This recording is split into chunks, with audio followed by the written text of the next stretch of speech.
sure I get them likes up. Get them likes up. Get them likes up, family.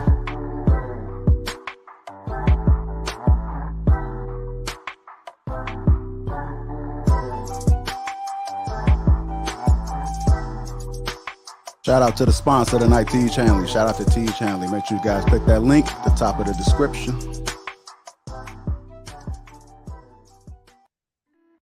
It's too early, but that's okay.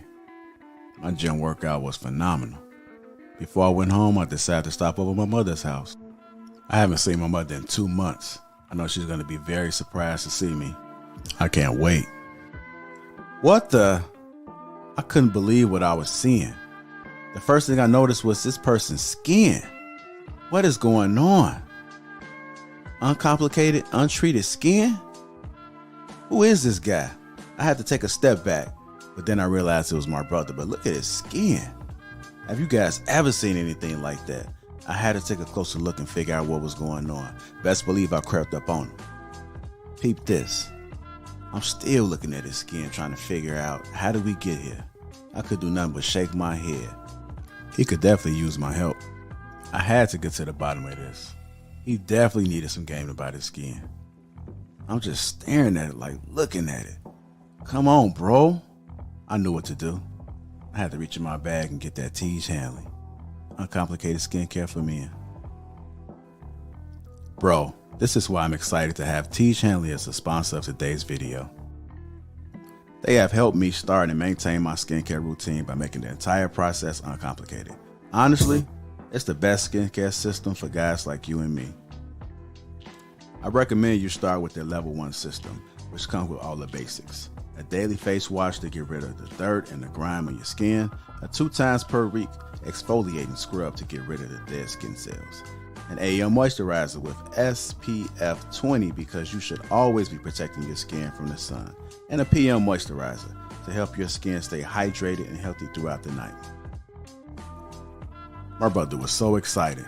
My favorite part about Teach Hanley is that every box comes with an instruction card that tells you when to use each product, how much to use, and in what order.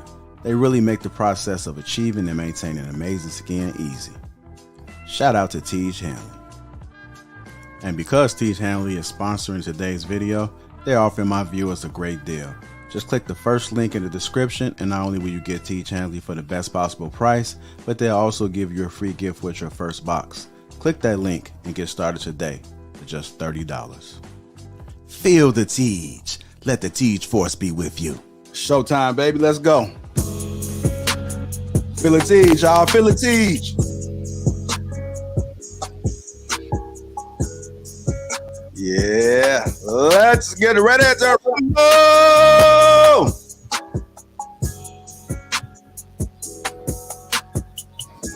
It's my shit right here, low key. Here we go. Yo. Feeling the Teach. Look at you. I thought he had 8 in the tuck. Hey, y'all. Writing all week. Welcome to King Talk on the Lapeef Network. Let me introduce the crew. We got Rilla. We got Trill from Crew Season. We got Humble Dad, Shan, Ricky, me, myself, from Lapeef JR. Welcome to King Talk on the Lapeef Network.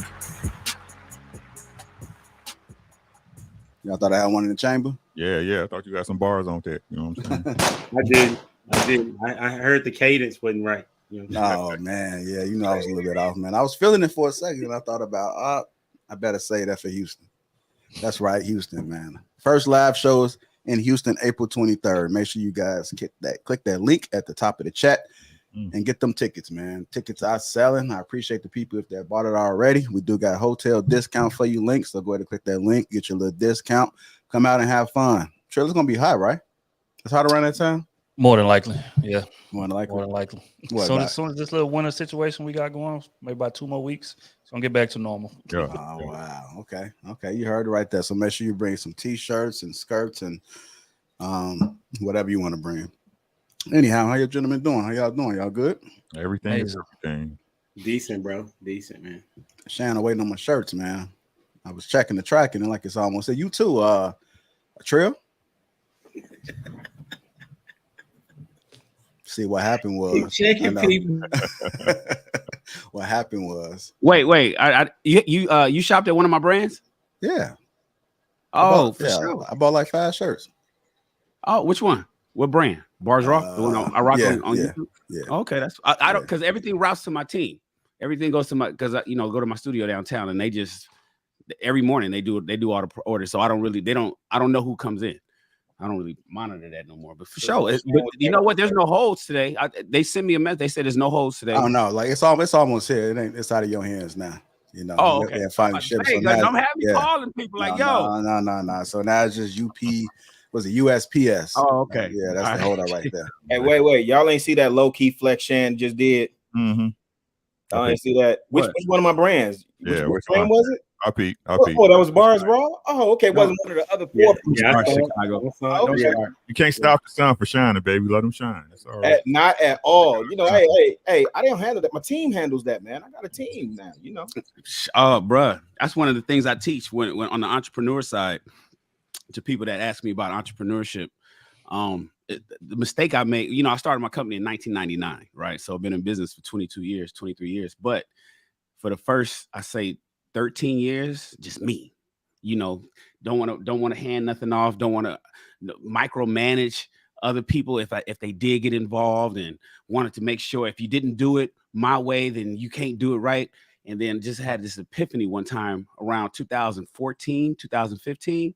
And I was just like, nah. So I started hiring, and start delegating. And then when somebody made a mistake, it was all good. It's no big deal. Next thing you know, the largest team I've had was 9 people. Right now, I normally have 7, but I had to lay some people off. So now I'm down to 4. What? But nevertheless, they all know how to do everything and they're really good at it. And so it's a real cool symphony. And one thing that I had to learn as growing and building a business is to let go and trust your people.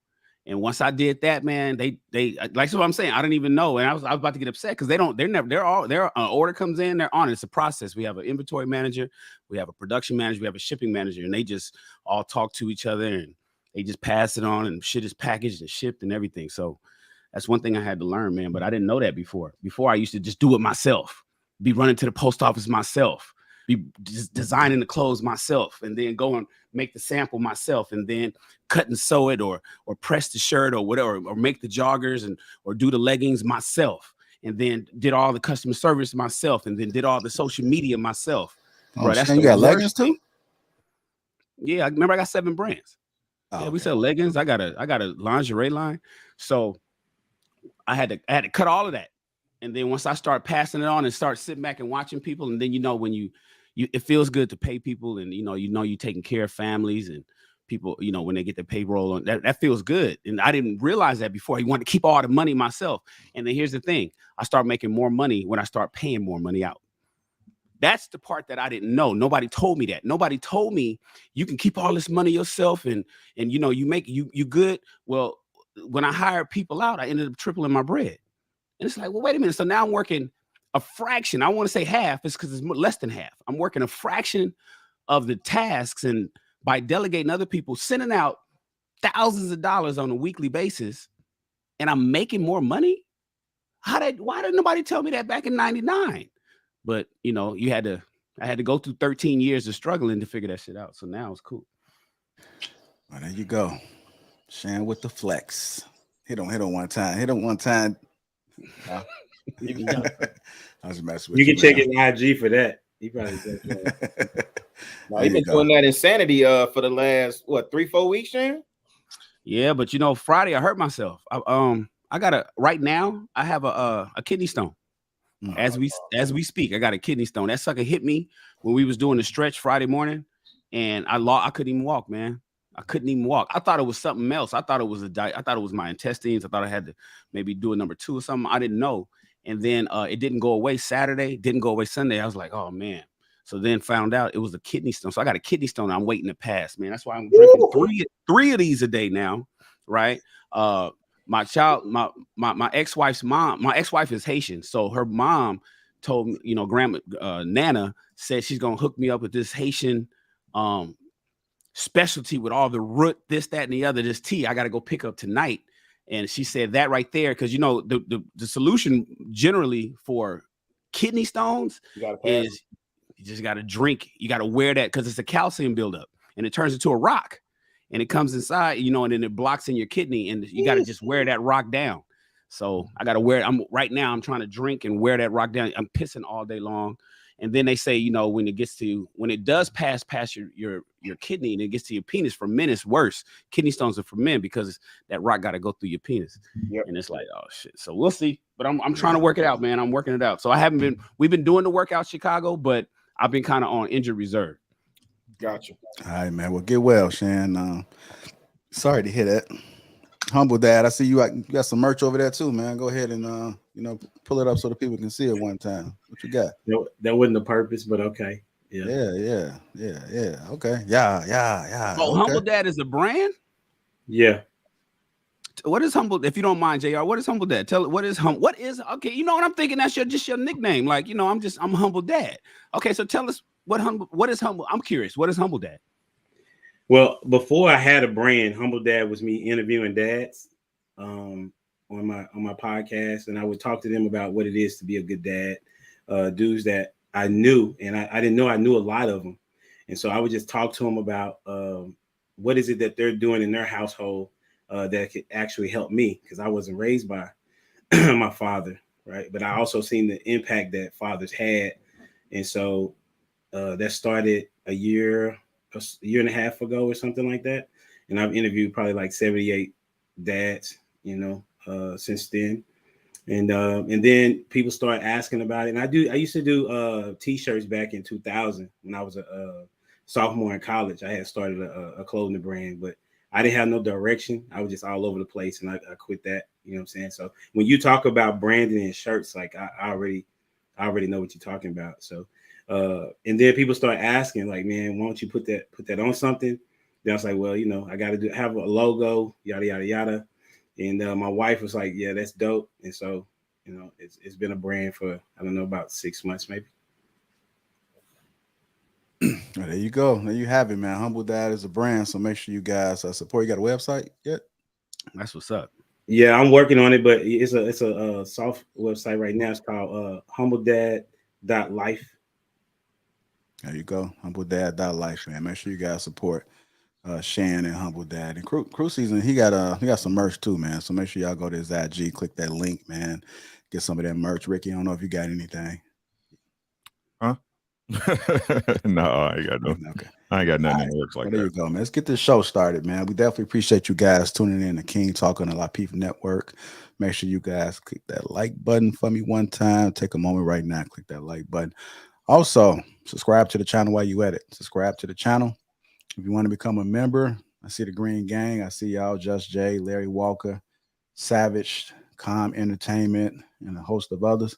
Make sure you guys click that join link and become a member. Again, we are live in Houston, April 23rd. That link is posted to the top of the chat. And lastly, shout out to the sponsor, T Hanley. Make sure you guys click that link, get 30% off, along with a free gift. That's the only way you're able to get it. So click that link. All right, gentlemen, it seems to be what is it? Post Valentine's Day. I guess that's fair to say, right? Yeah. We're coming fresh off of Valentine's Day, man. A lot of love was in the air yesterday and over the weekend. So just want to kind of get you guys thought about it, man. It was quite interesting seeing what was going on through the social media waves. You being nice there. You being nice. You know it's Side Chick Awareness Day. That's what it is. It's Side Chick Awareness Day. That's when the side chicks realize that they the side chicks. They didn't know it before, but they know now. I want to start off by asking, how do we feel about Valentine's Day? How do we feel about Valentine's Day? It's a holiday for women, specifically for women. Men, I think, in my estimation, men don't really give a damn about Valentine's Day. They don't really care about it. I made a post on it the other day. I said, if your guy is if suddenly a little arguments are happening or he's turning his phone off, then you probably dealing with a pookie who don't want to buy you nothing, or he's broke and ain't got nothing. Because Valentine's Day is for women. It's for, in my opinion, it's for women. Now, I celebrate Valentine's Day. You want to make sure if you're in love with somebody or if you with somebody, take care of your girl, bro. You know what I'm saying? But I saw a post that Cardi B put up. Cardi B said, Valentine's Day is for women, and women shouldn't have to match her man's gift. What? A lot of men got mad at that. It's like, wait a minute. If you don't, if you buy her a diamond ring, she should buy you a diamond ring. And then Cardi B had said something. I remember, I'm paraphrasing, but she was basically said, if you do get him something, make sure it's not, the value is a little less than what he gets you. So if he gets you a diamond ring, maybe you get him a gold chain, or if he gets you, something that's worth $200, what you get him is only $100 or whatever. But I agree with that. Why do I agree with that? Because Valentine's Day is for women. In fact, I don't even care about receiving gifts on Valentine's Day from a woman, because I'm gonna just go ahead and get that to her. So but it's only one day a year, That's my opinion. All right. Go ahead, Humble Dad. Well, I kind of agree with Shannon, but like for me, when I was married, we didn't celebrate Valentine's Day.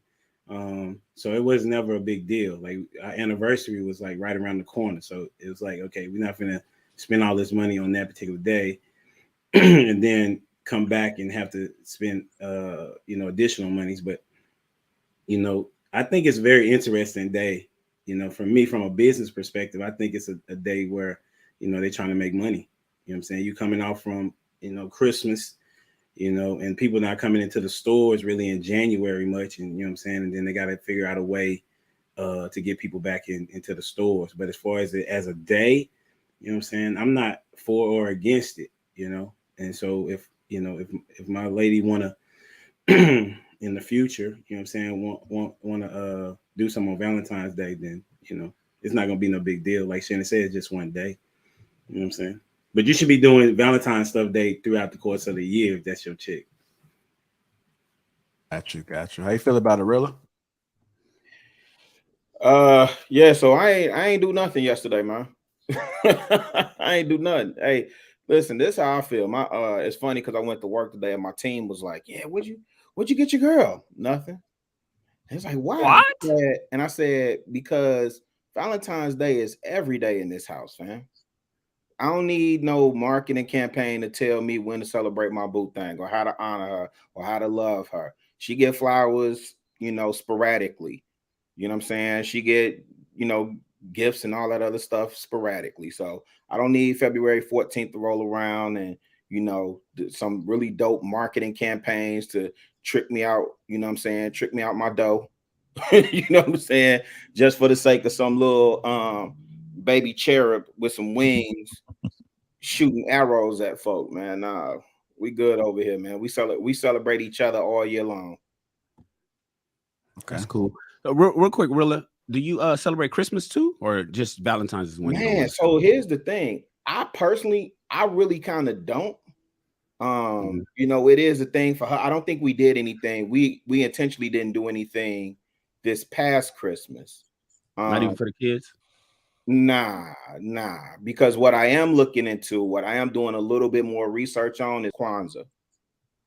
Okay. I'm doing a little bit more research on Kwanzaa, and we may, depending on what I come back with, we may. No, Dr. Kareem, Kwanzaa's solid. I do Kwanzaa too. Yeah, Dr. I want to figure out how to incorporate that as a tradition as opposed to Christmas. And here's the other thing, Shan. I worked in retail for years. So I'm turned off by all of it. And then when you start doing the deep dive behind the meaning of Valentine's Day, the meaning of Christmas, it's just, I'm good on that. Got it. Do you do Thanksgiving? Yeah, Did you have Thanksgiving dinner last year?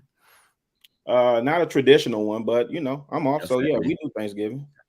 And the reason I'm asking is because, okay, the argument that I always give back to people that say, oh man, I don't really rock with no Valentine's Day. Every day is my Valentine's Day with my girl. We do that all the time, Well, then I ask them generally, because you gave a different answer than I usually get. Most people say, well, I say, well, do you do Christmas? Oh, well, my kids, we celebrate Christmas. I said, but you celebrate Christmas all year long. Your kids ask you for gifts and you take care of things all the time. But that one day, it's special for the kids.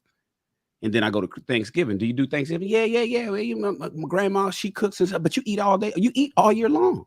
And oftentimes you sit down with your family and eat. But why that day is so special? It's because, well, that day is because. So then why do we remove? And it seems to me as, I wouldn't say pompous, but more egotistical to say, well, you know what? I'm going to remove Valentine's Day for my girl because, again, like I say, it's for the women. Right. Well, we take care of each other all day. I buy her flowers all day. I'll be driving and the flower lady be right there at the freeway. I throw her $5. She give me I take care of my girl. She need a little quick gift, or I heard her I saw her searching for something on Amazon. I go ahead and pick it up for her. And I get that. But do you think by chance that if you were to do something special for your woman, I get it that you didn't do nothing yesterday. But what if you would have walked in the house with a shit ton of balloons and a shit ton of flowers, something that costs you $100, right? No diamonds, no shoes, no clothes. Are you saying your girl would have been like, why you do that? Or would she have been like, thank you, baby? That's a question. You asking me? Yeah. She liked that. She liked it in the beginning. So my thing is, she liked it in the beginning. She would like it for the rest of her life. No. I get it. No, I understand pragmatic. Wait, hold on, Shane. I understand pragmatic. No, not that. Not so much as that. Listen, when we first started dating, I was on that baby face, right? I was all about that. As soon as I get home, all of that, right? Mm-hmm. I remember the first Valentine's, we still got it around here somewhere. I got her this big gorilla, big stuffed teddy bear gorilla that said, I love you and all that. She was like, the life size. Nah. She's like, nah. She is so, man, she's so chill and so low key, fam. She don't trip. And I think, and this is not advice to you. This is not advice to you because you got your woman. You guys are getting ready to get married. I got it. But so maybe not a life-size teddy bear that you're gonna have to throw away and it's gonna be a mess and get fucking dirty and throw it in the corner. But even a card.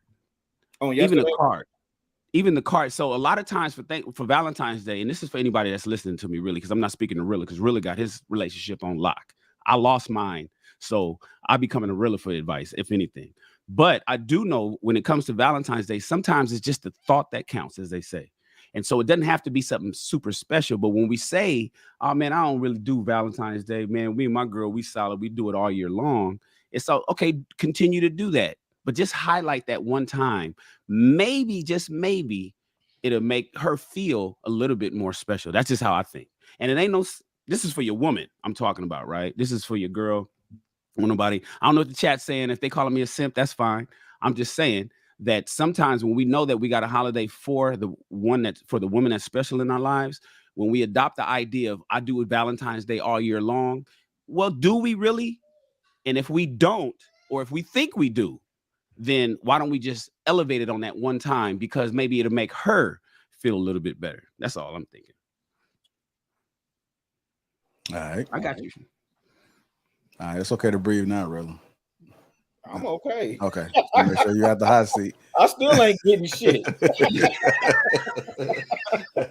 That's bullshit. All right. Here's what I think, Shan. I think it's important to. No, honestly. Round two. No. I'm not gonna round two. I think he it's did backtrack. Then he said he was good. Then he came back with no. I just think this is because I agree with what he's saying. And the other thing is you got to know who you with, right? So we talked a minute ago. I don't know if it was on King Talk or if it was on Thursday. We talked about no, I think it was on King Talk. We talked about how women give you clues and all these other different things. They give you the nonverbal cues and all this So you got to kind of know who you with. But I also think it's equally important that you create your own traditions. You create what your relationship and what your family and what you celebrate and honor and cherish in who you choose to worship. I'm talking about spiritual aspect, who you choose to worship as your creator. Like all those things are important to me. So that's what, from my angle, that's what we're in the process of doing, is just creating our own situation. But I don't disagree with that. If I came through the door with balloons or whatever, I mean, yesterday, I don't think so. Not even today, but next week, on and popping. That's right. And you're gonna love Kwanzaa, by the way. You're gonna love Kwanzaa. Dr. Karanga was my instructor when I was going to Cal State Long Beach. His national headquarters is about 800 feet down the street, around the corner on 48th. How do I pronounce his first name? Malawana. Karanga. There you go. All right, Mr. Cruise season, AC. What you got on there? How do we feel about Valentine's Day? First and foremost, I just want to take a moment to just take in what everybody done said, man. And I think, we as guys, we need to take this day a little more seriously and, just, take care of our woman. This is the one and only day really that's dedicated to women, in terms of us buying a gift, terms of us making her feel special. So I feel like we need to take a second to just take it a bit more seriously. Men in general are very dismissive of this day. And I think going forward, we need to change that, and make it a priority to make our woman feel, a bit more. Look at their face. Man, I don't give a damn about no Valentine's Day, man. Hey, motherfuckers was agreeing with you. I ain't gonna say who. I see them nodding. I see, look I'm at sitting there like, man, is he for real? Who was nodding? Please point them out. Man, I'm about to run the tape back. I was following you. Man, I don't give a damn about no Valentine's Day, man. This is double holiday double 1,536 of the year that we get to celebrate women, man. This is another situation just like the rest of them. Christmas, Mother's Day, Thanksgiving, we gotta buy a gift for. Just anything. Just because it's Tuesday, we gotta buy a gift. Like anything. When we mess up, we gotta buy a gift. This is just 1,500 times that we celebrate women, as if we don't celebrate them enough. Man may get one day out the year, probably birthday, and even that sometimes, hit or miss depending on what the situation is. You hear me? So, again, I think it's just a scam. It's a money grab for the, in terms of capitalism and all of that bullshit. Definitely created. And we're not putting no real emphasis on no damn Valentine's Day. But you got a woman, so you do it to make your woman feel special. Going back to what Shan said, that's the only reason that men give a damn about it. If we're gonna be honest, if our woman didn't care about Valentine's Day, a man wouldn't think twice about buying no damn gift on Valentine's Day. Because again, that'll be the 1,500th time of the year that we are quote unquote obligated to celebrate our woman. So no, I don't care about it. Man, hey, see, you had me going, man. I was sitting here. I think everybody in the chat was like, "Damn, this some bullshit." I just put it in the back chat. Hey, I thought you was about to start crying. I said, "What the hell is going on?" I'm like, no, he messed up yesterday. That's what happened. With the baby face in the background or something like that. Yeah. Hey, wait, Trill. I know y'all down south. Y'all don't do Sweetest Day. Nah, that's a Midwest thing. They gotta be. What's that? No, it's not. No, it's not. Where else they do it at? They don't do it nowhere, just like they don't do it in the Midwest. Stop. They don't do it. What? Oh, I see what you're saying. I know what you're getting at. It exists. I ain't never even heard of it. What is it? Wait. What about like it was supposed to be the male version of Valentine's Day? Yeah. You see what I'm saying? Stop it. Hey, Ricky, tell them when is it? When is it, Ricky? I don't know because I don't care because I ain't never got shit on no goddamn Sweetest Day. The fuck. It ain't never made it to the West Coast. They didn't even tell us the name of it out here. It's in October. It don't go both ways. It's in October. Wait. What about March 14th? Nope. I don't know, bro. You know better. All right, you know better than that. Just don't even. This shit is sad. We ain't even got to say it, but you know better. Sad ass shit. Say, Trill, you took acting lessons? Huh? Man, I'm saying, bro, like, yeah. You know what I'm saying? You was in the pocket, bro. You was in the pocket. I tried not to look at the screen. I looked up, y'all was dead serious. I was like, oh, wait, they really believe in this shit? No. No. Well, I was believing you thought it. You know what I'm saying? I wouldn't agree. Not me. Nah. I was like, this is totally out of character. I don't know what's going on. Like, no, sir. No, sir. Damn about no damn Valentine's Day, man. Get the hell out of here with that shit. Ricky, what you got for us, brother? How do you feel about Valentine's Day? I hate it here, bro. I hate it here. You say it like it's in jail. Bro, let's incarcerated. Like, let's keep it as my guy up there said. Shout out to Go. Let's keep it a thou wow. Right? Y'all remember when we was in elementary school? Didn't a little girl come and give you a Valentine? I know B got one. That was the setup. right? Right? You give her a Valentine, y'all like each other. Would you be my girlfriend? Yes, no. Right? When did Valentine's Day become monopolized by women? I know, when we got grown. So why should I give a woman anything when on that day that she's expecting and expect not to get me nothing? What I said. AC in the chat.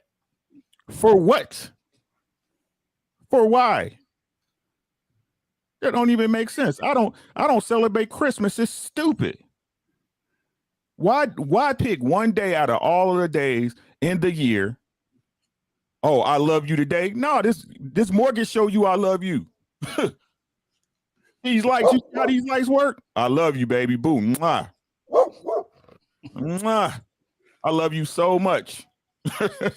I love you so much, man. I put a posting up on Facebook, and this is what it said.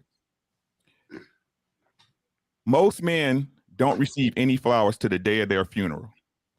Happy Valentine's Day. And these heifers came on this post and said, "Oh, y'all get Sweetest Day." Like that shit really exists. I ain't never heard of it. Me neither. That's a newsflash to me Yeah, today. never heard I'm 50 years old. It allegedly exists in the Midwest, but I know what you're saying, Ricky. Go ahead and cook, bro. Bruh, I take care of you. You gonna get mad on Valentine because you ain't getting no flowers? Bruh.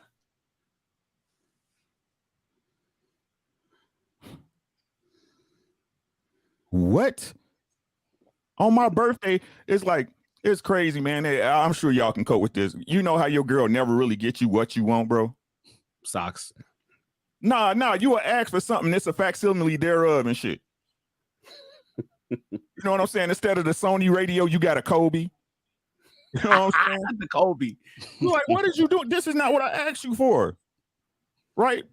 Stop playing. I never had that problem. That's stupid. Hey, and shout out to you. I'm not saying it's everybody, right?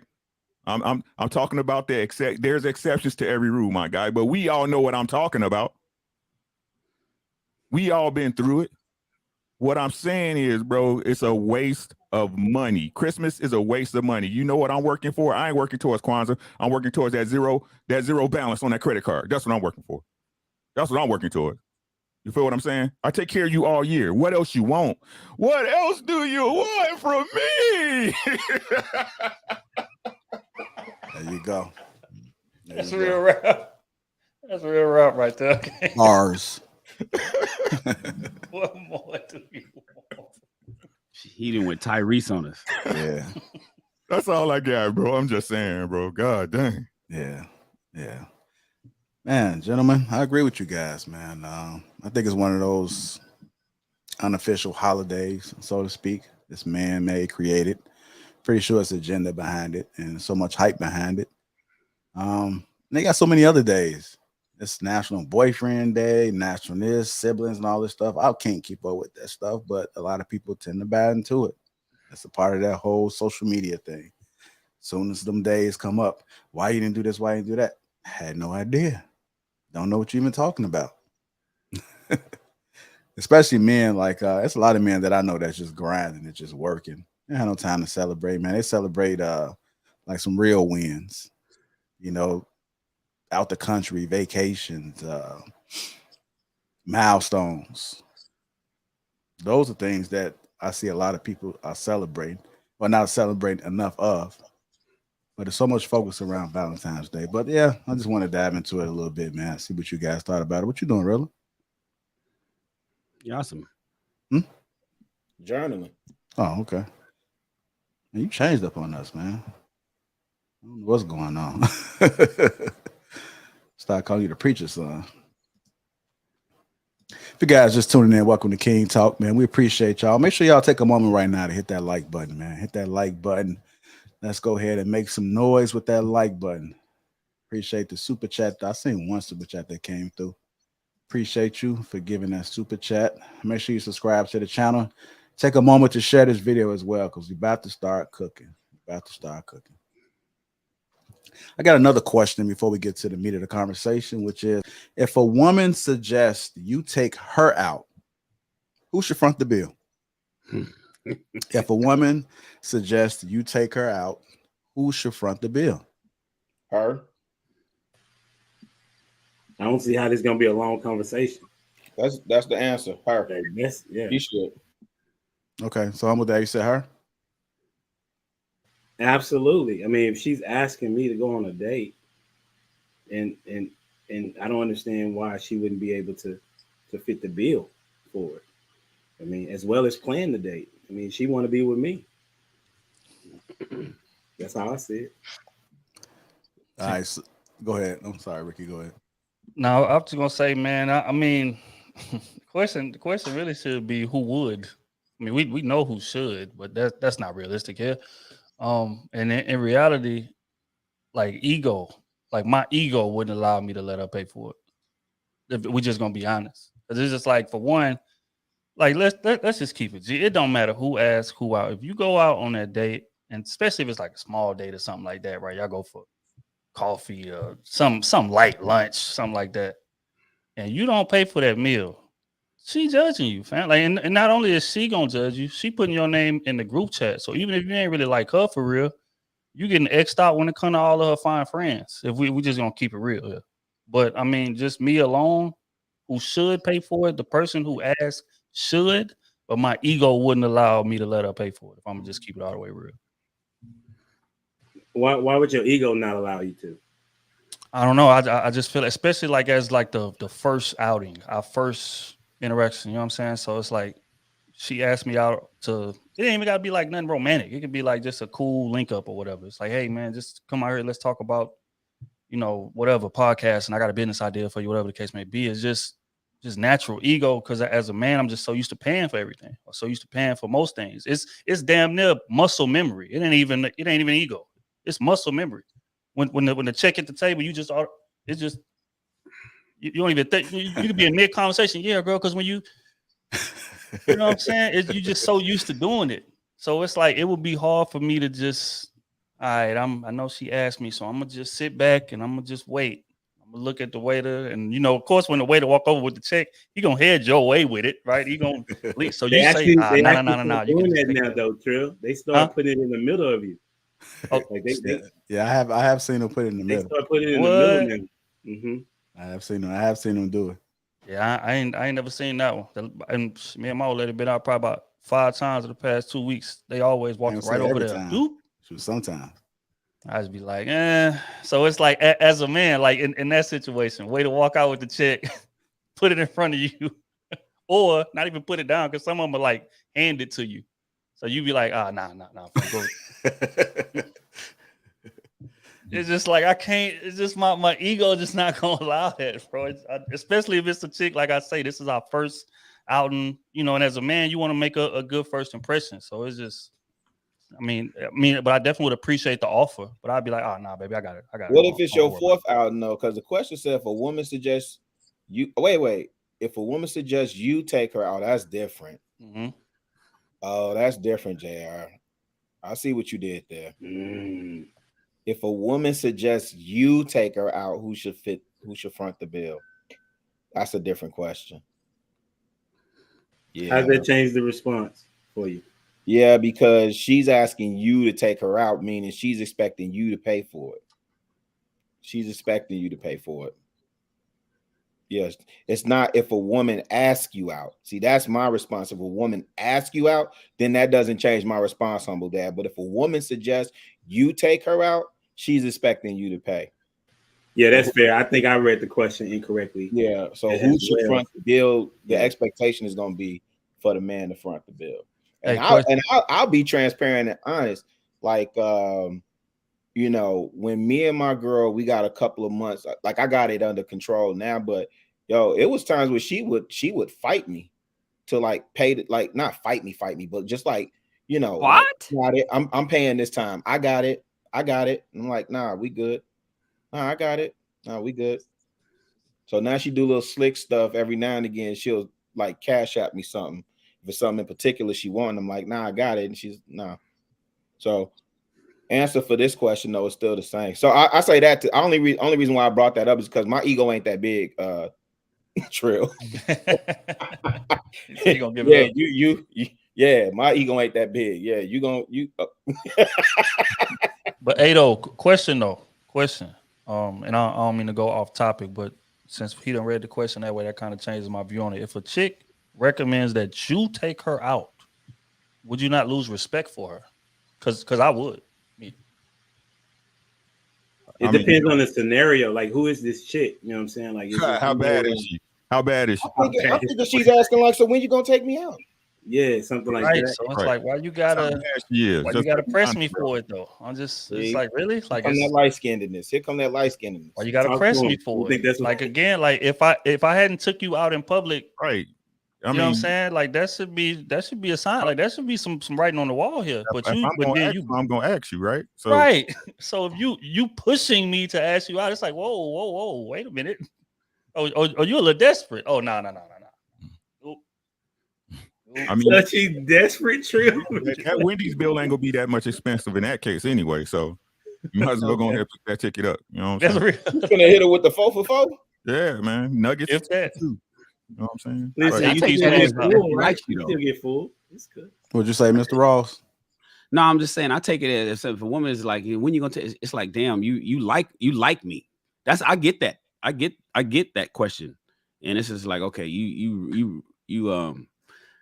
so because there's a couple ways you can look at it. It's like, are you trying to finesse me so you can get free dinner? That's one way you can look at it. Another way you can look at it is, damn, are you desperate? Like Trill said. And another way is, damn, she really digging him, dude. She really feeling me, you know. And it's almost like, you know. So it just depends on how you look at it. And like Chicago said, it depends on the situation. You got to kind of, at what point was this? Was this after a date? Was this the very first time? This is first time you guys met? Did you know? So it's a lot of parameters that have to be considered when she's asking. So that's how I look at it. This is to Trill's side question. So just kind of depends. But I can see how it's 3 different ways you can look at it though. I can see it. Right, because it's like first off, immediately after you ask that, right? I mean, let's just keep it G. Like men want women, or men are more intrigued by women that are just not automatically in our back pocket, right? So if you ask me that, I'm automatically assuming, I can just tend to you whenever I feel like it, because you really press, like you really want me to take you out. Like, especially if we already talking, we already vibing, and you like, when you gonna take me out? I mean, okay, so you that press. So now I got you in my back pocket. Now I can really just toy with you. You know what I'm saying? So at that point, that's what I mean by lose respect. But like a woman that we really intrigued in, she ain't gonna have to ask us to take her out at all. She just gonna give off that vibe like, oh, this is what I require. And if you want to kick it with me, then step up and do what you got to do. Like as a man, we're gonna respect that way more. Cause it's like, okay, you know, she not pressed over me. Like she got a life of her own. You know, it's cool, whatever. Like I really gotta earn my place here. And men respect earning our place there more than a chick that's just don't just lobbing it right in front of the rim for us, bro. It's just like, I don't know. I'm gonna put something else out there real quick. So say you say yeah, you agree to it, right? And you go out, the bill come, and you sit there.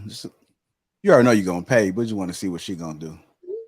And y'all just sitting there, you looking like, I'm paying. Yeah, I thought you was paying. I didn't even bring my wallet. You hit it with that test. Yeah, and she hit you with, I didn't even bring my wallet. I didn't bring no money with me. How you fellas feel about that? I'm still gonna pay. I mean, I know you're still gonna pay, but I mean, to answer the first part, right? If she suggests I got to be attracted to her, it's no guarantee I'm gonna take her ass out anyway. If we're gonna keep it $1.50, right?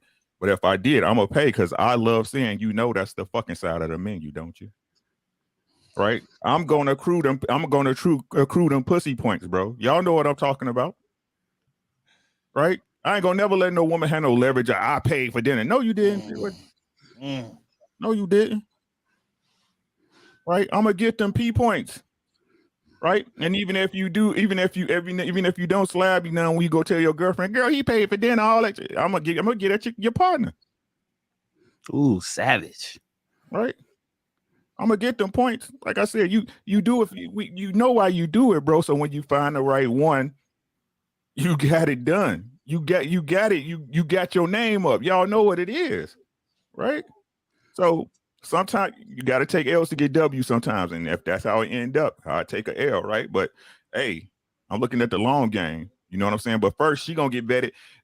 For me to even consider her coming up to say it, she got to be somebody I'm attracted to, and I'm looking at anyway. That's first and foremost, right? So I'm looking at the long game, not the short. You know what I'm saying?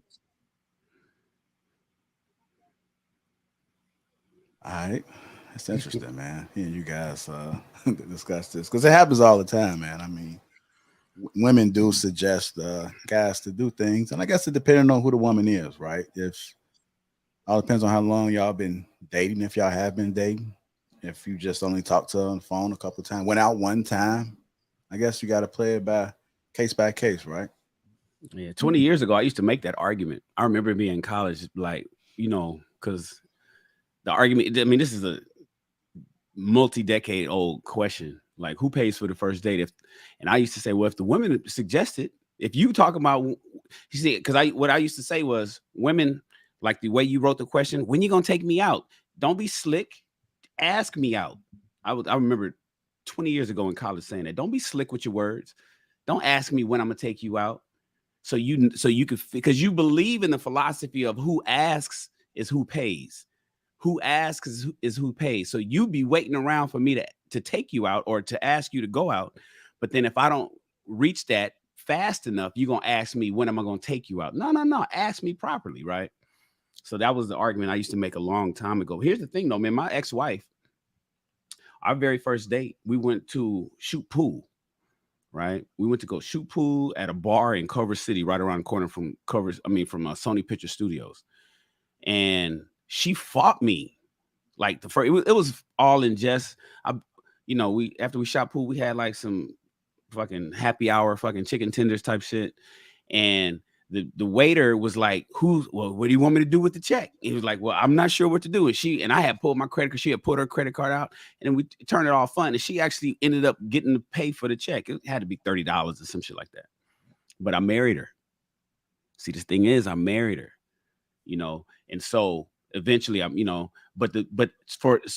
what you guys were talking about earlier is, what was her mentality? Now I could have got up and walked to the bar.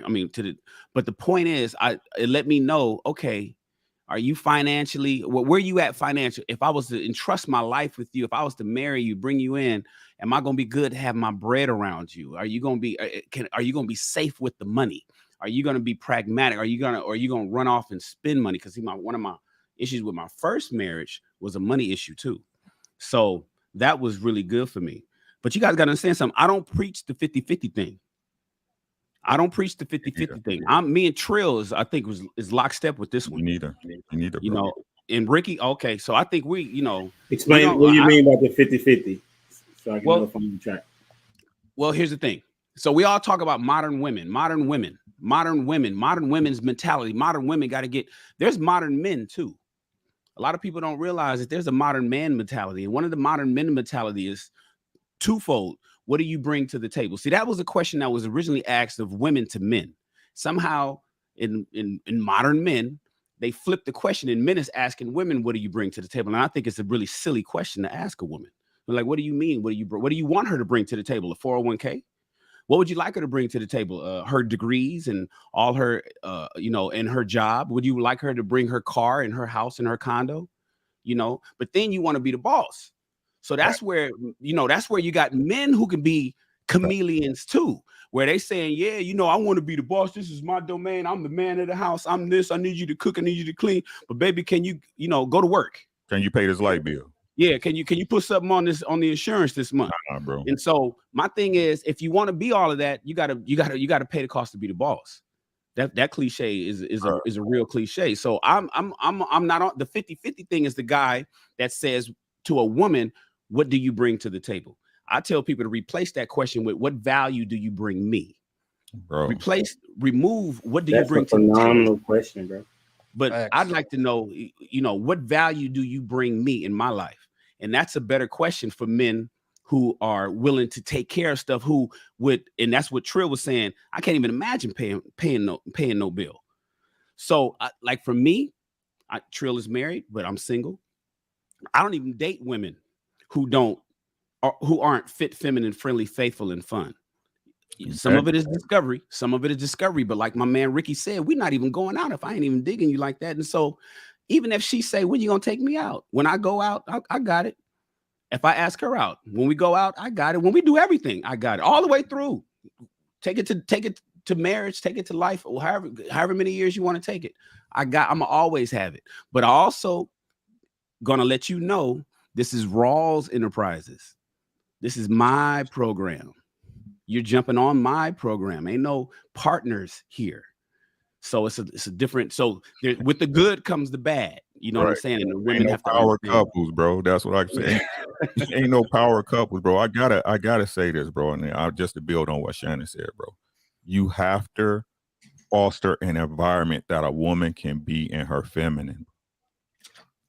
You have to provide an environment, bro. If your woman out here grinding, having to worry about stuff that she shouldn't worry about, things out in the world that you supposed to handle, bro, how you expect her to be feminine?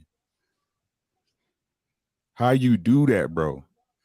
Right? Now, don't get it twisted, right? My wife works, right? But she knows it's certain things I'm going to handle off bat. She don't have to worry about it. She don't have to worry about it. Mm-hmm. She chooses. Okay, no problem. Exactly. You got to understand it. You got to understand it. And ain't no way you can try. How you sitting up there trying to correct somebody, bro, when y'all both relying on each other to live, bro, for rent?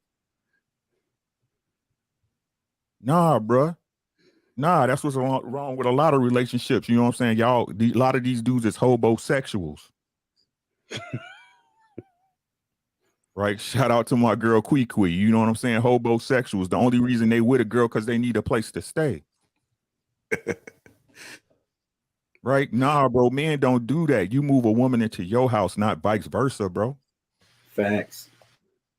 Right? Bars. You got to give her a reason to allow you to. You're supposed to be a man regardless, but to believe that you are the man you are, there's certain things you have to provide. And if you're not providing that, stop looking at your girl like she crazy, because they're naturally wired to look for the best option. And if you're not the best option, if you're not setting a standard, guess what? There's a chance your girl will dip out on you. Hypergamy is real. There's a chance. You don't want your girl to leave you, bro. Set a standard that no other man can meet.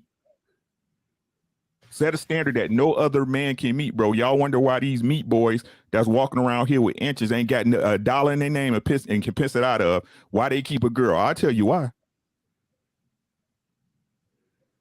They doing something that no other man she been with can meet. Y'all better figure it out.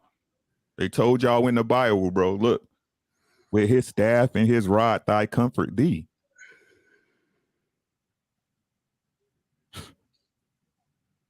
Take care of your woman, man.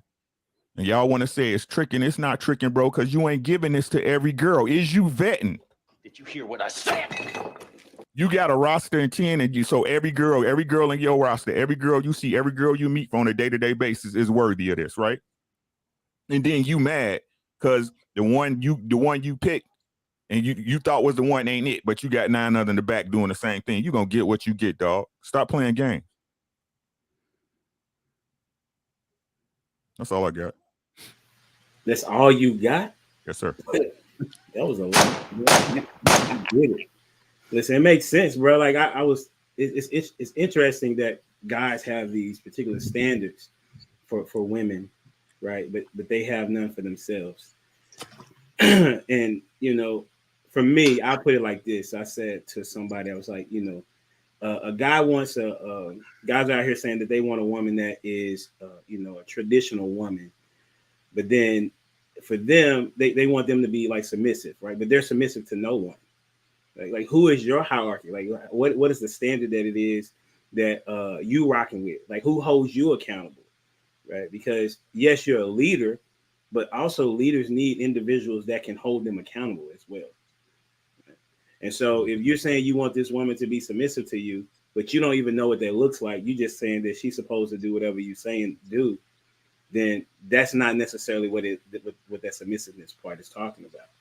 So it's in line with what we always talk about. You got to be who it is that you want. You got to be who it is that you want. You can't just be out here making demands and you don't qualify what it is that you demanded. And that works on both sides of the coin. So for me, I think that if you, like I told this on a particular Facebook post, I said, if a man wants to be married, he can get married. If he's ready to be married, there are women out here that you can go get. It's just a matter of like, are you really ready? Or are you just talking? You know what I'm saying? So that's all I got. That's the thing. That's why I'm so big, man, on our platform. People always get mad at me when I say this, but I say broke people shouldn't be dating. They should be focusing. I feel like that's where most of the frustration comes from as a broke man, people right? Or broke men? Broke people in general shouldn't be dating. You should be focusing. Because in my opinion, I feel like just like we spoke about choice earlier, your livelihood shouldn't be tied to nobody. That's how I view things, especially a man. It's like we talking about this 50-50 thing. It's like, okay, if you moving the way you're supposed to be moving, whether your woman is in your life or out of your life, your lifestyle level doesn't change. My lifestyle is what it is. You know what I'm saying? You can leave tomorrow. I'm still going to be in this house. I'm still going to have my cars. I'm still going to have all of this. It's not going to be a situation, oh, you leave, I got to downsize. It's tight. I can't do. No, that's what I mean by having an option. And especially for men, because when you're not where you want to be financially, that's when you start looking across the table like, wait a minute, I need this from you to so we can get to this certain level of lifestyle. Or I need this, you know what I'm saying? So I can, feel empowered. But when you get into that money, bro, it's like, I mean, it's cool. Like, again, your woman has the option, right? If your woman's passionate about what she does and she gets up and wants to go to work every day and chase what it is she wants to chase, she has that option to do so. You know what I'm saying? Or if your woman wants to be a housewife and take care of the kids and take care of the crib, she has that option too. But either way, your lifestyle doesn't change. So I feel like as a man, you shouldn't even be dating until that's the case, unless again, you got a rare situation like I had. I met my old lady in 8th grade. So again, we grew up together. But I'm talking about like as a grown man, your finances need to be in order first and foremost before you even entertain anything serious. And that's going to take away a lot of the stress and the grievance and the expectations that you have from women. But a lot of dudes will be, barely able to take care of their damn self and then jump into a relationship. Now you taking your frustrations out on her. So that's why I say what I say, man. Yeah, I like all of that, man. The men need to understand that. I mean, even if you are one of these broke individuals or you're not making that much bread, the best Valentine's Day gift that you can get a woman you with is by leveling up. If you level up, if you different from how you was the previous year at that time, I guarantee you're gonna see a difference. Even if y'all manage to hold it together, through that tough times, while you leveling up. Let's just say she decides to stay. She just really feeling you. When you level up, it's a difference. She's gonna respond differently. She's gonna look at you differently. You're gonna be different. You just got to be responsible because when you level up, you can't level up with bills too and debt. But if you leveling up and you actually own your shit, it's a difference, man. I'm telling you. You ain't even got to say nothing. You ain't got to point it out. It's just gonna just be small, like little things you just notice. And when you speak, it's gonna be respected a little more because you're gonna have that umph behind it. You know what it is, bro? It's a proven track record of success, is what it is. Women are out here looking for something to believe in. That's literally what it boils down to. Consistency. Yeah. Right. So if you leveling up, just like JR saying, it's like she watching this. Even if you're not where you need to be, you luck up, get you a woman that's willing to stay down and all of that and ride with you. Very rare. But you luck up, you get that. The more you level up, she gonna see, okay, he's constantly proving, a track record of success. I can believe in that. I can buy into that. I can invest in that. And that's what women are looking to. I'm looking for something to believe in, make me believe. But a lot of dudes out here, again, when you don't have your shit together and you expecting a woman to submit to you, what is she submitting to? What is she supposed to believe in? You have a track record of inconsistency. You see what I'm saying? But when you get into that bag that you're supposed to be getting to, or even again, you have those traits to where you're working toward it, even if you ain't got it yet. That's showcasing a track record, a resume of elevation and success, and women are buying into that. That's real. What JR saying? Yeah. I mean, even if you're married, it's the same thing too, man. Because you do have those people that work 50-50, right? They hopping in, We split the bills down the middle. You know, I take care of you take care of that. But like, don't be complacent. Level up. Start taking care more and more. You know, start making more money and start taking on more responsibility. And I guarantee you, man, she gonna look at you differently, man. Don't believe that it's all good because we doing 50-50. You know, we living, we managing, we got a house or something like that. It's gonna hit different, man. Once you start taking, imagine you just paying all the bills. It's gonna hit different because you're giving her an option, and that's what we always talk about is giving the woman option.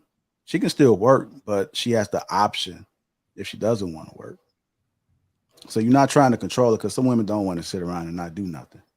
But just her knowing the option, she might go to work one day and just be fed up. It might be she might get a new boss or something like that. And I can't stand this, but in the back of her head, knowing it's an option that I can quit and we still gonna be good.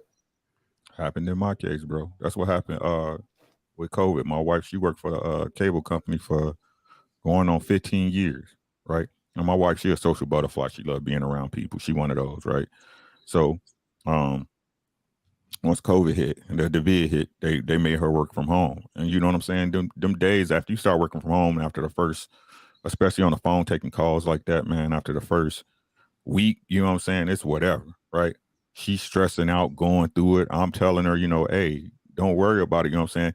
And when we was discussing, I think she thought I was trying to keep her to stay at her job, but I wasn't. I was just letting her know, hey, if you quit, you can quit, but you're gonna have to start over. You got a gang of vacation time, things like that, da da da da. And I know she's gonna get another job, but she hates sitting in the house.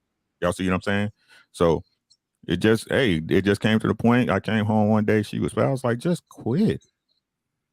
I've been telling you for a month, just quit. I got it. What you tripping on? Stop tripping. Well, I ain't worried. How did they say we've been together 20 years? Ain't I handled this? What's the problem? Right? She quit, took 2 months off, and then she was like, I'm ready to go back to work. Hey. But you gotta have your minimums in order, bro. You gotta have them bare minimums in your home and your house, your food, your car, your medical. That stuff every person was supposed to have. You were supposed to have that down regardless, bro. Right? You gotta you like he said, you gotta give her something to believe in, bro.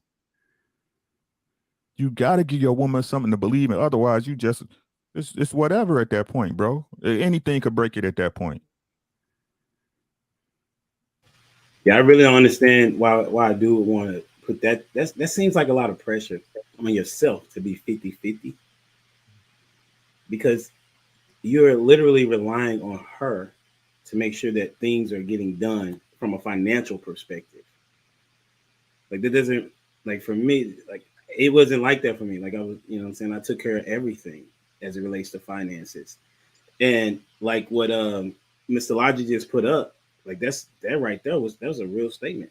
You know what I'm saying? Like when a woman doesn't have to worry about something that is not necessarily what she is supposed to be doing, things operate totally different in the household. You know?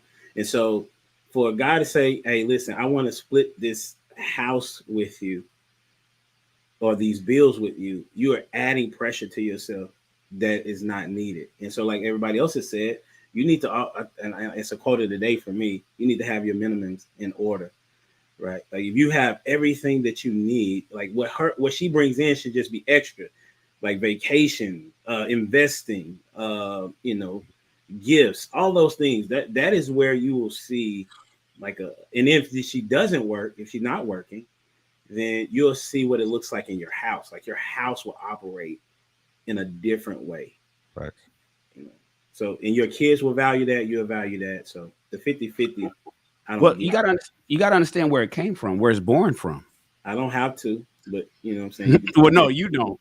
But but you asked, you said, I don't, well, I guess you didn't ask. You just said, you made a statement. You said, I said it don't make sense to me.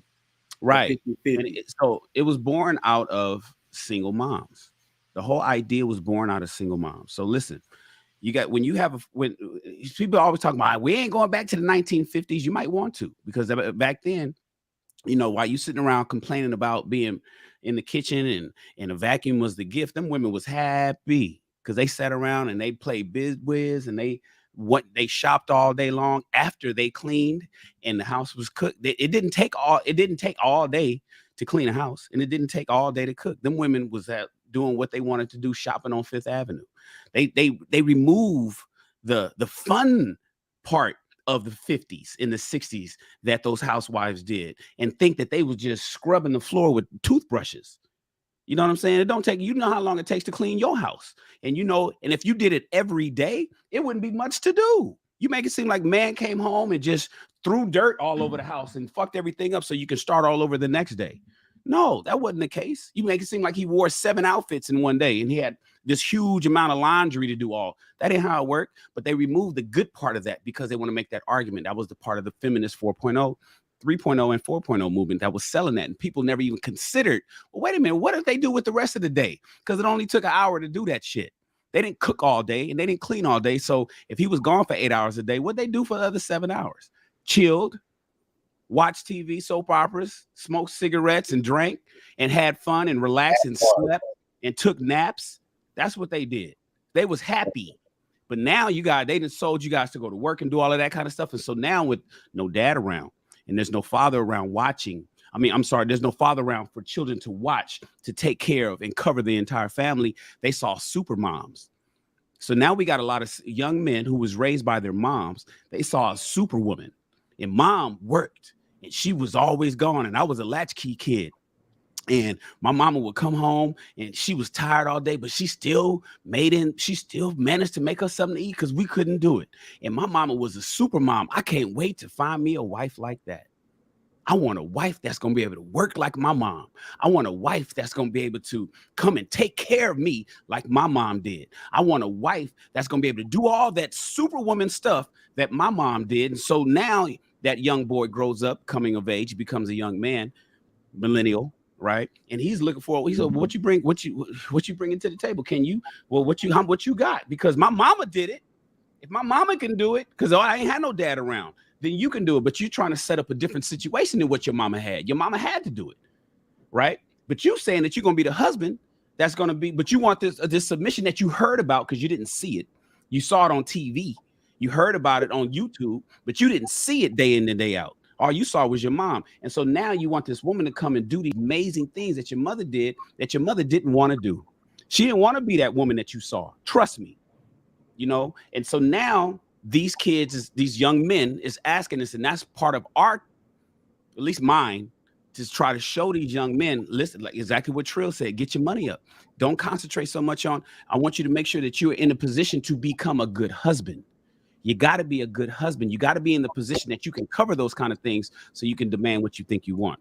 But if you're coming out the gate talking about, I need a woman that's going to be able to come with this kind of all this stuff and be able to handle all that kind of stuff, you're getting ready to fall into a big old problem, bro. Because when you got two alpha types in a home, y'all going to be arguing all day because you're going to want to go and get a BMW and she's going to want a Mercedes Benz and you can't tell her shit because she probably make more money than you. But let's get it clear though, for sure. Like money doesn't make you a good dude. Right? No, not at all. Not at all. No. That's not the point. You said that, you know what I'm saying, but I know that's not necessarily what you meant, right? Like there are characteristics that are involved in being a good dude. You know what I'm saying? So dudes that are leveling up, just because you got a lot of money, don't mean that your character right. You know what I'm saying? It really just kind of shows you a little bit more who you are when you get that type of money. So, it's important that we don't just tell dudes to get your bag.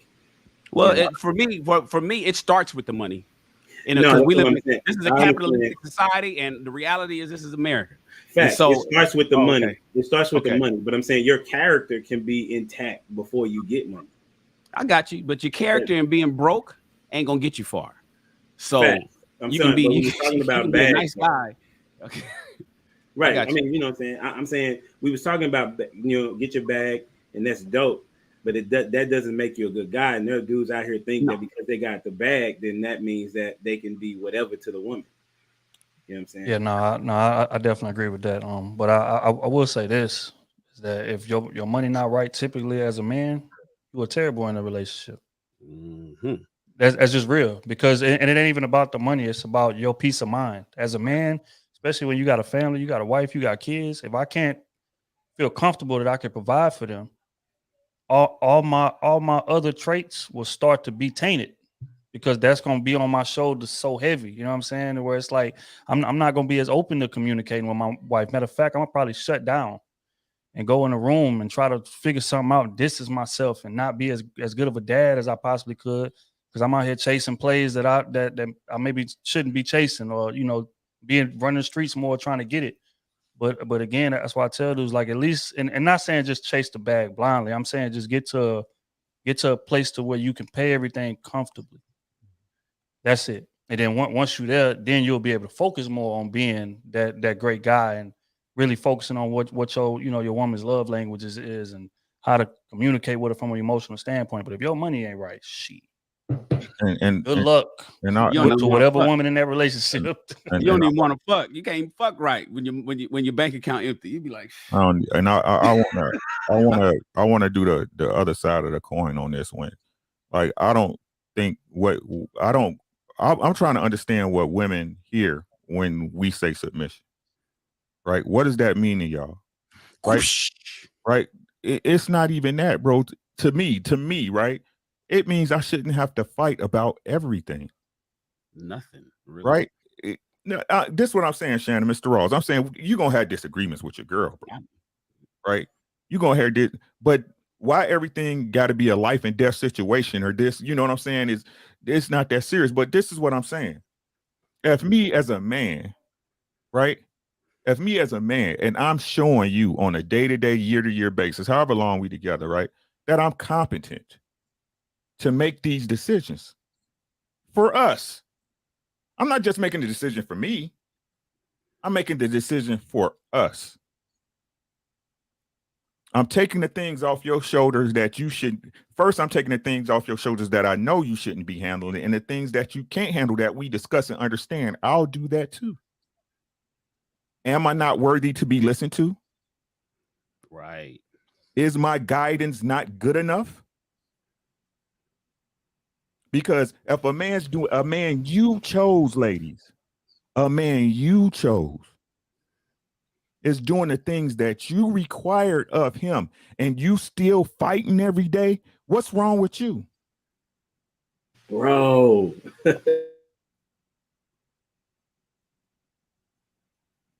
This is King's talk. This is not Pookie talk.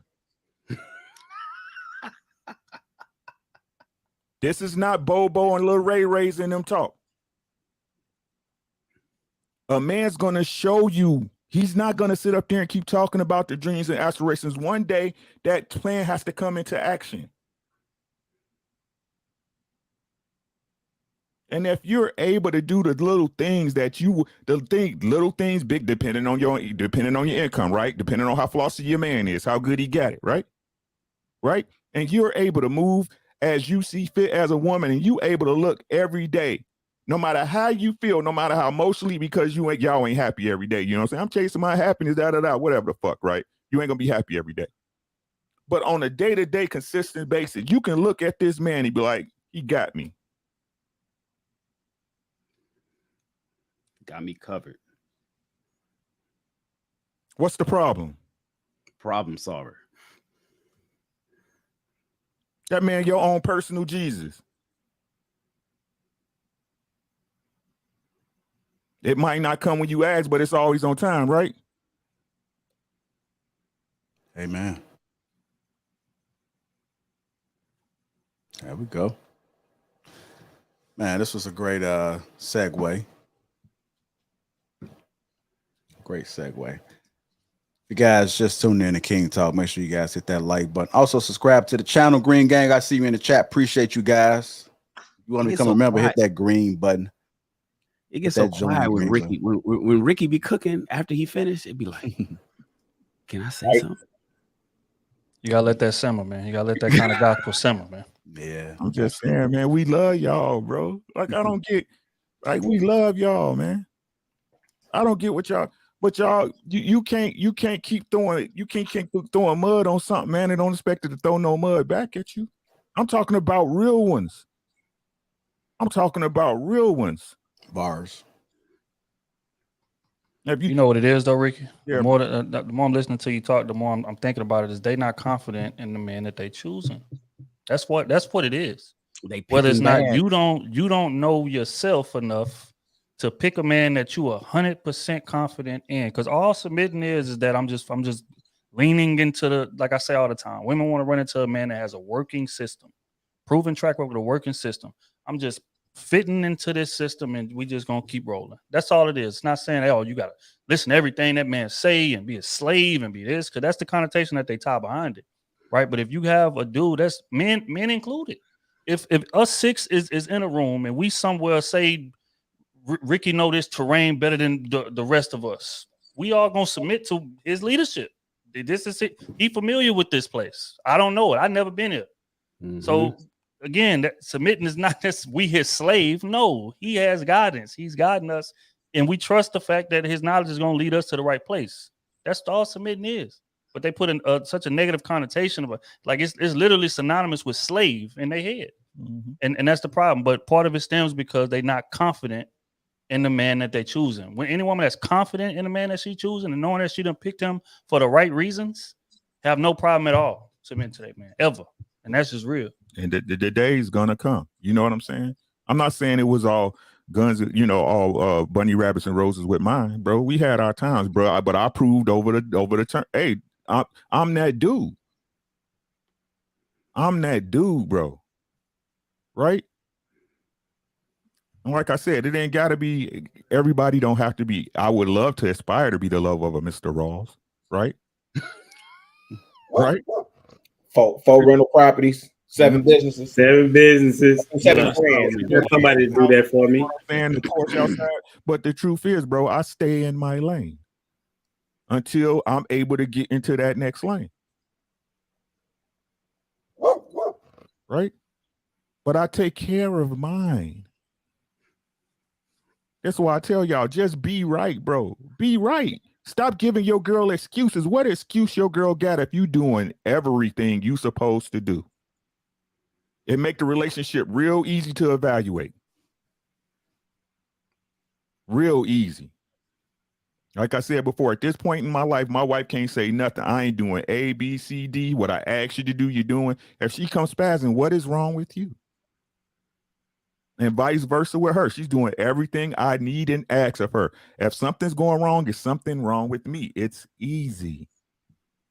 But when y'all out here playing the game, you're going to get stupid prizes.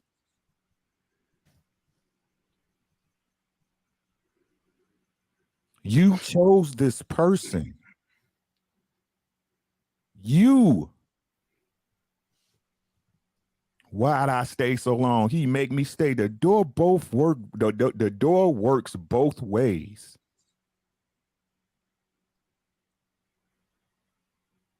But I'm telling y'all, we love y'all, man. I don't know which point. I can't say it no more than that. We love y'all, man. But goddamn, the same way y'all was with us, with our fathers when they didn't have their shit together. Y'all got men that's out here trying. They trying.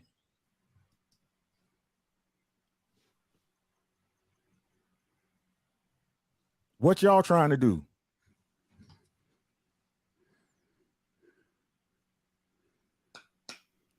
Bars. Appreciate you, Ricky. Appreciate. I'm gonna read the super chat real quick, and then we're gonna go ahead and keep the show going. Appreciate the $50 super chat. Said leading is progressing. I'm 31 and my wife loves when I take the role of leader and ownership of our home. She currently makes more than me, but she is thrilled when I get raises and supports my vision. Y'all on point, guys. I appreciate that $50 super chat. Batman 4011. Appreciate that. All right, y'all. So y'all know the topic of the night, which y'all seen in the thumbnail. It's a privilege for her to be in your presence. Real quick before I tell the story, because I got a story to tell. Is that a true statement, you guys? I'll let y'all answer first, because y'all already know about what Shan think. It's a privilege for her to be in your presence. You should know what everybody gonna say. You should be so lucky to be with a Shan. You goddamn right. Okay. I'm just trying to see if we on the same page or if somebody's on the last chapter already or not. I mean, just hey, it's a safe space, fellas. Hey. So I got Shan. Shan say it's a true statement. Humble Dad is a true statement. I prefer, man, whatever, bro. It's a true statement, Humble Dad. It's absolutely a true statement, man. Okay. I'm a dope dude. All right, what about you, Ricky? It's an honor to be in my presence, guys. Okay. It's an honor. True. Yeah. Oh, true. I feel like it's self-explanatory, man. Okay, I thought you was gonna pull one on us again. No, I thought about Real it. said it. To be honored. I thought you were gonna say Okay. I'm gonna keep it 1,000. Wow. I'm about to disagree with you, fellas. What about you, Rella? Yeah, I'm gonna disagree, man. Okay. I kind of figured Look that. at Go ahead. Listen, that's smart. Get it away. Oh, did he? No, you can't even hold it. Yeah. No. Trying to hold it. Like, I kind of figured that. But no, it's all good. But tell us why, Brother Rella. Yeah, man, because I just think, the Mother Queen Earth, man, we supposed to, worship and bow down in her presence, man. It's honor, man. Just for me to, what I'm saying, just for me to, smell her perfume, man, smell her effervescence, That's a beautiful thing, man. The effervescence. You feel me? I knew you was going. I knew it. Rella. I couldn't even hold it, man. I really was trying to hold it, Trill. And you was looking for words too, bro. Was. Don't you believe? Hey, JR, check it out. But here's the thing about this question, right? Right. So I see this scrolling across the screen. It says it's a privilege for her to be in your presence. Do we agree with that? And the answer is going to be universally for probably everybody. Yes. And then for every woman that would be asked that question, she would say it's a privilege for him to be in my presence. And that's why I'm a little taken back by Trill's response. And because hear me out, guys. Isn't this just a play on? Is this not synonymous to who's the prize? Because see, the prize, we all know that it's one above the other, right? It's like there's only one prize. There's only one first, it's only one first place. The prize goes to the winner, basically, right? But when it comes to, is it a privilege to be in my presence? Yeah. But then she's saying it's a privilege. Is there a hierarchy here where it's a privilege to be in my presence more so than it is for me to be in yours? I got you on this, bro. Look, bro. Women are the prize, man. Did you hear what I said? Ladies, tonight on Lapeef Network, Ricky Williams is saying that women are the prize. Y'all are. No doubt. Congratulated. Hold up. I got y'all.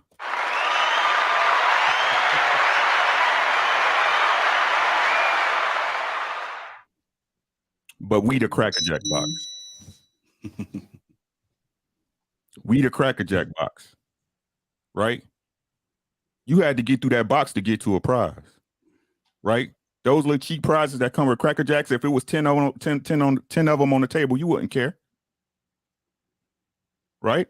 But you got that caramel popcorn to get to that prize, right? Y'all the prize. We the Cracker Jack box.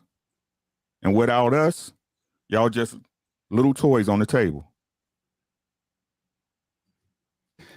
Wait a minute, Ricky. Hold on. There might be some young bloods. I'm trying to see it. They may not understand what a Cracker Jack is. I don't even know if they still make Cracker Jack. Cracker Jacks is I'm gonna see it. It's more like a treat. A treat, yes. Whereas it came with caramel candy in it, and you got a prize with every box of Cracker Jacks. Now you would buy a box of Cracker Jacks to get to the prize, but no matter what, when you got that prize, it was some trinky dink, fake love, stick-on tattoo, right? Not comparing y'all to that, right? But I'm saying, yes, it was a prize, but to get to that prize, you had to purchase a box of Cracker Jack. There you go. Yeah, I'm gonna answer this question, man. It really doesn't matter to me. It doesn't really matter what the woman thinks.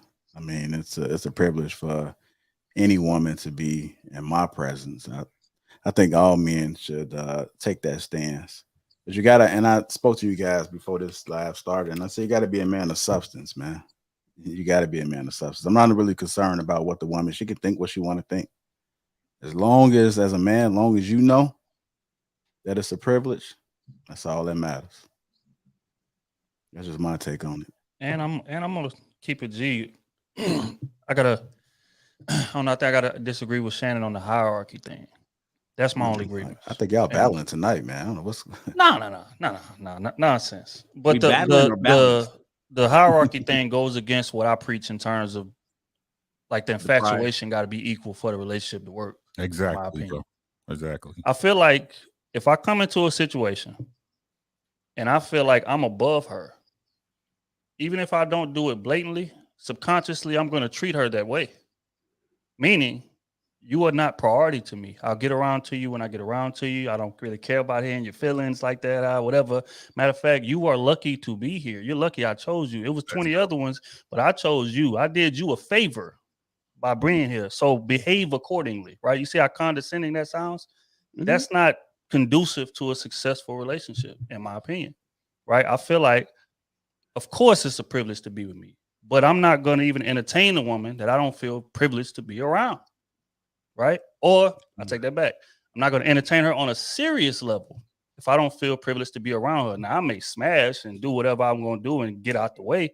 But in terms of us having a serious relationship, I have to feel just as privileged to be there as you do. If not, I will treat you like an underling subconsciously. And I feel like that goes both ways, which is why when people say, oh, you know, the man should love the woman more than the woman loves him, I feel like women do the exact same thing, even if she doesn't say so, you know, because we see this all the time. Yeah, he chased me for 12 years and I finally gave him a chance and we getting married the next month. Those marriages typically end in about a year because subconsciously she's treating him like I did you a favor. And if one person in that relationship feels like I did you a favor being here, that relationship will not stand. That's my take on it. That's why I disagree with that. Right.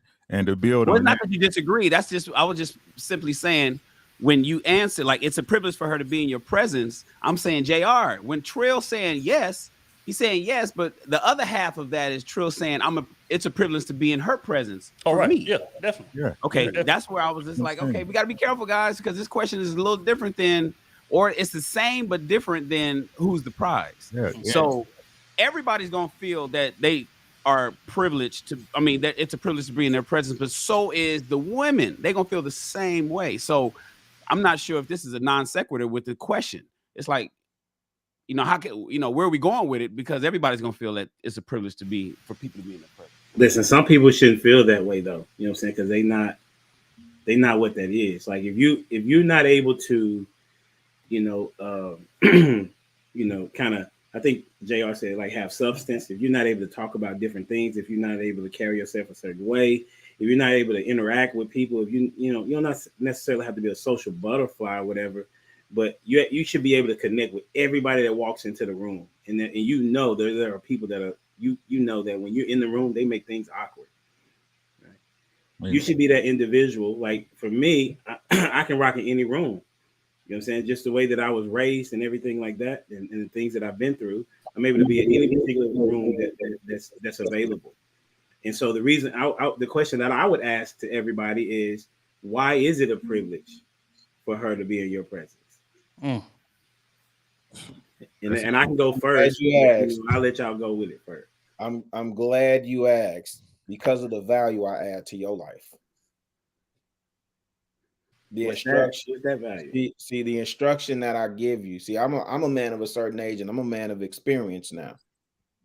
So there's certain things I can show you, expose you to, teach you, guide you, direct you through that she may not have ever considered. Because as y'all was talking, I was. It's funny that you asked that, Humble Dad, because that's what I was actually thinking about. What's different this go around for me? Why am I willing to? Somebody asked me the other day, like, man, why would you they was talking about marriage. Why would you put yourself through that again? And I told them about family and legacy. But the reason why, and I agree with you saying it is reciprocal. I was joking, but not so much as, because it is a symbiotic relationship with us as men and women. But the reason is because of the value that I add to you. And what should be happening is you should be adding value to me too. You should be my blind spot. You should be able to pick up things that I can't see. right? You should be adding to me too. But the primary reason why my presence is a presence, why it's 1,000 yous and only one of me, as Kanye would say, is because of the value that I bring to the table.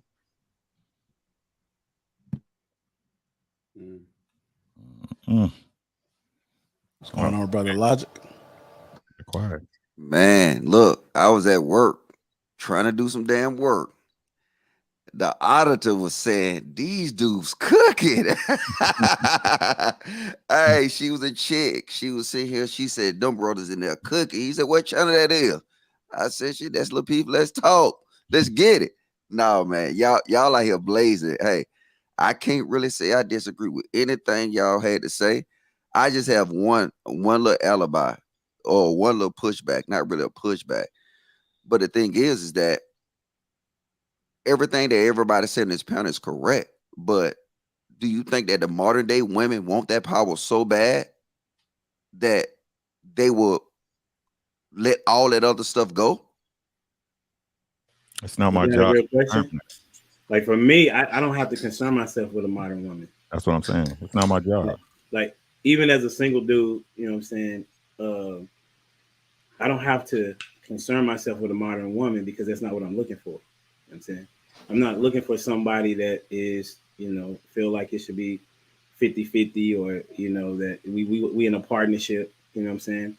I'm a leader and that's just what it is. And so I'm not looking for somebody to be necessarily my slave. You know what I'm saying? I'm looking for somebody that's going to rock with me on my page and add value to me, just like I'm going to add value to them.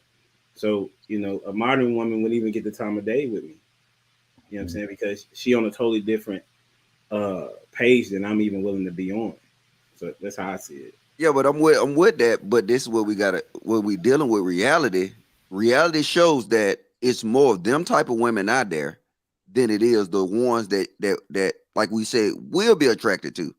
Let me jump in on this Logic real quick. I'm gonna use myself as an example, right? So I said this before. When me and my girl first started dating, she is the quintessential. She would have been what most people would say is a quintessential modern woman, right? Highly educated, well-paying job, had all her stuff together, all her ducks lined in a row, very intentional about what she wanted to do. And what's funny is the impact and the influence that I've been able to make in her life. And again, I mean, it's equal. Like she's taught me some things too, but certain things, like, you know, I started taking her to art shows, you know, going to theater and stuff like that's that type of stuff she wasn't looking at. And then just having these, like we would have, and this is one of the things that I love about it, is we can have conversations about anything. So I can have a conversation with her and open her up to discourse around world events and politics and stuff like that, right? Whereas when we first started dating, she would, like, if I would come over, she would have the channel on sports all day. I'm not one to watch sports all day, right? But she thought that's what, you know, that's what most men did, was watch sports and so on and so forth. And so my point being is that I believe that when the woman comes in, I don't care if she's modern, traditional, futuristic, you know, Afrocentric, whatever. When she comes in contact with a man who on his square and on his purpose and is leading on purpose, you understand what I'm saying? Then she's gonna fall in line. The right one is gonna fall in line. Now, I think what men have to do is the one that's not for you, fam. Be willing to keep it pushing. Because that's the real challenge. Is so many dudes that's just excited to get coochie that they just like, oh man, you know, I can't turn it down. I can't turn it loose, man, or you know, whatever. Like they willing to bend over backwards, and that enables that behavior to continue from the quote unquote modern woman, right? But see, watch this though. Hold on. Oh, go ahead. My bad. Courtney Michelle said define modern woman. But it's a few other people that said as well. I just highlighted her, but they want a couple gentlemen to define modern woman. Why we got to do this? Why we going through this, Courtney, Miss Courtney? You know what we talking about. Don't do that. Well, but see, well, I define it for though. It is a modern woman is a woman of reality, what we see today. So when you saying a traditional woman, that's a woman what we saw in the past. So when we're dealing with modern women, I agree with everything the man say. But when you have just like the degrees, you know what I'm saying? Women now more or less want careers more than they wanted. I say back 30 years ago. Yeah. So 30 years ago, all these career women didn't exist. Now they exist. But we say with these careers come money, and then that grind to get the money, you build character. So now a lot of times these women is going in complete competition with these men. So now that's why that's a downfall in relationship. I agree with everything the guy said. Because see, I won't deal with a woman like that. Because any woman that come into my house, I think it was Shannon that said it, right? Now she jumping on my back. Like, you know what? What you got in your savings account? All right, we finna buy a new boat because we finna get rid of all that. So you're gonna be able to depend, you're gonna be able to ride my wave. But I don't. Women are not like that today. It's hard to find these diamonds in the rough, and the traditional minded women compared to the modern day women, they diamonds in the rough, bro. Anything worth having is hard to find, my guy. Oh, yeah. True. That's just the truth of the matter. Right. But you're right. But why do I gotta dig through a dumpster of trash to find that diamond in the rough? Like, it's just where you looking, bro. Where's this dumpster? The same way a good one have to probably go through 8 or 9 of them before they find Mr. Logic. You know what I'm saying? It's rare. It's rare, guy. It's rare for a woman to meet a dude off bat. And you already see, like y'all said, if it's the modern woman, she gonna fuck it up more than likely. You know what I'm saying? The person you should have married was more than likely the guy you was with that you let go. And same for the woman, the one you messed up with, you know, the one you couldn't forgive or whatever. I'm with you. I think we're talking in the perfect sense though. Like you got to realize this. This is how people get tired of doing this kind of relationship thing. Because if you constantly digging through trash to find that diamond, do the diamonds exist? Yes. But it's so much trash out there, so much debris that you be like, you know what? In your mind, you thinking, you know what? That's all it's like. That's all that's out here. And women feel the same way. And I'm with it. So I think we should got there. Well, I ain't gonna say that. Go ahead. I'm done. That's what I'm saying. And this is what I'm saying. This is what I'm saying, bro. This is what I'm saying. And people don't want to listen. We both at fault here. We all at fault here. Ain't no innocent parties. It ain't. But see, watch this. So let me anybody answer this question, right? Look, I got all my shit together, right? I don't need a woman for nothing, right? You know, when I tell a woman that I don't need her for shit today, you know, she take that as a threat. Like I said, no, look, you know what? Hey, I don't care how much money you make at the end of the day. If I really start pursuing you that strong, then you possibly gonna have to leave that shit or starting your equipment business or something, but you're gonna have to do it from home. Like, I don't want no woman out there in the streets. I mean, you know what I'm saying? The working business streets. I don't want that type of woman. That's not the woman that I know that'll make me happy. But when I present that to a woman in today's age, you know, they look at me like I'm fucking crazy. Thing is that it makes perfect sense, because if we talk about the modern woman, we got to think about how they are operating. They operate out of fear. It's not a situation where, like, I want to go out here and just achieve as much as I can achieve and just intentionally just downplay men. I don't need you, It's not that. It's that I done grew up, and I've never for one seen what a solid male figure even looks like, for one. And I've never had a male come save me. I've never had a male come take pressure off me. And not only have I not seen it or not had it, my mama ain't had it. My sister ain't had it. My auntie ain't had it. For whatever reasons.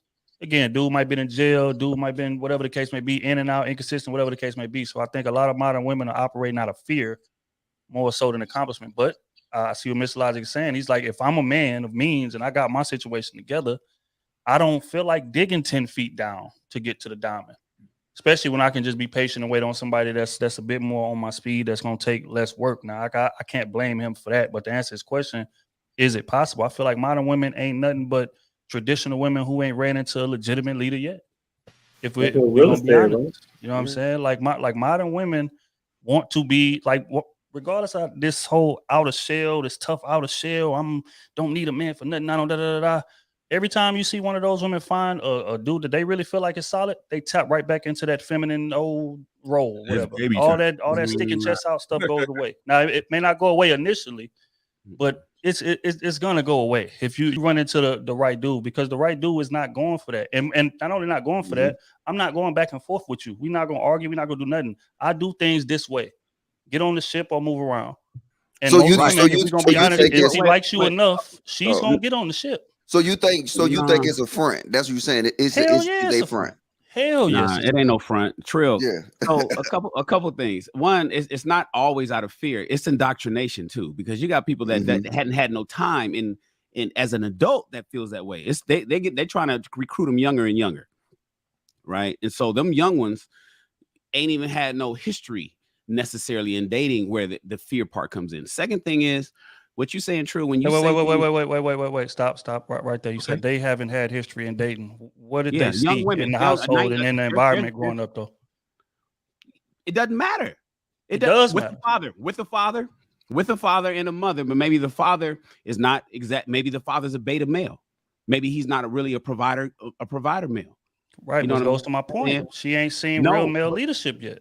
No, but listen to me. See, even if she has enough aunties, cousins, and her mama don't listen to pops, and she got all these, it can be indoctrination.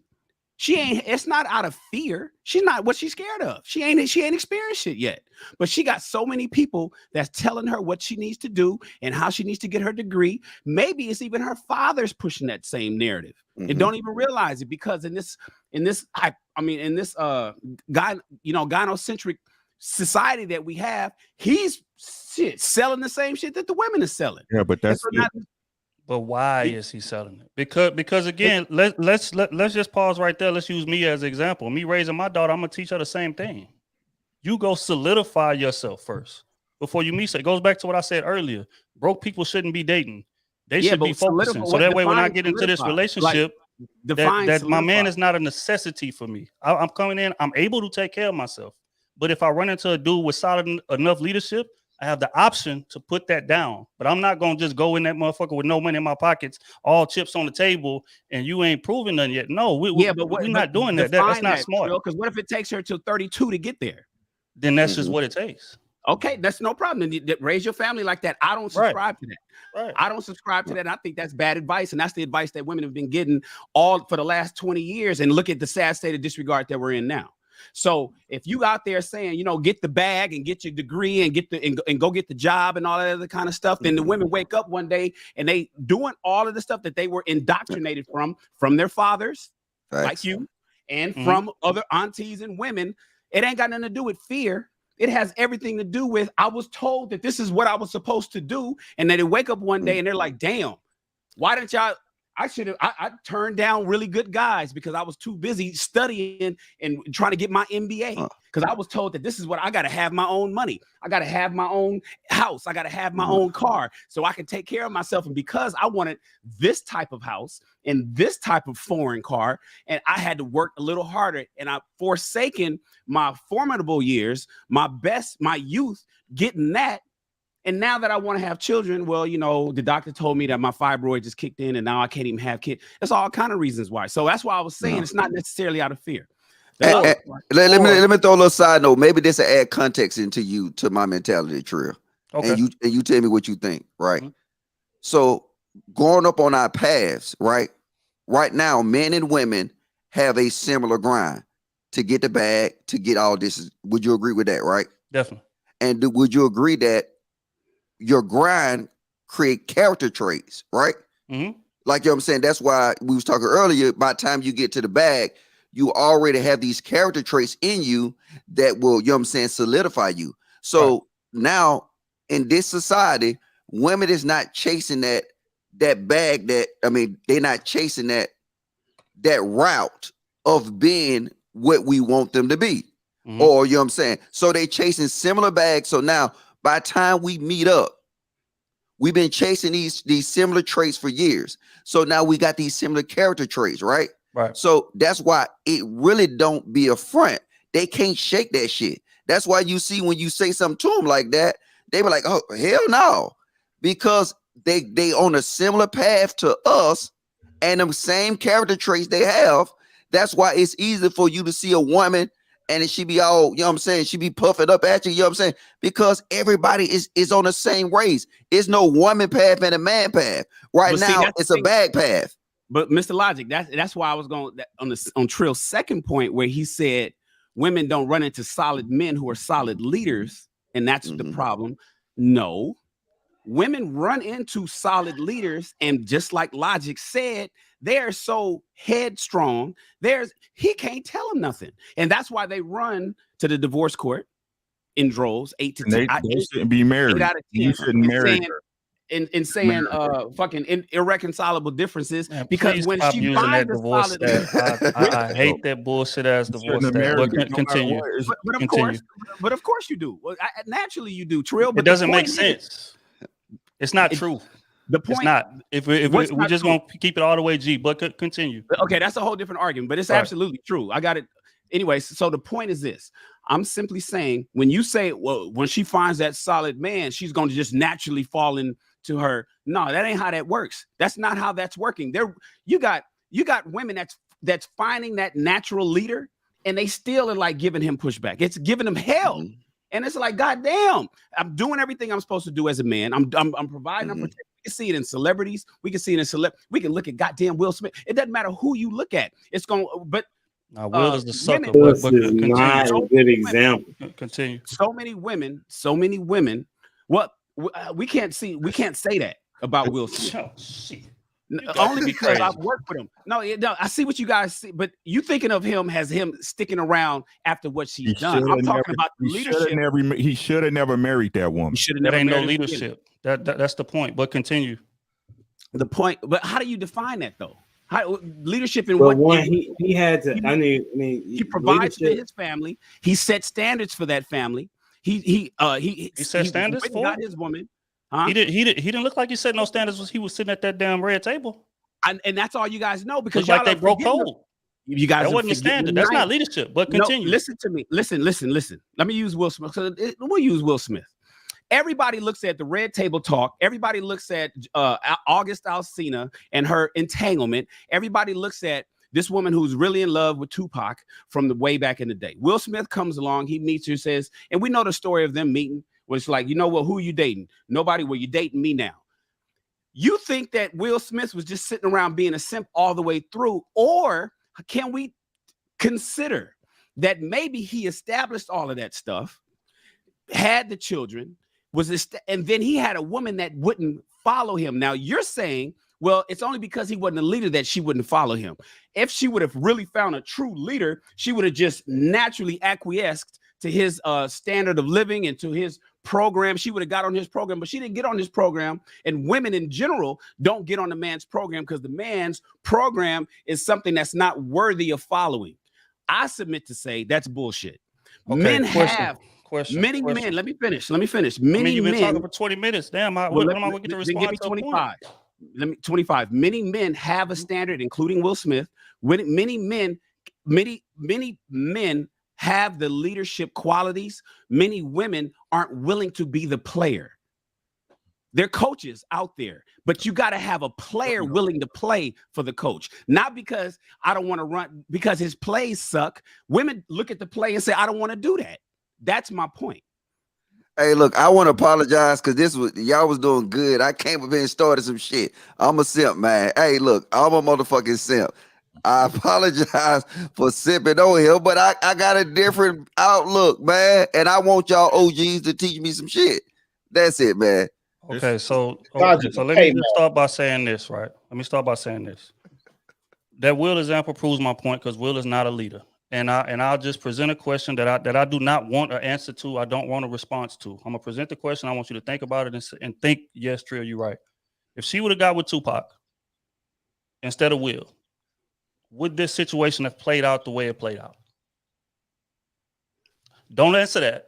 Just think, Trill, you're right. Just say that. Okay. Now, secondly, to the point that you addressed earlier in terms of that might take her to 30 years old or whatever the case may be. Very true. Or I'll pick a man that I'm unsure about when I'm young and just dive into a situation because I've been, let's say the indoctrination was the opposite. Find you a man, you know, whatever that you can stick your future in, all of that great shit, right? But before you solidify your own foundation, right? So, okay, I get married at 19, 18. Married to this man for 7 years. We have 3 kids. And he wakes up one day and say, you know what? I'm going to get a divorce, right? You ain't went to college. You ain't even been working for these 7 years. You have 0 work experience. So now what are you left with? You are a woman that's 26, 3 kids, no way to make money. So what are you left to do? I'm left to go jump on another bandwagon with a man, even though I have 3 kids, even though all of that works against me, even though I have 0 education and no foundation to take care of my goddamn self. So I got to either go home or find me another man to hitch my wagon to. If that's what you deem as success, we will forever disagree because I don't. Okay. Right. Because So you're giving an example. Wait. Let me finish. Of that I'll ever let you happened. talk. I'll let you talk. Let me finish.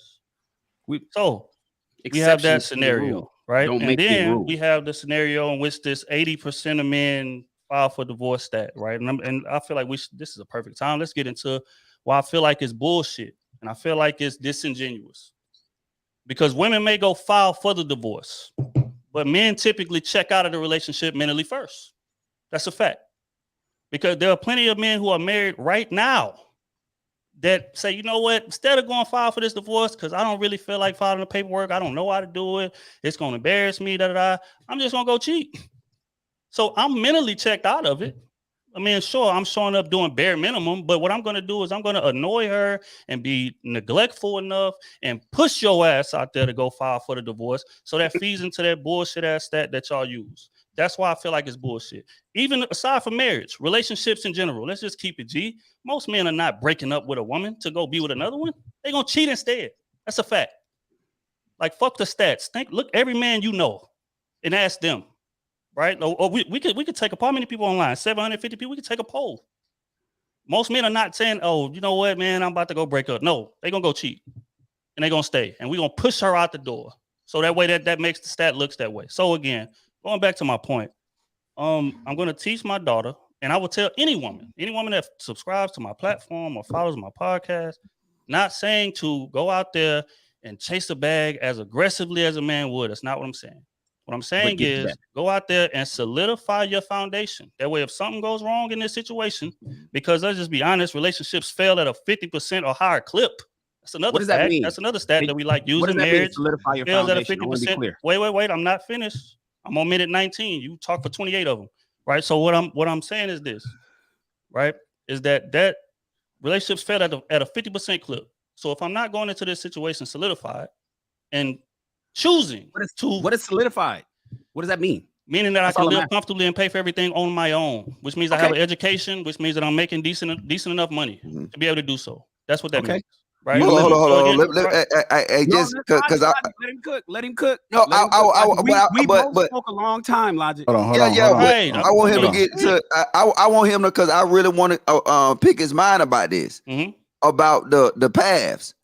Because if we come up right, and our women and men are on the same path, would you agree that the way we raise this in the modern society today, our men and women are on the same path, and then the crossroads is where they meet each other? Isn't it almost unfair to tell these women to break their path and to jump on the path of that man? And wouldn't it be harder? Because I mean, ideally they should have separate paths, but they don't. Question. I see the point that you're making, and that's what I was going to say. You just jogged my memory. You're right. Woman that's chasing a bag, she develops traits, things of that nature that may be contrary to a relationship. But I also feel like reprogramming can happen, right?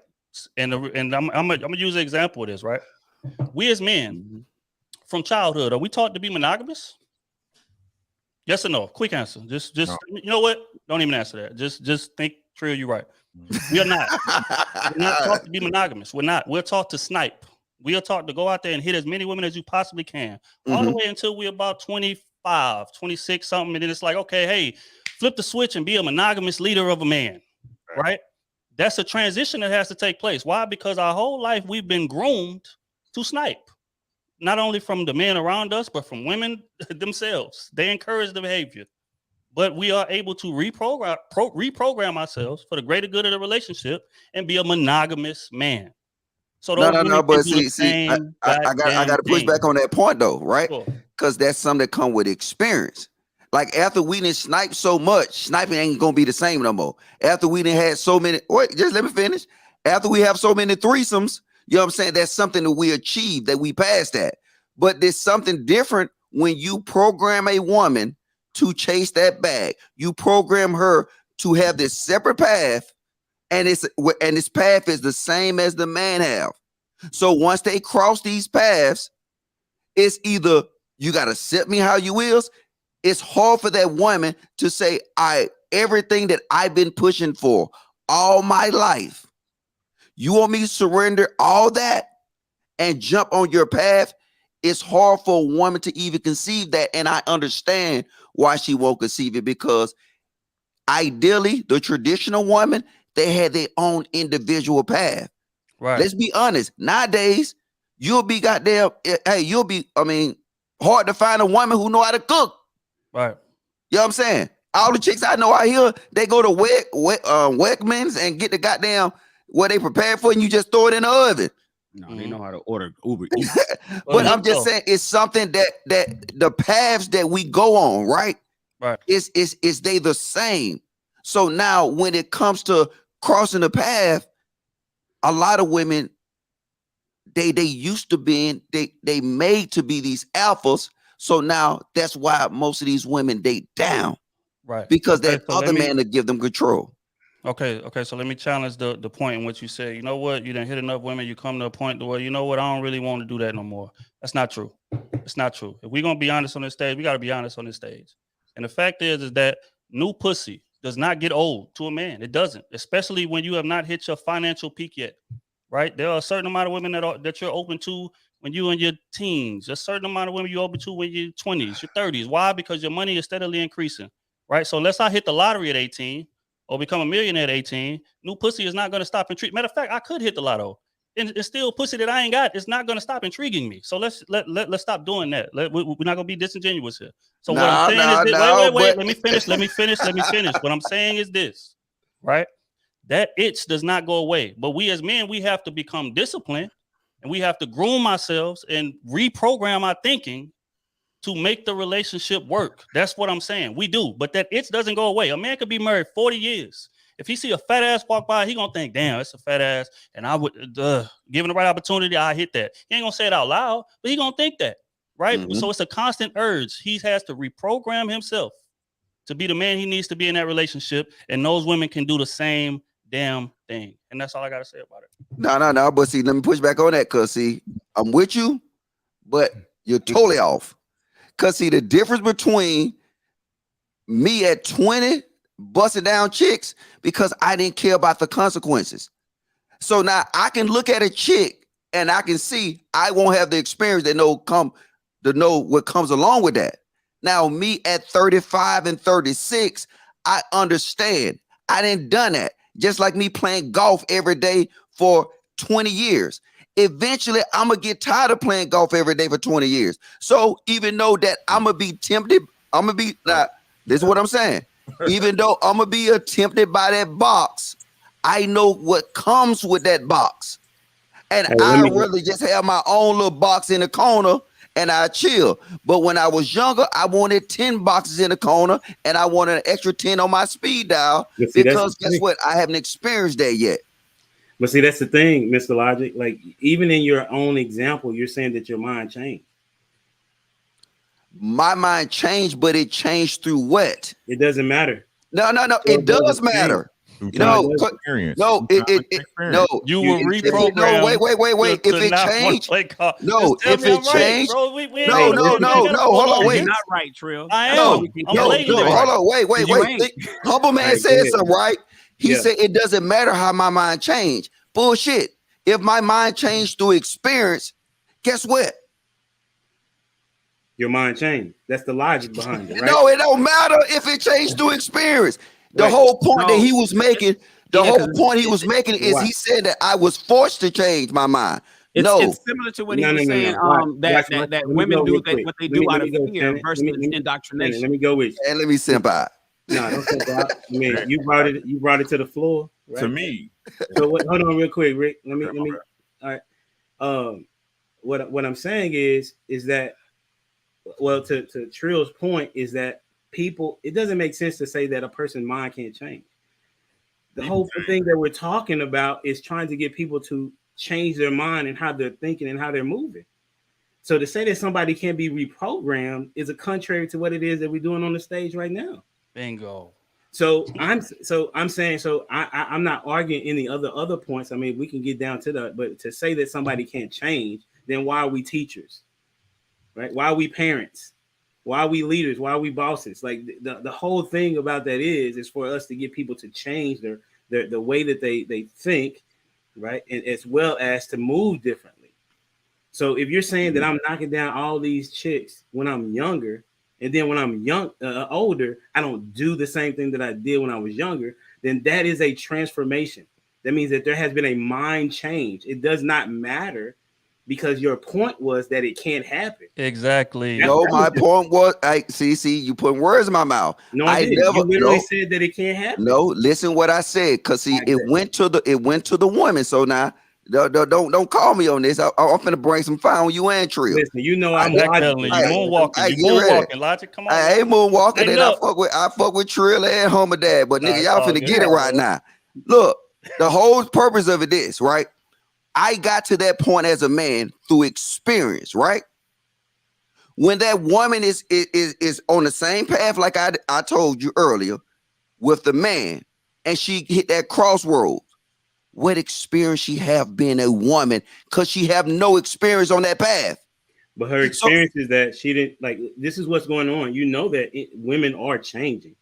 They're not all. I'm not saying all. There are individuals that are changing because they see that what they were doing before wasn't working. Bingo. Look at, I mean, there are women that have these channels currently. I mean, there are women that are talking about, listen, women, you cannot do what it is that they told you that you should be doing. You may think that it's supposed to happen overnight, but that ain't what it's gonna be. Like me, I'm with, I just don't understand the issue. You know what I'm saying? Because for me, it's the law of attraction. If I'm saying that I'm a dope dude and I got my shit together, and I don't even curse, but that's what it is. If I got it together, and I have my vision, I have my plan, I have my ducks in a row, then how is it that I cannot find a woman that will be on that page? That doesn't make sense to me when it has been done. Because the reason is she been trained just like you, humble man. Yeah, she been going through the you are placing humble dad. It doesn't matter how dope you are and how you got your shit together. You got to find a player that's willing to play your game. Exactly. Right. She went through the same training you went through. That's what I'm saying. You got to tell her to jump on a completely different path than where she was raised. I'm gonna let you go, Rick, and I'm gonna say this, and I'm gonna let you go, Rick. And I'm gonna fall back. What I'm saying is, when you continue to make it other people's fault of why you're not being successful, then how can you consider yourself a winner or a leader? Success rises and falls on leadership. What are we talking about? Shout out to John Maxwell. Okay. What are we talking about? We blaming women for the reason why we don't have one? No, bro. I can't believe you even said that, bro. Okay. All right, well then why you not married? Move me away from Humble Dad tonight. Put me up there next to Ricky. For sure. Mr. Logic. Do you want to be married? Yes, sir. Okay. So what are you doing to be married? Why would somebody marry you right now? Wait, hold on. You asked, that's a double question now. Let me ask your first question. I bet. You asked what am I doing to be married, right? Yes. I'm shooting up the club. I'm shooting up the bars. I'm shooting up everything. Everything that move. All right, go ahead. Okay, so that would be your first problem. No, how's that a problem? Because I got you. We already discussed. I gotta dig through 80% of the trash to find that. So the more shots I shoot out, guess what? The better results I can get. And I'll be quick to take the ass to the gas station and leave them if they show any sign they're not willing to jump a path. And that's a whole nother conversation. But go ahead with your next question, though. just when I thought I was rocking with Exactly. Logic, he ran. No. Stay on that ship. Stay on that Hey, ship. no, Don't try to jump off. Hey, JR, put me between you and Chicago. Listen, please. Because I can't be on the same level as Mr. Logic, but I can't be next to Humble. Hey, put me up hold on. Where did hold on. Go ahead, Rick. Time out. What did I say that was wrong? Bro, you hitting up the club in every one of them? No, that was more of an analogy. That means I'm shooting my shot wherever I go. Listen, I only go to the club use no more. a better analogy because everybody knows the analogy. Do you know what shooting the club up mean? I mean, nothing in chick, bro. I know what it, but we since I've been on Lapeef, we've been saying shoot your shots. So you know what I'm saying? I'm saying this. I'm shooting all my shots out there. All right, bet. Okay, Look, so bro. you shooting all your shots. This is the way. Ahead, This is my personal opinion. It might change your life. It might not. Right. Hold on. Don't let Hummer Dad off the hook, Ricky. I want him to come with his circle. I'm never off the hook, bro. I'm always together, man. Believe that.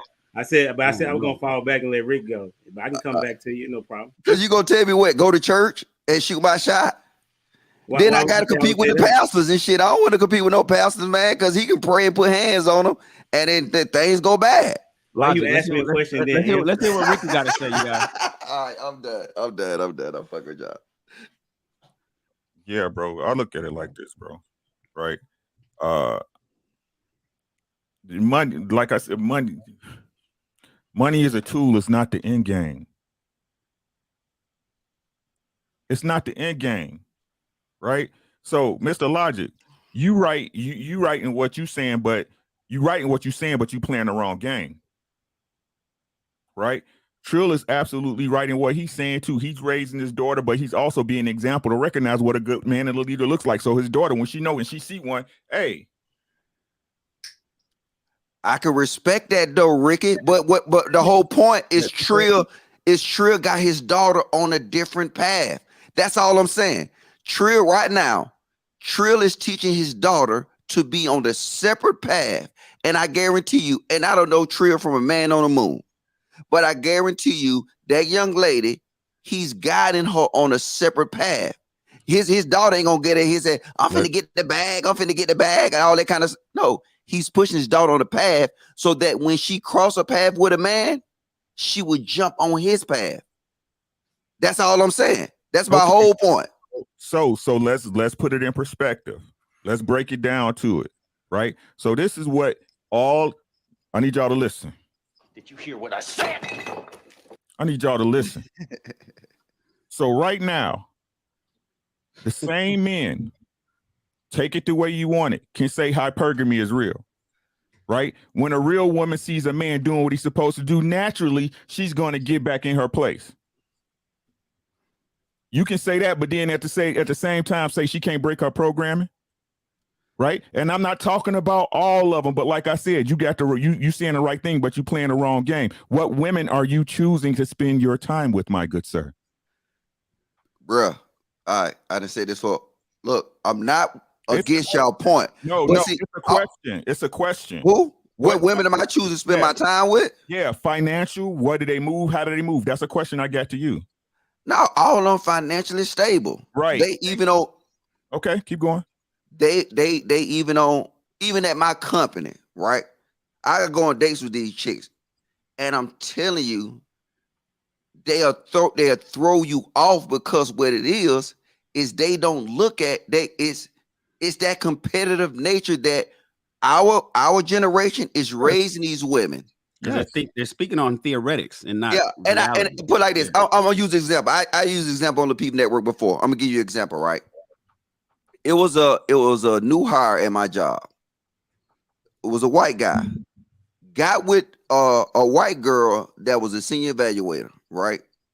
Pretty high position. All right. She married him within like 8 months. You know what he did? You know what she did? She quit.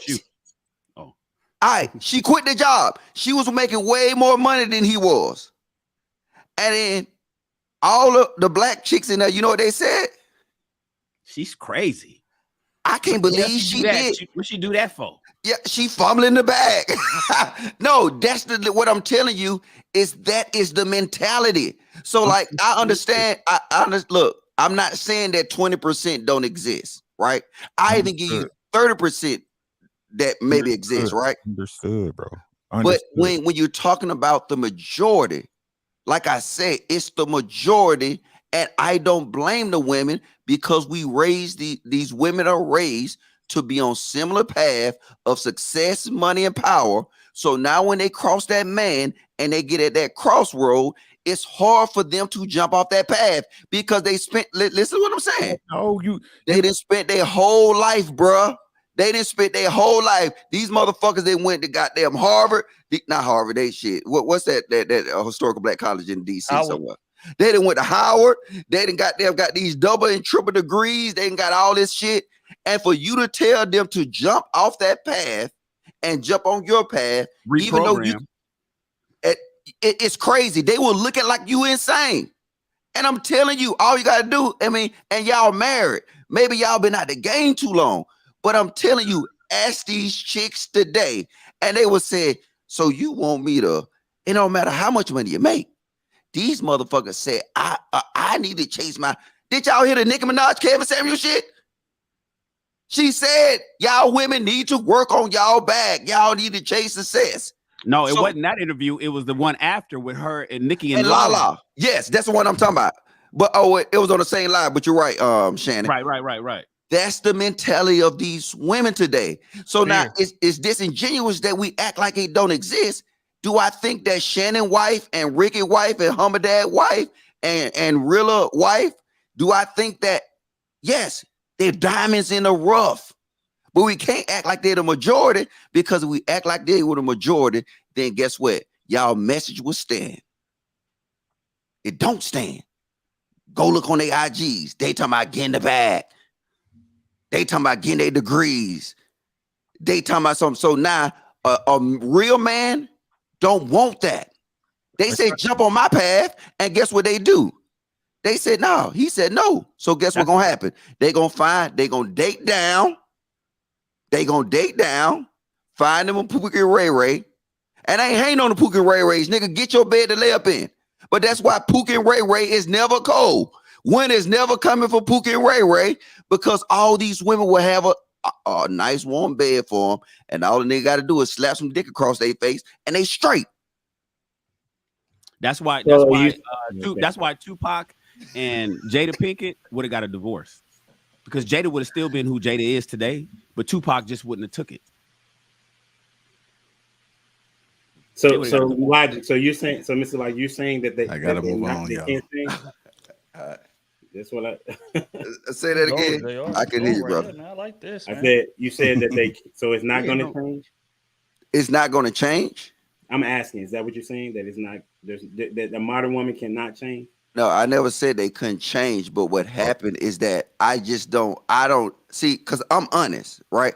I don't think it's realistic to tell a woman to work for something for 20 plus years and give it all up. I'm with the women on this.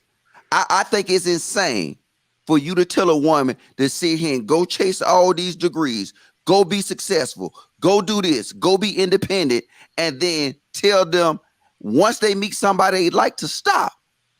So now we got to change their tradition. Though, say that again. I'm listening to y'all do all this back and forth, like, you know, in the real world, that's really not how that conversation goes. How's it go? Who was just saying? Ricky was just saying his wife has the option to work. It's not get down, wait, hold on, Logic. It ain't no get down or lay down conversation. When you present your program as a man, right? You courting this woman or you dating this woman or whatever, that comes up in the flow of the conversation. If she's willing to get on your program, then so be it. If part of that is, hey, these are my thoughts around, you know, what I think our home should look like. She could accept it or reject it, right? She could accept it like she's fully grown human being. But what my experience has been, and this is just me, I know it's anecdotal. My experience has been, I don't care what type of woman it is, you know, or what her travels are, or what her trajectory is, or how many degrees she got. Listen, I'm having a conversation with my girl right now. I can already tell with the verbal cues, she ready to quit. And guess what? You know what you need to do? After you get off this fucking live, go kiss her. Because she a diamond in the rough. But see, you can't. Wait. But you can't compare her to. But see, when you. No, listen, but what I'm saying, what is you derail it. No, I'm just saying, bro. You was from Mechanicsville because you letting it come out of you now. No, I ain't from Mechanicsville. Nigga. Hey, I told you I'm from the west side. So you better put some respect on my name if I get some niggas at your house. But look, we ain't gonna get into that. What I'm telling you is I understand you and your situation. I understand you and Trill's situation.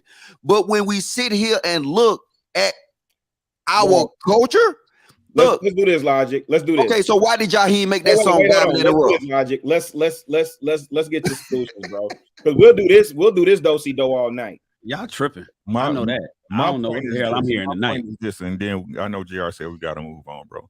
I don't know why, JR. We should rock this. Right. I agree, man. I mean, this is production. We should rock this. This needs to be discussed. JR, you need to clip this. You don't be clipping our show, JR. You clip all these other guys, and you don't be clipping our show. So this is the clip. Talk clips. Get them, man. Okay. And I finish my thought. Yeah, JR, though, before, wait, Ricky. JR, you need to make a simp edition and make sure you put Trill, Humble Dad, and Ricky on there. The simp edition. Because they've been sipping tonight. Now I'm playing. Salute y'all, bro. So like I said, bro. Again, Mr. Logic, you got the right answers, but you're playing the wrong game, bro. Now, y'all already know, again, if your attention is the bag and status, bro, that's going to be your primary game. That's your primary gain. That's what you're looking for. Again, that's not a tool. That's the reason why you're here. Right? So with that being said, if you are chasing a woman within your tag direction, more than likely, you know she's going to have these traits. So why are you shopping there? You must not watch me longer. See, this is what Mr. Logic say, right? Anybody that know me, I say I'd rather have a chick that work at Food Line. And I stand on that. Because guess what that chick at Food Line gonna do? She gonna jump on my back. I'm not gonna get no chicks that work at I'm about to say my job. I'm not gonna get no chicks that work at these corporate America jobs to do that because they already been programmed. And it's disingenuous for us to even think for them to be reprogrammed. I'm just saying, let's be honest.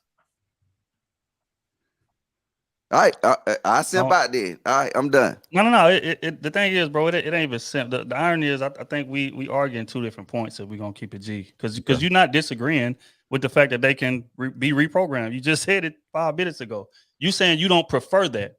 And that's perfectly fine. I said the same thing at the top of this when I started talking. I said that women can be reprogrammed, but it's going to be an uphill battle to do so because they've been operating out of fear most of their life. You know what I'm saying? So it's a situation where it's like this is my livelihood, and I ain't never seen no solid enough dude to follow. So what I'm going to do? I'm going to solidify myself regardless, and then. Even when I do run into a solid dude, I'm not just gonna lay down immediately. No, that's not gonna happen because I need you to prove that you're worth following. I need you to prove that you're not gonna leave me like my daddy left my mama or like my uncle left my auntie or whatever. I need you to prove that you're gonna be here. And then once I see that, she's gonna get in line with the program. Why? Because I'm most women, though. If they could choose, I want you, Trill. They want working to be optional. So we can end this. We can end this right here, right? You live in Houston, right? Right. I'm coming to Houston. Throw one off the backboard for your boy. Oh man, I could throw 5 off the backboard. All right, that's it. In the conversation, we ain't got to talk about it no more. We'll see. Throw it off the backboard. I got you. You can't be coming at it that you just want to smash. Oh, bro, I can't believe women aggressive. They gonna come to him like they want, especially if they see he got a bag. Oh, he ain't gonna have to shoot at all. Look, sipping man. I mean, I said sipping. When it comes to this reprogramming thing, that I hear the theoretics, and I get all of that, but the reality is what needs to happen is we got to train the young ones, right? That's always been my message. We got to train the young ones, the young men to do what the young men need to do and think, and the young women to do what the young women need to do and think, so that when they meet, when they get older, and they can go ahead and get married and have successful relationships. Unfortunately, the women are, and so let's talk about reprogramming, right? So there's one thing about the initial programming, which is the young ones. But then we talk about people who's fed bad software and we trying to get them new software. What are the odds of women changing? It's not happening. It's literally not happening. In fact, some of them, in fact, a lot of them are doubling down. You tell, it's almost like the standards increase. It gets worse as they get older.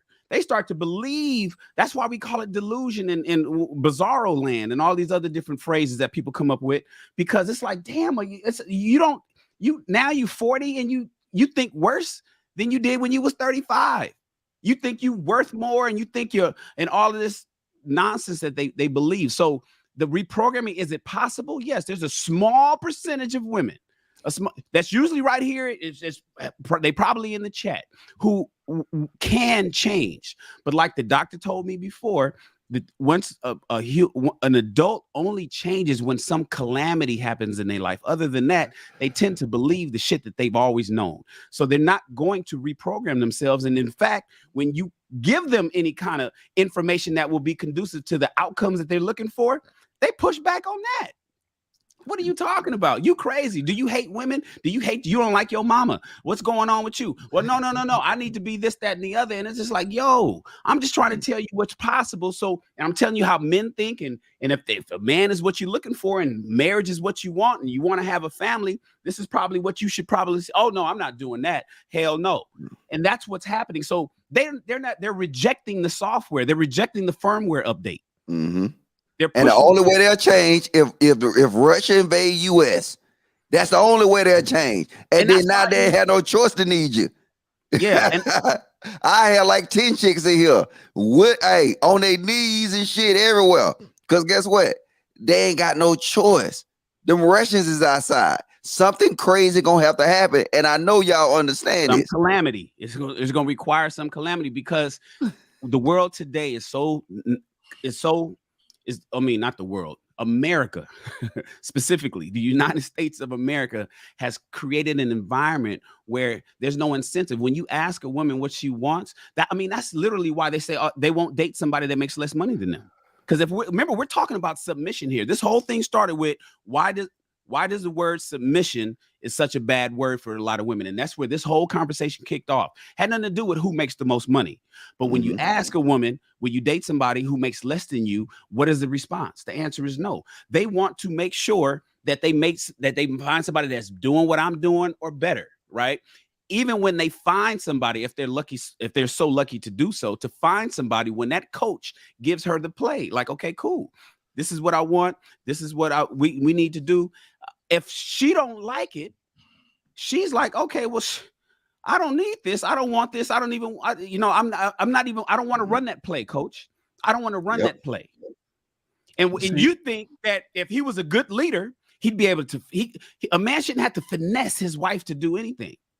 He should just say, look, this is a good outcome for us. This is where I want to do. And this is what I think we should do for our family to eradicate poverty out of our lineage and to ride on to the sunset. Yeah, but I feel that we should go this way.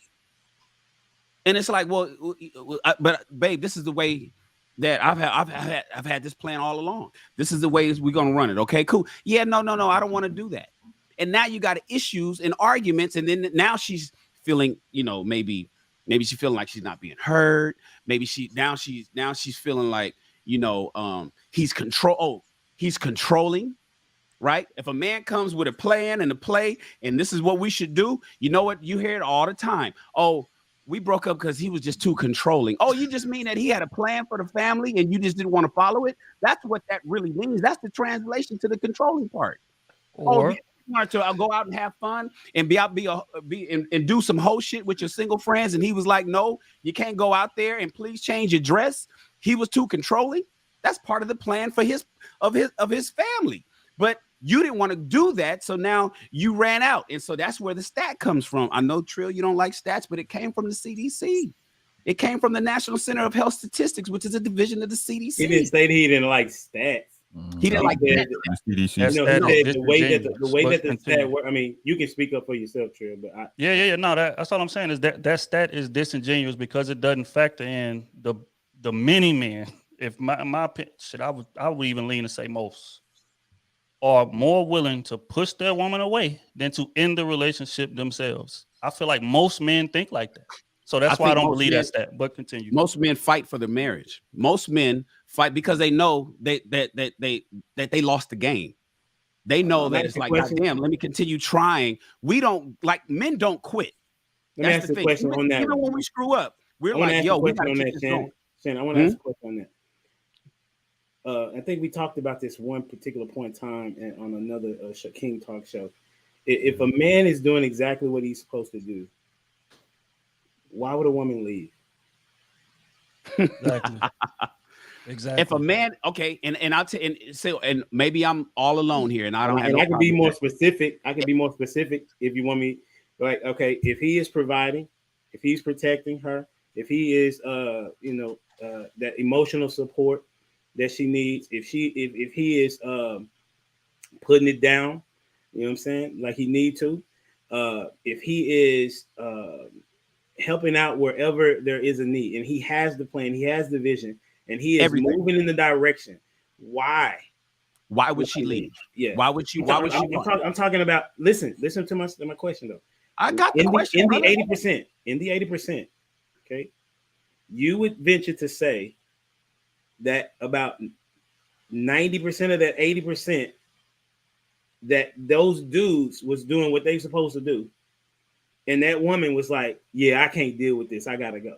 That's what I would venture to say a ton of them were. I don't want to say 90%. I'm not gonna ask you for no ton. I didn't ask you about no ton. I said, give me a percentage. Yes, 90% of them. 90% of them were doing what they're supposed to do. Okay, I'm gonna go there. Look, you didn't want to take what I said. Yeah. So you want me to say 90? Hey, but watch this. Watch this. Hey, Elijah, hold on. Look, 90%. Then 90% of the men was doing what they were supposed to do. Since you stuck me with that number, I couldn't give you 70. I couldn't say majority. So 90. Fine. No, you said a lot. So I'm not saying 90. I'm saying. So you think that the majority of men that were in a marriage did all the things that they supposed to do? Yes. And the woman just left. Yes. Today, yes, and I'll tell you why. Because that's why the number one reason for divorce is irreconcilable differences. That's not true. Yes, it is. No, it's not. Come on, bro. I study this all day long. It is that. That's the number one reason in America is irreconcilable differen's. That's the number one reason. And so you do know that like, and I'm a mathematical guy. Like I studied numbers for a long time. And so that's a lot. So what I'm saying is that numbers can be skewed all day. So okay, hey, I can drop the mic on this, right? I'm gonna give you some numbers, Mr. Humble Dad, right? And I'm gonna ask 3 questions. You can give me numbers all day. Okay, all right. Hold on. Let me just do this. Hold on, one at a time, y'all. Let's just have a conversation. Let me finish talking to him. Let's just have a conversation. You've been cooking a lot, Logic. So the answer to your question is: do I believe that? Because your original question was, a man is doing everything he's supposed to do. He's providing, protecting. Why would a woman leave? It happens all the time, bro. And you know what? The answer is, we grew apart. You know what I'm saying? We grew up. I just was unhappy. Well, what does that mean? You were unhappy because you got this whole Disney fantasy. You thought you was going to be traveling the world, and we don't travel enough. Do you realize that a lot of women will create a reason out of thin air? He's doing everything he's supposed to do, all his fatherly, all his husbandly duties, but maybe because she's looking on Instagram at what her single friends is doing, or maybe what the Joneses is doing down the street. And because she's not doing what the Joneses is doing, because she got a Louis Vuitton bag, but she wants a Birkin, and the husband ain't bringing a Birkin home. There's an issue now. You know how many men come home from a hard day at work and a woman is mad because we just read this in the 4 Agreements. That's the book we're reading right now, Chicago. Right now we're reading it. A man will come home and his wife will be mad because she created expectations for her husband, even though he's doing everything he's supposed to do, and she's upset. And he's like, "Why are you upset? I have no idea what the hell I did." He didn't do anything. She created these expectations because of what she may see on TV, because of what mass media is showing her, because what the Joneses is doing down the street. They got a convertible instead of a hard top. Or because her homegirls that's still single is out there living the best life and doing hot girl summer, and she's no longer doing that because he don't want her wearing a certain dress. Yes, many men Many are doing exactly what they're supposed to do, and women are waking up and not wanting to be there. I'm not saying that doesn't happen. I would say I know what there's no I'm absolute. saying. I What got I'm you. saying is that I would pose, because I don't know specifically the number. I'm just going with reasoning and logic. Okay, if a woman is hypergamous, she is looking for the dude to provide and to protect for her, right? Okay, if that is the thing, that is what she's looking for. Yes, and that is what and it's emotional support, being able to put it down on a regular, all of these things. How does it? I'm not talking. Listen, I'm not. Let me finish. I'm gonna give you an example. I got you. We don't want to drag it out. I got you. Finish. If a woman is hypergamous and the man is doing what he's doing, because she will see, you know what she runs into. Hold on, Shane. Let me him finish. I'm good. I'm not upset at anything. I'm cool. I know I got you, but we don't need long questions. I got the question. Okay, what's my question? Go ahead. What's my question? A woman is hypergamous, and he's still. You about to ask the same thing all over again, just a different way. If a woman is hypergamous, and she's looking for somebody to take care of and do all. But I asked you to answer the question then. So go ahead and answer the question. The answer is because she's looking for the next level up. You know why? She'll run into a humble dad, and her husband, who is on the socioeconomic scale higher than her, so she married hypergamously, but now humble dad is her work husband. Humble dad is the guy that lives across the street, 2 houses down, and she's seeing his single ass. And next thing you know, she wants a humble dad because he's the next level above her already hypergamous husband. Women they go for the best option, and if they can get even a better, because you can be with one millionaire, and then when you see another one like fucking what's the kid? We got Jeff Bezos and the guy. You see the next millionaire, you want him. It happens all the time. It's not so much, I got my guy that's doing better than me, I'm good to go. It's, I got this, but damn, I want better than that. I didn't get the convertible one. I didn't get the luxury package. I didn't get 3 bedrooms. My house only has 2, but all my homegirls got 3. And you can't afford a 3-bedroom house, but my work husband can. And so now he's fucking bending her over in the office late night. It happens all the time. I'm not saying that it doesn't happen. What I'm saying is the information doesn't show. If you go with the stats, okay, 80% file for divorce, right? Then you say, well, it's irreconcilable differences. That's the number one, because you get to write it in, right? Okay, right. And also, women are emotional, right? So if a dude checks out, if he's not doing something, okay, for the most part, they gonna rock with you.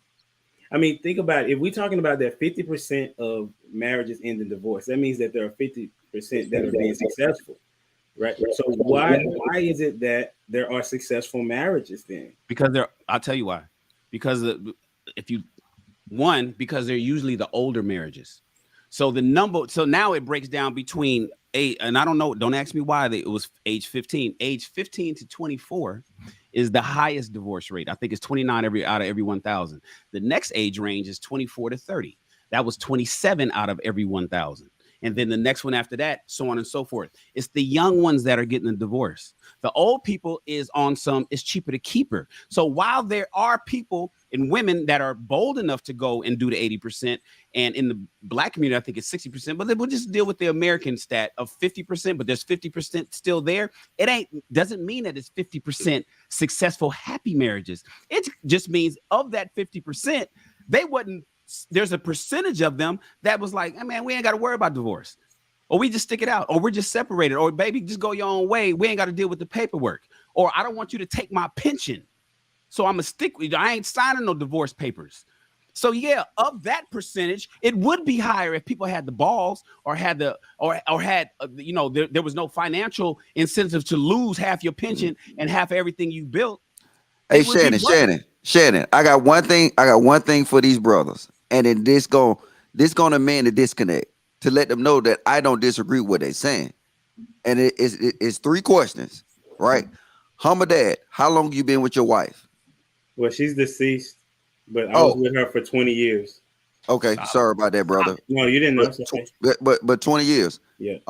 Trill, how long you been with your wife? 15 solid. 15?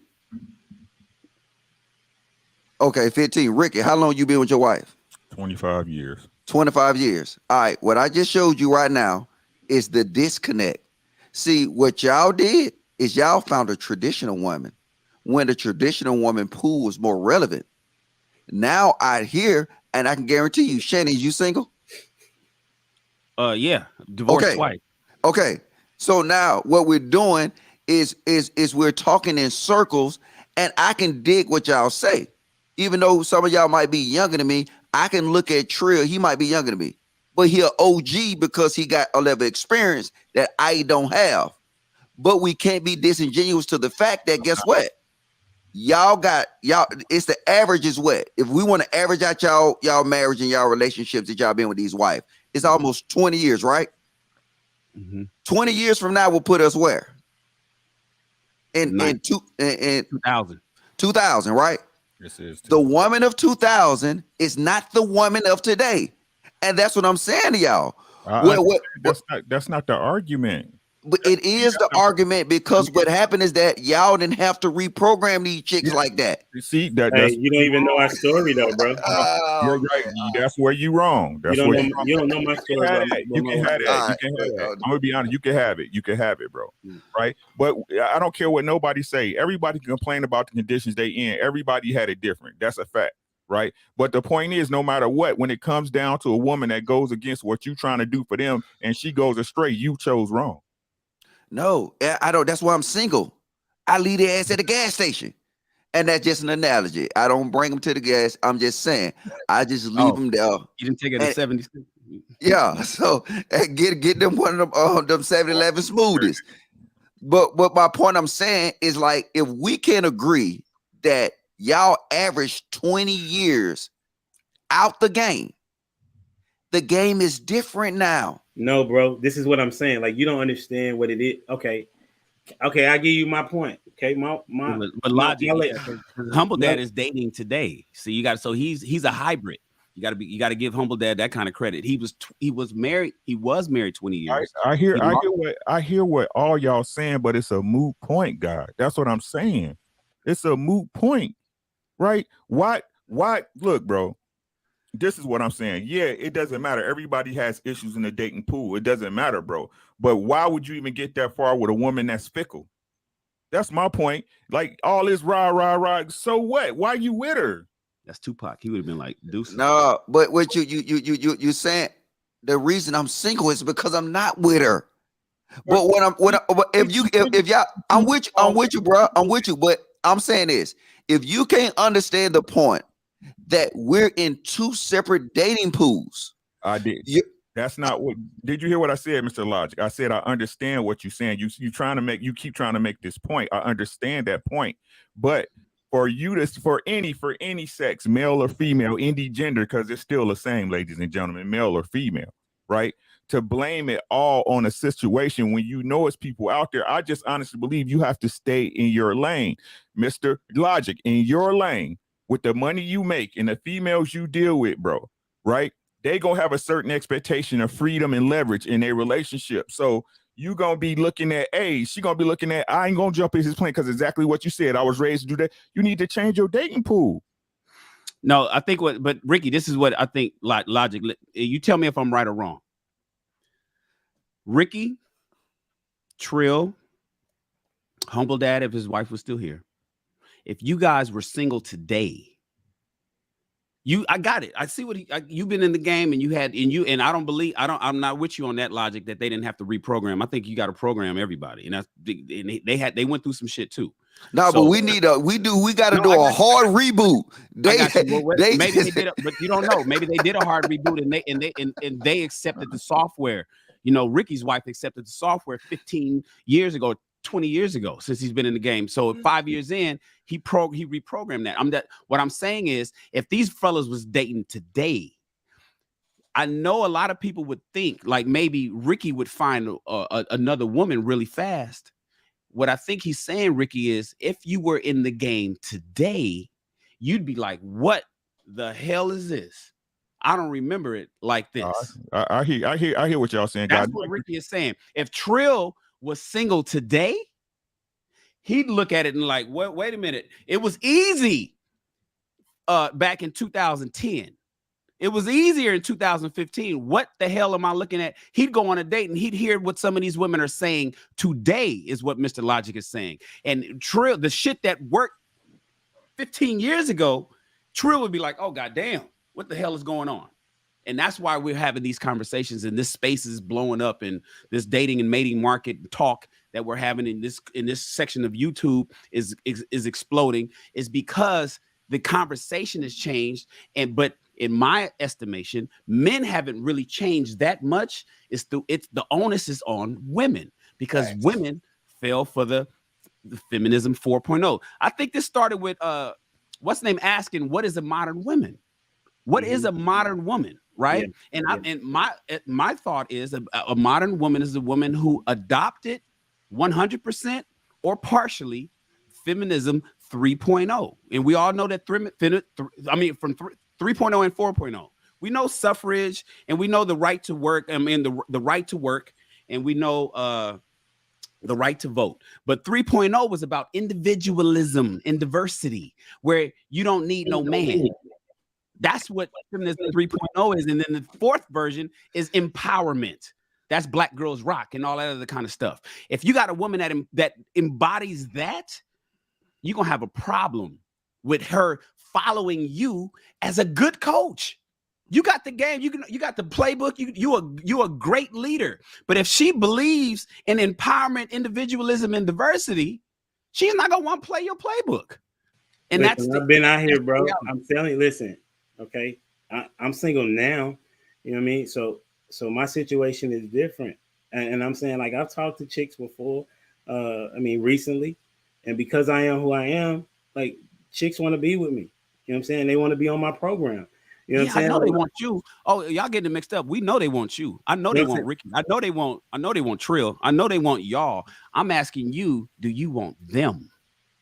This is the question. That's what I'm saying. Like, have you found a replacement for your wife? But the truth is, I wouldn't be worried about them. I'm worried about the one. Yeah, absolutely. And nobody can replace her. You know what I'm saying? Right. So what I'm saying is that just a quick story. Like my wife, my late wife Jen, when we met, she was talking about she thought that she was going to be single and have a kid and then think about marriage until I came into the picture. Mm-hmm. Because she saw something about me that was different than any other dude. Okay. So that's 20 something years ago. Okay. Mm-hmm. That women were still thinking in the way that they are now, which was a modern woman, which is what my late wife was. She was a modern woman in 2001 when I met her. Mm-hmm. So, but why did she change? Why was she reprogrammed? I mean, her mom was a single mother, and this is what she grew up in, and this is what she thought she was going to be. She changed because I put something in her life that was different than what other dudes was doing. So yes, it would. I'm saying it as anecdotal, but you also have two other dudes saying the exact same thing, and then you have Rilla saying the same exact thing. So what's interesting is that you push back on what we're saying that does work. No, because what I'm saying is you guys are exceptions to the rule, but the exception don't make the rule. I'm looking at the playground. True. I'm not looking at these exceptional brothers like Trill and like Ricky and like Rilla, and that's saying, and like you who was able to reprogram a woman. I'm saying, how many other ones was reprogrammed like that? You ain't gonna run into that many. You know what I'm saying? How many? And it's not because we are special, because everybody, I believe that, I'm not special. I don't have this, this ability to be able to reprogram. I'm simply saying, can you reprogram a woman of today? And a lot of us, we want to, because the ego is going to tell us that, yeah, I can. Okay. All right. So everybody's tripping. You guys are the only thing right in the wrong world. No problem. I got it. You got the juice and nobody else got it, because according to the stats, since we numbers and mathematical guys, you're wrong. They're not changing. We're not together. If that was the case, we wouldn't have a sad state of disregard that we have now. So that's all I'm saying. So you believe that, like, out here currently, there are 70% of the men doing what they're supposed to do right now. A majority of the men. Oh, yes. No, I'm not asking for no majority. 51% is the majority. Yes. Yes. So 70% of dudes. Yeah, over 50% of men are single and divorced, and most of them are in the middle class. And That's then the not other what I'm 30. asking. I'm not asking about answer money. is yes. I said it. Yes. Got the it, answer is but yes. Now I'm giving you you gotta context. be all aggressive though. You know what I'm saying? No, I'm saying because I said yes. But that's how I talk. So I'm just listen, messing with you, bro. the answer is yes. Most men today, black men particularly, most black men are doing it right. No. Got it together. Listen, you're talking about financially. I'm talking No, about bro. I ain't talking about money. That's I ain't talking about all money. you brought up though. You didn't bring up anything else but money. I said most black men are childless. Oh, okay. I'm sorry. I didn't hear that. Okay. Most black men most black men ain't Pookie and Ray Ray like the mass media and most women will have you believe when they say niggas ain't shit. You talking about under 20% of niggas ain't shit. The rest of us, 80% or more, got it going on.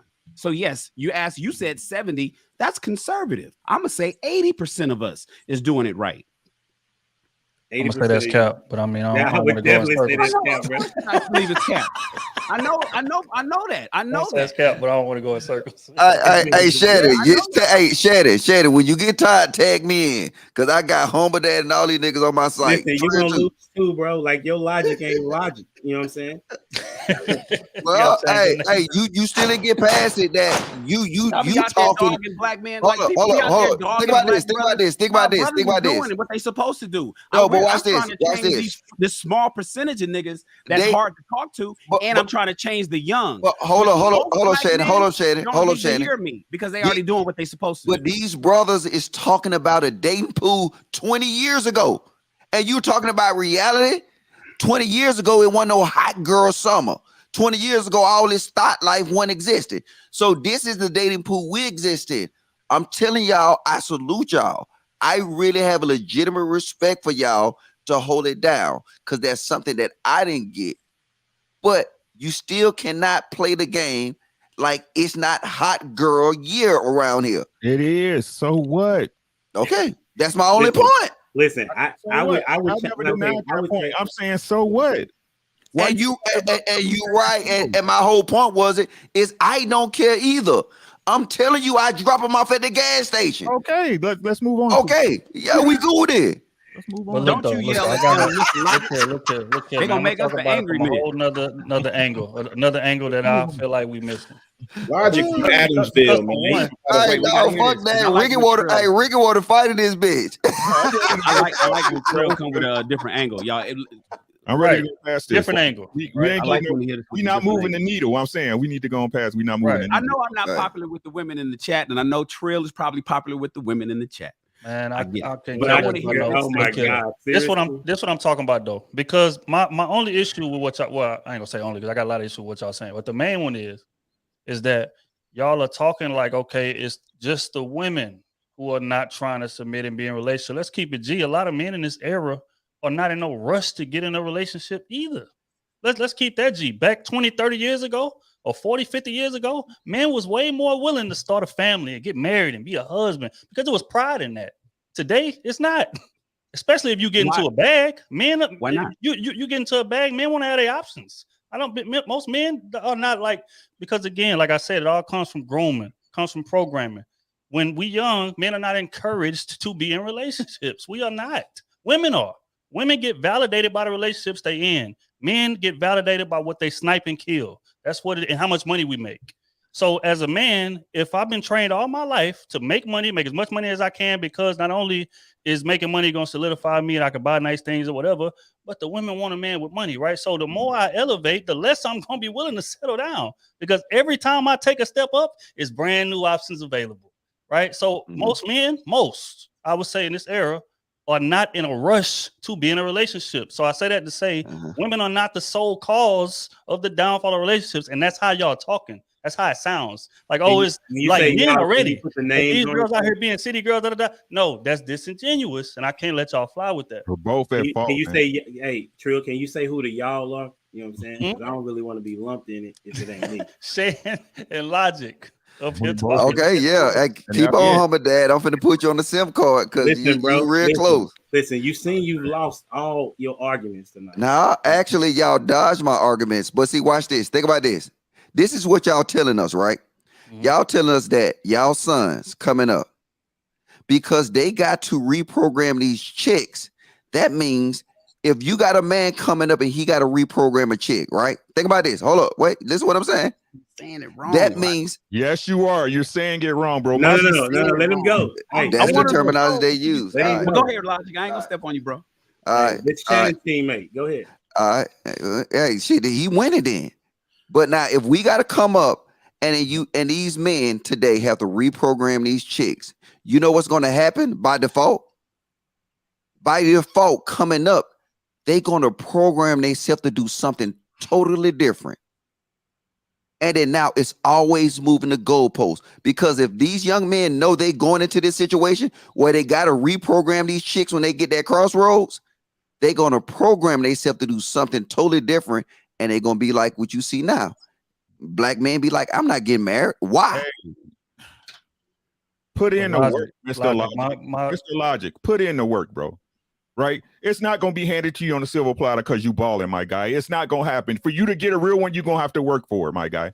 Facts. That's just what it is. It's not going to get handed over to you, my guy. It's not. Bruh, why is you did this? We speaking in general. I'm Look, speaking in general to everybody. It's not. No, you're not speaking in general. You said me. You called out me.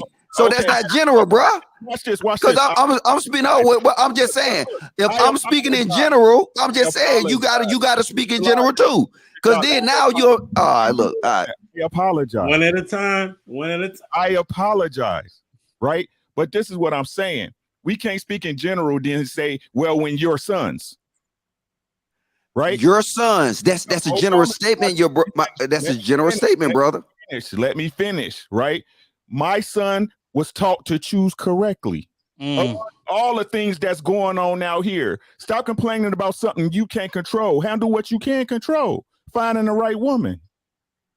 And do you know exactly what you just said? What you just said is what I said from the rip. Why are we still talking? Can we please go on? This isn't moving the needle. Hey, I was done with it. I said it's a circle. Y'all niggas got experience. Y'all got it. I said that shit. I love it, man. I love it. They are. Yes, sir. I love the energy. I need it. I like it. I like Facts. it a lot. Listen, it's okay, Logic. It's not about if we got experience, then why you not listening? I don't understand that. I know, because I can't get in a time machine and go back to 2000. Experience travels, bro. I can't get in it. You asked me a question and then you didn't like the answer. If I can get in a time machine and go back to goddamn the year 2000, then your points will be valid. But you can't speak your points from a traditional perspective of the past into reality. I'm sorry, brother, but you can't. But then I'm telling you right now that I'm in the opportunity to talk to women now. And I'm saying that I don't see what it is that you're talking about. And it's probably because of the pool that you choosing to be in. Bro, is you single? So yeah, well, so that makes me ask you this. So humble dad. You running into virtuous women like your wife was, and today you running into the same kind and caliber of the women that you experienced 20 years ago, the women that's like your life. That's what you're dealing with today in these streets. That's what you see. A couple, not all of them. Not all of them. No, it wasn't all of them back then. I'm saying, are you predominantly? It wasn't all of them back then. Even back when Lil Kim and Foxy Brown was programming women back then, because they got rid of Queen Latifah, right? They got rid of fucking those women, and they replaced them with Lil Kim, and then they replaced them with Foxy Brown, and how much dick they can suck, and how much pussy they can put on. Listen, your face. I got the point. Can you not get all the examples and just get to what the question that you asked? Well, the question is, are you running into predominantly the same kind and caliber of women that you was running into 2 decades ago? Yes. Where you live? Law of attraction. I live in specifically Fort Worth, Texas. All right.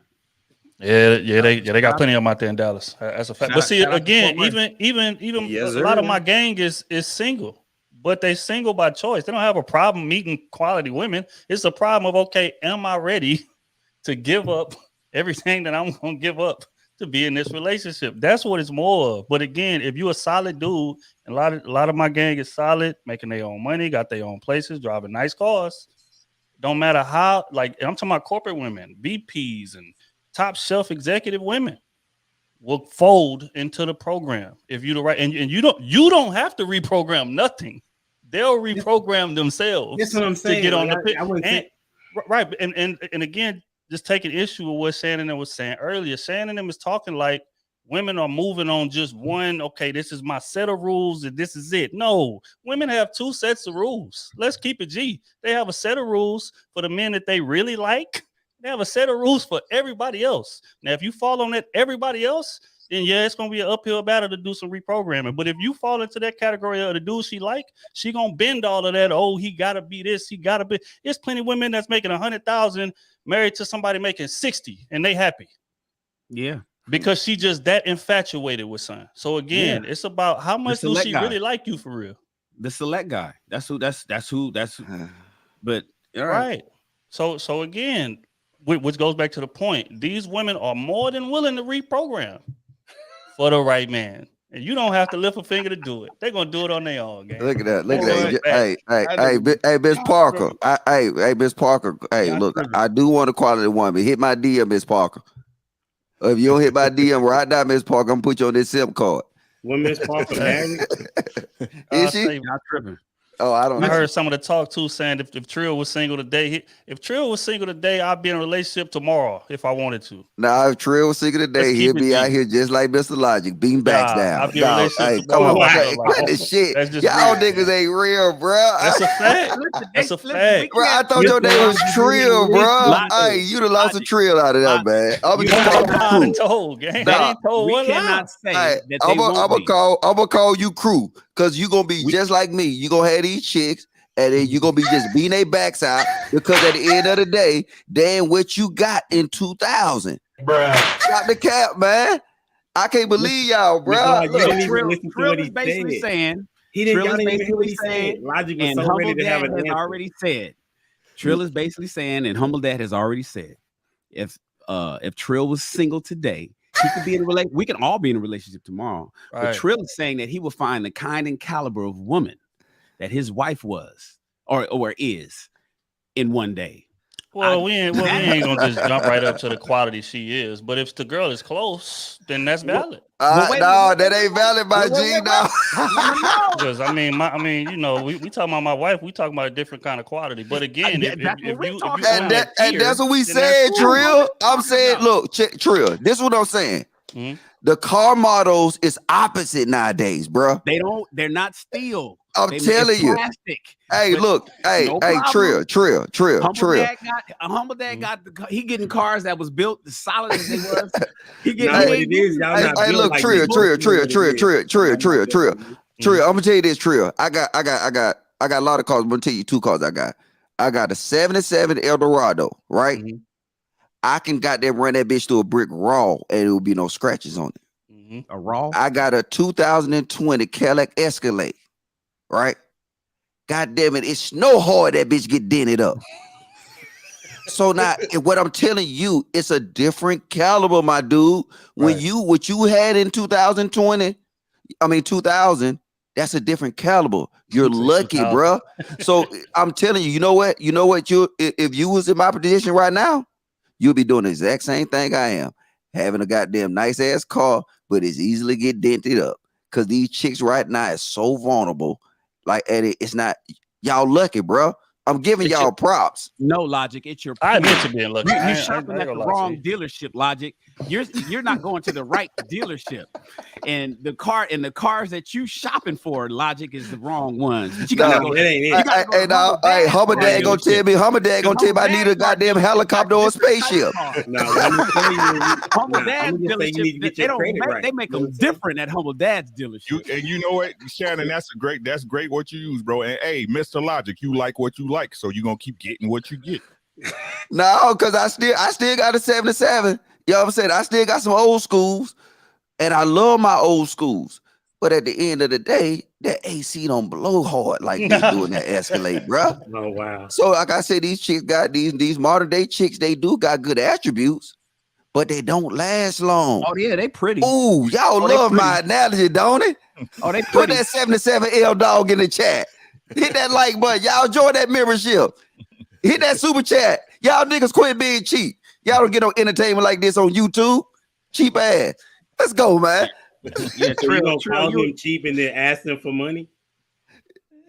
Say again. See, Humble Dad, you full. Hey, let me put you on this zip card. Listen, if you want to talk it, I can talk it all day. They got capes, boy. I ain't seen so many fucking niggas flying in one night. How are we flipping though? Bruh, y'all dodge every last point I made. I don't look at the chat, but I don't look think at the you chat. had any points though. I don't look at the chat. I guarantee you, if you look at the chat, that'll answer your question, Humble Dad. All the women ain't got the chat on, man. We can't see the chat. I can't see the chat. I don't know. I never looked anyway. So if you were to go back, you'll see all the women loving what y'all talking about, and probably all the men loving what I'm talking about. And the reason why, and you have to ask yourself, why do the women love what you're talking about? That answers your question. No, because I'm right. No, you're wrong. What was I wrong about? You said that you can find the kind and caliber of women today like your wife. No, that's not what you asked me. That wasn't your question. Your question was, am I able to find the same caliber of women as I was able to find with my wife? And this is what my answer is. Listen, what's the difference? Did you say that? Did you just say the same thing? Okay, maybe you asked me a question to answer it, or you want to. So what I'm saying is that women, when I was in college, okay, the same women that wasn't on nothing and didn't want to be married and was not about nothing but sex, right? I didn't wife them. You know what I'm saying? There was one that stood above the fray, and I made her the one. Same situation now. You know what I'm saying? Women gonna want me, but I'm choosing one. Okay. Hey, if y'all think Humble Dad need a SIM card, hit that super chat and say Humble Dad. You already put it up, bro. All right, I'm gonna take it down there, my G. Hey, it don't faze me, bro. I know who I am. I know I'm fucking with you, man. Come on, now. I can't believe y'all taking it personal, man. I gotta buy Ricky a drink, man. Ricky, drinks on me, bro. I don't take nothing personal. Nah, bro. I know I'm messing with you, man. Why you throw Ricky in there though? I don't. Bro. It's like it's not taking it personal. I hear what y'all saying. I understand y'all got to go through a bunch of yamps to get to the one, but you got to get to the one. That's what I'm saying, bro. Right? You got to get to the one. I hear what y'all saying. Yeah, look, bro. And it's like what you said about the sons. I don't have a problem with my son because he vetted these chicks he was with, and if they wasn't on his program, he pushed them out the way till he got to the one that was on his program. Again, stop complaining about things we can't control, man. Control you and get to the one that's for you. That's all I'm saying. Yeah, but see, it's a difference between complaining and had a conversation. Because at the end of the day, I'm gonna do me. You know what I'm saying? I just think that, you know what, for young jits out here, you know what I'm saying, I'm gonna let them know goddamn all my scars. You know what I'm saying? And I hope y'all let them know all of y'all scars too. So now they can sit here and look at us and then they can progress through it. Cause see, I'm gonna drop some straight game on them. You know what I'm saying? I'm gonna tell them how they really move. And then so they can protect themselves. You know what I'm saying? I wish I had that shit when I was coming up. That's why I respect these conversations, especially on King Talk. You know what I'm saying? If they had a conversation, people pick through it, and they can say, "Hey, look, you know what, man? I respect what I respect the situation." That's why I say to you, Trill and Humble Dad, I have so much respect for y'all's situation right now that y'all wouldn't understand. But the thing is I understand reality. That's all I'm saying. I'm good. I wish I can have what y'all got. You know what I'm saying? I envy that shit. Hit that super chat.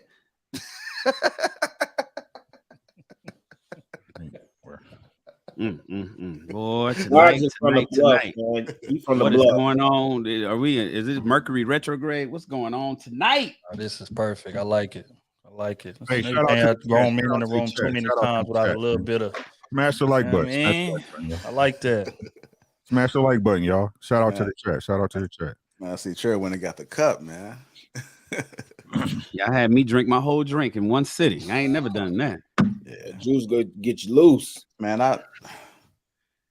It's something I wanted to bring up, man, and you know, I know it kind of went well. I won't say it went left. It went well, and that was great.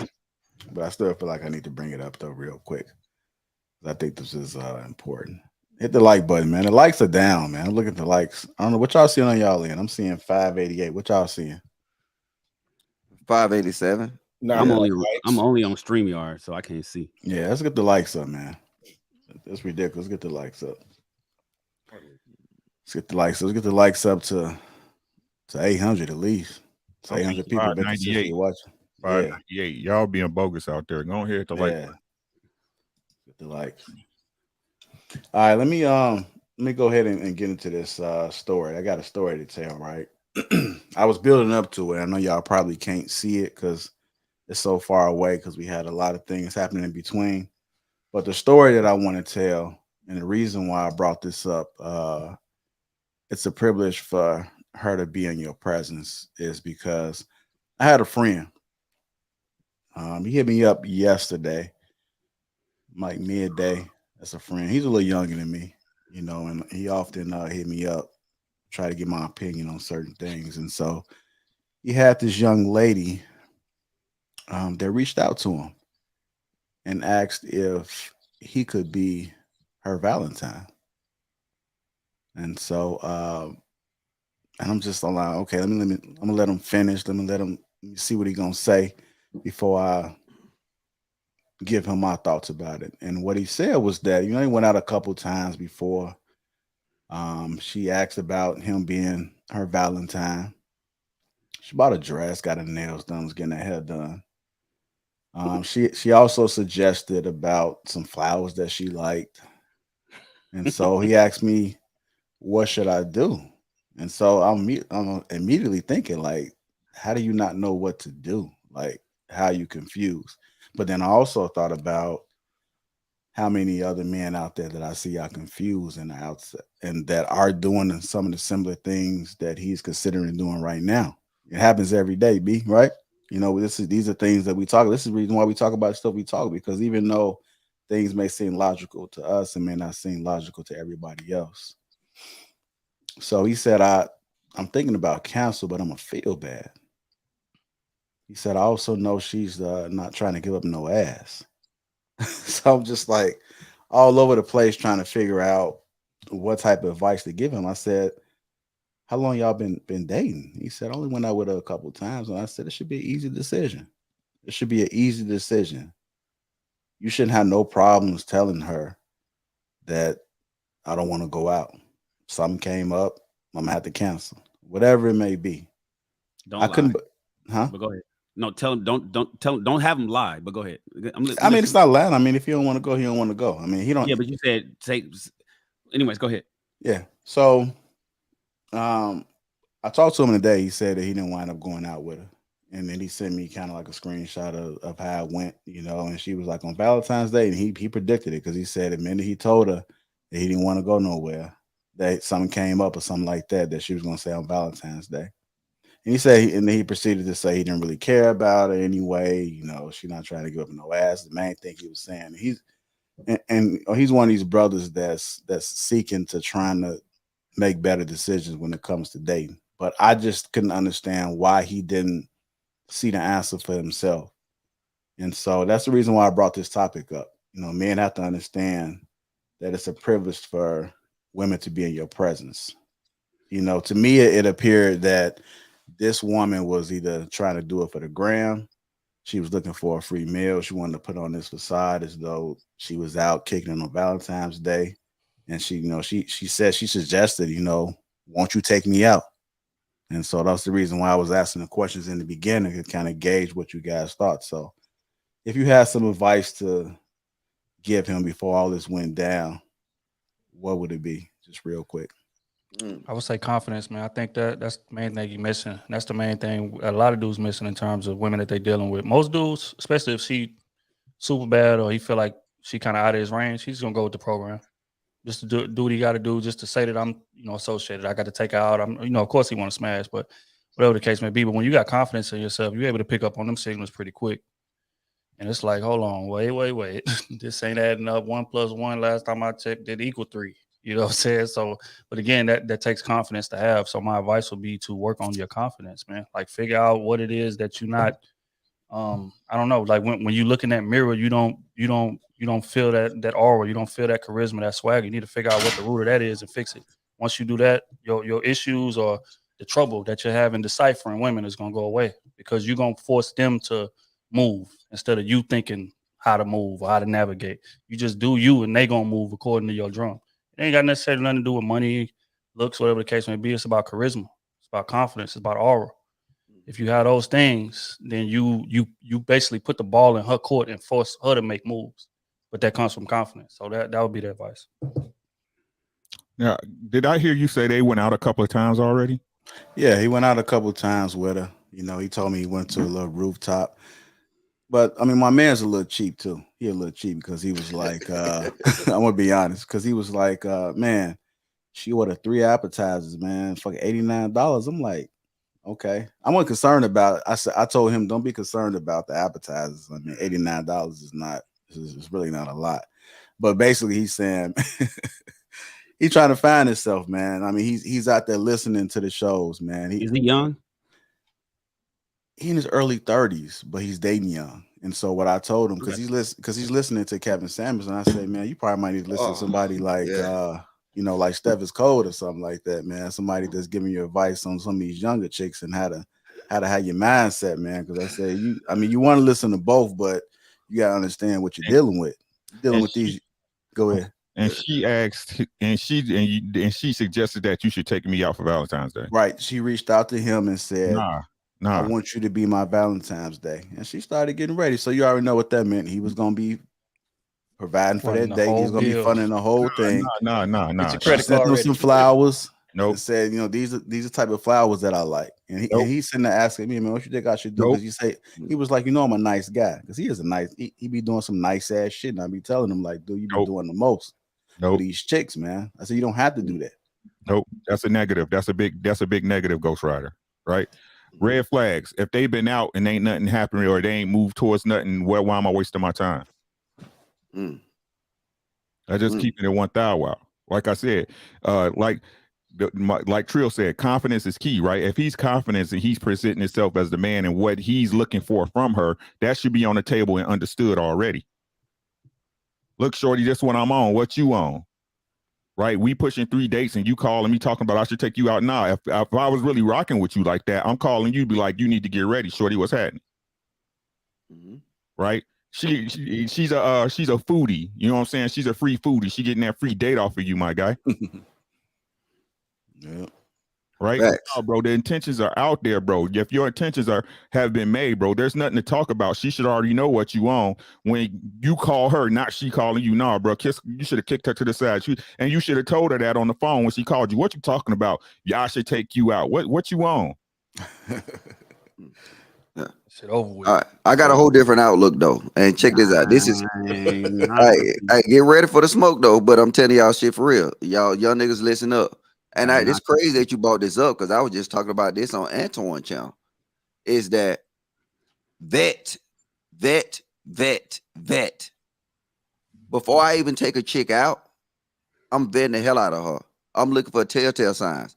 Before we even meet up at a restaurant, she already calling me bae in a text message. She already FaceTiming me. She's doing that. So now when I get to that point where I take her out on that date, I already know I'm just solidifying the deal. So now to that young man, that whatever you talking about, what he need to do is he need to probably vet that chick. Like I said, she will throw out them keywords that you know that you're in there. You would know. Like I said, when you start seeing a chick spell bae and she spell it B-A-E, and she said good morning, she starts sending you the good morning messages. She starts sending you the good evening night. She starts FaceTiming you or whatever. Hey, don't never take a chick out and y'all ain't FaceTime. No, that's wrong. You send yourself up a failure because at the end of the day, what you gonna, she gonna get a free meal off of you. How I do it, and I teach out my young jits around me to vet that chick. I'm telling you, I will spend, if I have to spend a month vetting her, then I vet her through the text message and through the FaceTime. So now when I meet up, I'm meeting up with a purpose. So if I choose to have sex with her or not, I already know that it's available. That's what guys don't do. They'd rather be thirsty, meet a chick one day, They want to take out the next weekend. You know what I'm saying? Thirsty as hell. So she's not ready to give you that box yet. All you got to do is just probably vet the chick. She will let you know. You will see it in her tone that she's ready to pursue that type of relationship with you, and then you will capitalize on it. Hey, Logic. I just got a question real quick. I mean, it all depends on if you're vetting for a relationship or if you're vetting to try to get that ass. Because if you're vetting for a relationship, you ain't gonna be concerned about FaceTiming and all that stuff. You ain't concerned about that. No, you don't got to. It go, but see, that's what I'm saying. If you're vetting, you like your purpose. It really don't matter whether you want to smash a relationship. You know what I'm saying? It's just normal protocol that you're not gonna sit out here and waste your money with this chick. You're gonna spend time with her. I'm telling you, by the time you hit that damn roof Chris dinner table or whatever you hit, he took her to the rooftop, right? He would have already knew that she chose him.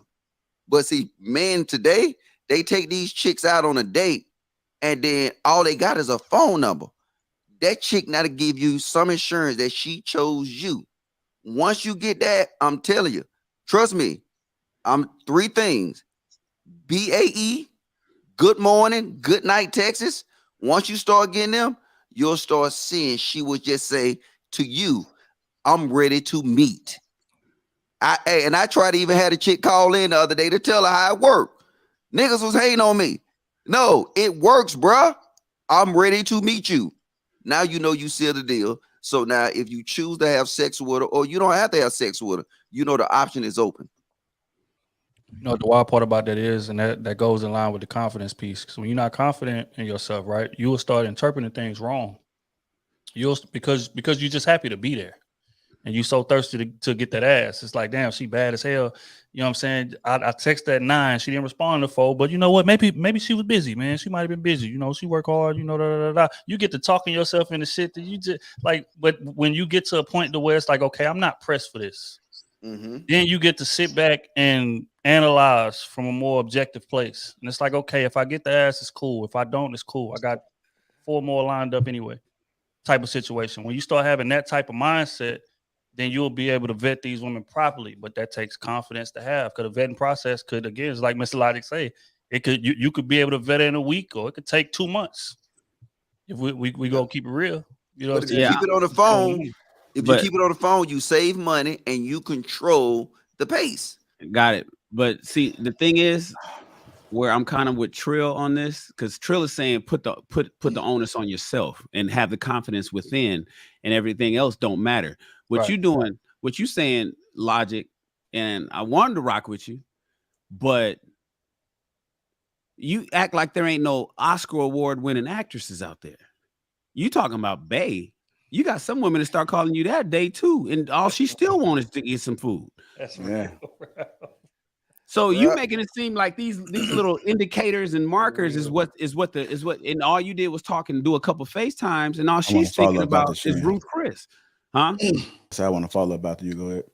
So you got to be careful with the well, okay, I got my Bae text. Good. Now we can go to dinner. And she's like, I need to send the Bae text.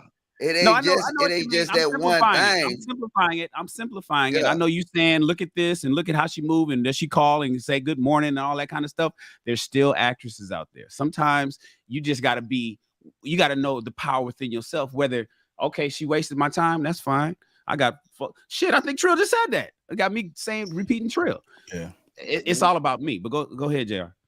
Nah, what I was going to say is, I guess it's all depending on your mindset, right? If you meet a chick, I'm not the type of person who want to sit on the phone. I'm not doing the FaceTime, and I'm not sitting on the phone too much. I like to go out and kick it, right? So if I'm gonna go out and kick it, it's because I want to go out and kick it. It's not because she's influencing me to go kick it. I'm gonna go out and kick it. She's joining you on what you do. Right. And so even in that moment, without any indicators, you can still like vet a chick, and you can still even like finesse it in your favor. Like I told my one guy, and I had experience like this. I had plenty of experiences like this where like you can control the situation right then and there. Even if they putting up whatever type of front they putting up and everything like that, you could break all that down like right there in person. That's the best time to actually do it. You could break it right. You can see it unfold like right in front of you. Mm-hmm. You can even say like, I'm about to fuck her tonight. And Oh, But like 2 or 3 hours later, you beating her back out. Big facts. And at the same time, you sitting there thinking like, I said this shit 2 or 3 hours ago. No, despite what she said, despite what type of front, I'm this, I'm that, because that's what you wanted to do. Now, if you vetting a chick for something long term, you know, I mean, it's a possibility you might be like, damn, I smashed on the first night and still be questioning if she the one. But you know, you probably will vet her differently. But I don't think that you have to be like looking for all the indicators. If you're the type of person who want to go out and have a good time, drink, you don't have to take her to Roof and Chris. You can still go out to a rooftop that's pretty reasonable, to be honest. You know, but see, the thing is, and then if you want to, because I already have a number in my head already what I'm gonna spend. You know, I'm not cheap. You know, if I go out and spend $300-$400 something like this because I wanted to spend that, it's because, you know, I'm having a good time in the moment. Cool. You know, I work hard. That's what I'm gonna do. But it's not like she's do this, do that, do that. It's like you came out with me, you know, like you in my space. I'm comfortable. I'm controlling narrative. Now go ahead. Yeah, but it's not and I'm with that because I didn't present that portion of it though. But she can just say, hey, look, y'all bowl or y'all go to Top Golf, right? We go to Top Golf constantly, right? She just say, hey, look, all right, I want to come now. So you don't have no real obligations to her. But at the end of the day, you will start seeing her momentum move. We go bowling. Okay, I'm bowling with my partners and some of my homegirls. She said, oh, yeah, I want to come. Come on, pull up. You know what I'm saying? So when she pull up, she'll get her drink, she'll get her shoes, and then she'll blend in. But what I'm saying is that's part of the vetting process to where you would know that she chose and you chose. So no, ain't no misunderstandings. Okay. I mean, to me, and I'm using the story you use, JR, right? To me, Courtney said something in the chat. She was like, a woman knows she gonna let you get some before going on a date. So with that being said, what happened with your guy, right? So if we didn't seen each other, then you know, and we on date 2, and we ain't got no chemistry going, I'm gonna ask you what's up with this. You see what I'm saying? I understand, you know, if a lady trying to be demure, you know what I'm saying, or trying to keep it thorough. You know what I'm saying? But if you sitting up there calling me to take you out, because if we was there and that attraction is there, right? More than likely, she was waiting for me to call her on Valentine's Day, correct? Because you know, I mean, why I'm taking you out to Valentine's Day? He didn't call fast enough. Right? But that's what I'm saying, Shannon. You see what I'm saying? Right? So I'm taking you out to Valentine's Day because why? I'm gonna treat you nice so I can hit. Right? Ain't that's the point of Valentine's Day? Everybody going to buy flowers and run flowers across it and run a bath water and all that stuff. You know what I'm saying? At the end of the day, hopefully you get in the bed, right? So if that energy is not being reciprocated from this chick in these first and lady chick, whatever y'all want to call her, in the first 2 dates, why is you calling me on Valentine's Day? Why are you calling me? I mean, to me, it kind of looked like he was playing into that whole Valentine's Day, the whole blow up of it to himself. It's like, dude, like, why does it even matter? You know, I'm happy that he was seeking some advice because he called me. I missed it. He said, yeah, I was just hitting you up, man. I wanted to run something past you. And it happened like quarterly. You know, he'll run something past me. And I'm like, okay, cool. And then when I called because my man was like, did he go out? I said, oh, let me hit him up. Let me find out what happened. He said, hell no, man. I sent it this message and screenshot it, sent it to me, man. But I respect the fact that he's learning because it's so many men that are misguided. And it's not a talk for women. You know, it's a talk amongst the men to try to educate the men and have a stance on certain situations. Valentine's Day is just another day. But don't get finessed into going out on some date and buying the flowers or something like that. Because there's been times he went on horse and carriage rides. I'm like, man, you don't take no everybody on a horse and carriage ride, bro. I mean, even if you got it, that's just like a waste of time. You sitting up here with this bum, wasting your damn time, and then I feel sorry if you don't even get the damn ass. I'm not saying it's all about that, but it's like, dude, like, man, I'll tell you exactly what even happened, bro. Like just hearing the situation as you presented it to me, I can tell you what happened from top to bottom. He was the third option. He was. Valentine's Day is coming around. the dude she really like, he done got a little distant on her. He She with probably his done checked he the with his real stories. girl. He done post his real girlfriend. Right. Okay, so he out. Next dude I like, okay, you know, whatever. We done kicked it out and probably let him hit last week or whatever. He done ghost me this week too. So it's like, okay, you third on the list. I know that you really like me. We done been out for dates. I can kind of, you know, control you essentially. If I tell you, hey, take me out, hey, do this, you tend to, you know, hop, skip, and jump to do it. Right. So that was her mindset and thinking that. But again, when you got the experience, we did dealt with these women before, you could just see the game from a mile away. No woman is hitting you on Valentine's Day and requesting something like that. Like that's my whole thing with like if you got to request me to do it, I'm already just thrown off by that.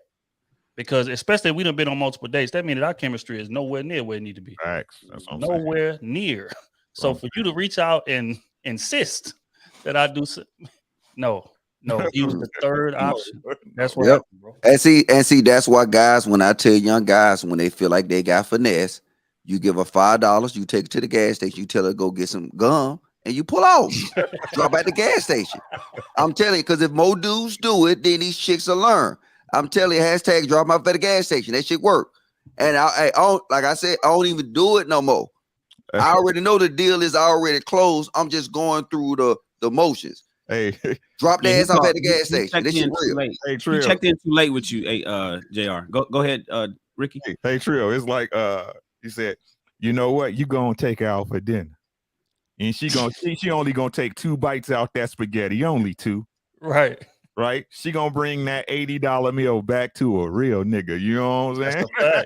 That's a fact. You gonna take her out, spend all that goddamn money, $350 on steak and all of that. You wondering why she ordering extra steak or why she didn't only took 2 bites of that steak? That's because she bringing that back to dude that she really like after he get done taking his girl out, his real girlfriend out. You just a stopgap. That's how the game go, bro. But again, it takes experience to see that play coming. Exactly. That's why if you take that little that Roof Chris plate and you throw it across the parking lot, then you gonna start. Hey, she might not be good for you, but I guarantee you the next dude gonna get some good results. And I mean, if we being honest, like when I was out here, bro, like, and I was dating and a girl dug me, it was hard for her to keep her hands off you, let alone her. You know what I'm saying? Like that chemistry is chemistry, bro. If a girl digging with you, she gonna let you know, bro. She gonna let you know, hey, I'm with it. You know what I'm saying? So yeah, he deep in that, bro. He needs to let that one go. That's just my opinion. Yeah, I know I'm keeping y'all a little late, but I'm gonna end it on this note too. What's sad is that we often talk about the women and how like they grew up a certain way, right? And so it's kind of hard for them to curb that mentality. It's the same thing with men too, because we've had these conversations at least the past couple years about different situations. And so when you bring this up to me, it's like, dude, you still ain't got it. You still ain't figured it out. You watch all this content, like you talk to me, like you sit here and do this, and you still haven't figured it out. Some people just not gonna figure it out. They just not gonna get it, no matter how logical it may seem, no matter how much sense it makes. They just not gonna get it, and it is what it is. So I just I'm gonna keep giving it. If he asks me some advice, I tell him. I am proud of him that he didn't go for it, because if he would have told me he went for it, I'd have been like, man, here we go, boy. We ain't making no progress. After 2 years, you still ain't making no progress, because I didn't even know he was like that. I really didn't until I started hearing the stories he was doing and what he was doing. I said, dude, man, you wasting your time. I said, what, you scared to be alone? I couldn't really figure it out, man. But to the men out there that's watching, man, just have a backbone and just be open to change. I know it may be hard to kind of curb certain behavior because you've been like that your whole entire life. But I think a lot of gentlemen on the panel has dropped some game. Just process it, catch it on the replay, try to make sense of it, test it. I'm a real big fan, and I always say that. I tell my people to test it out there and see. Test it on your wife, test it out on your girlfriend. Just test it and see if it works. If it works, then you got some more data that you just and took into you, and you're able to figure out if you can make the necessary change that need to be changed. You need to tell your boy to contact you sooner. Next time he meet a chick, tell him to check in with you first. Hey, like I see Sherelle say, test what? test what we saying. So if we get some advice and you normally don't do that or you normally don't act that way, test it. Put it into play. See if it works. Like if you normally used to like women coming to you, try going out to the women and go to them and see what happens. If you normally telling women yes all the time, tell them no sometimes. If you used to just doing what your wife tell you to do all the time, like no matter what it is, tell her no sometimes. Test it. That's what testing is, Sherelle. When you're asking about testing, put it into play. See if it works, because let's be real, nobody's an expert, right? Even the people that went to school, they learned something from somebody, and who's to say that shit gonna work? So the only way you're able to figure out if it works is test it in your own life. And if it works for you, then you adopt it. If not, then you say, shit, that shit didn't work. But at least you tried to make a difference. When you sitting there doing the same shit every fucking day and you complain about your results, only person who could be mad is yourself, because you ain't doing nothing different. You got to get uncomfortable to grow. And a lot of people grew up certain ways and they just stay in them ways. Even as an adult, they're in them ways. So the only way you're going to be able to figure it out is to test it, Sherelle. Hey, the only thing I'll say though, with JR talking about taking advice, don't take his advice on the choking stroke. Unless your girl into that, bro. Unless she into that. You got 7 seconds. 7 seconds. Yeah. Choke somebody. Hey man, let your girl be a hoe, man. I don't know what people got the problem with that, man. Yeah. Pineapple. That's bro. Pineapple. Banana split. You'll be amazed, bro. You'll be amazed, man. Hey man. Remember, I told you when you slap that ass, make sure you connect, because if you slip, it's gonna be awkward for her. She's gonna be like, what the fuck was that? You gotta connect, man. They gotta have that. It hit different when that pop, it hit a little different, man. You slip, man. It's like, oh shit. It's awkward. Imagine how she feel. Trill. Yo. So you better. I don't care if you got the oil in your night, man. You better make sure when you see, look at it first. So when you wind back, watch it through. Don't look at it and then look away and just, oh shit, you had slapped up here. I'm turned off. That must dry out quick as hell. That's on another note, man. I'm probably getting flagged for this shit. Don't be afraid to lose, guys. Don't be afraid to lose, man. It is what it is. Trill, Final thoughts? Anybody want to say something? Trill, did you see the poll? Nah, what happened? JR put a poll up. 615 people voted. It was a question that you said he should put a poll up on. What was the question? When a man is unhappy in a relationship or marriage, does he break up and file for divorce? We know he don't do that. Does he voice his concerns and communicate, or does he just cheat? What the poll like 58% says voices concerns and communicate. Only 35% say he cheat, like you said most men do. Yeah, we voice our concerns and communicate, but when they don't listen, then we cheat. And then cheat. So again, the question was disingenuous. Disingenuous. You don't get to do that. You don't get to do that. Y'all don't you pick up that goalpost and walk 10 more yards and then put it back in the ground. It don't matter if you cheat before or cheat after the communication. You still cheated instead of leaving. That was my point. You cheat instead of leave. That's real. Come on, bro. Y'all be weak in the knees. Stand up. Stand up. Keep it G, man. Hey, Shannon, you on your own now. Trill, my homeboy. Look, hey, Trill. Don't be that oop, bro. Hey, Trill, he called you Dwayne Wade, bro. It is. Hey, Trill, throw that bitch high off the backboard. Gotcha, man. You better finish too. Listen, you might need to talk about you. We're gonna talk about you on King Talk the next Tuesday if you don't finish. Bro, hey, they don't call me Brown for that, bro. Go ahead, though. I'm sorry. Yes, sir. All right, y'all, man. It's been a great show, man. I know Rilla barely hanging in there, brother. Man, cut it out. Yeah, it's way past your bedtime. My apologies. I was surprised. Humble Dad lasted, Rilla. Really? That's what we do. I know as you know what. See, I always do this towards the end. My bad, Humble. I wasn't saying it like that. I know what you mean. I'm okay, but you was about to close, and then you asked for something. You know what I'm saying? You know, just tread lightly.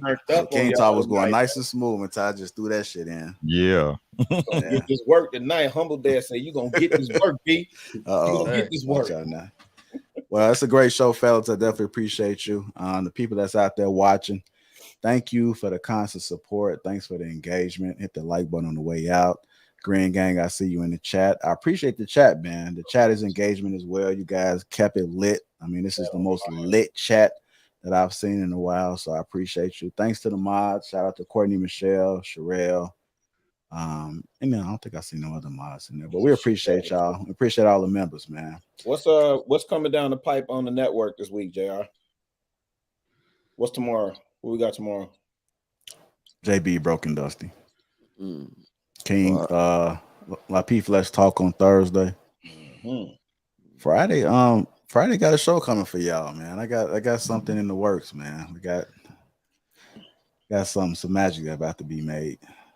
Hey, you got to give me and Trill our own show. You know what I'm saying? Logic Brun and goddamn Trill Wade. You know what I'm saying? Our whole show about throwing it off the glass, man. Shout out to Jay Swift for the mellow. Hey, you gonna mess around? I'm gonna tape this interaction when we get to Houston. I want to see Trill set it up, and Logic, you better knock it down. That's easy, man. It's too early. It's too early. Too early. Oh yeah, Trill, Mitch. Hey, Trill. Tell the guys we out all weekend. What Friday is like, but Saturday and Sunday. Sunday. The bed in. Sunday for you. Well, I gotta have something for Saturday, man. Well, I mean, I may pull up Saturday, but I mean, I can't guarantee I can do every day. But Sunday for sure. Sunday. Hey, look, so Sunday. All right, Trill. Now your price, Trill. I'm gonna get you out all weekend. Now your price.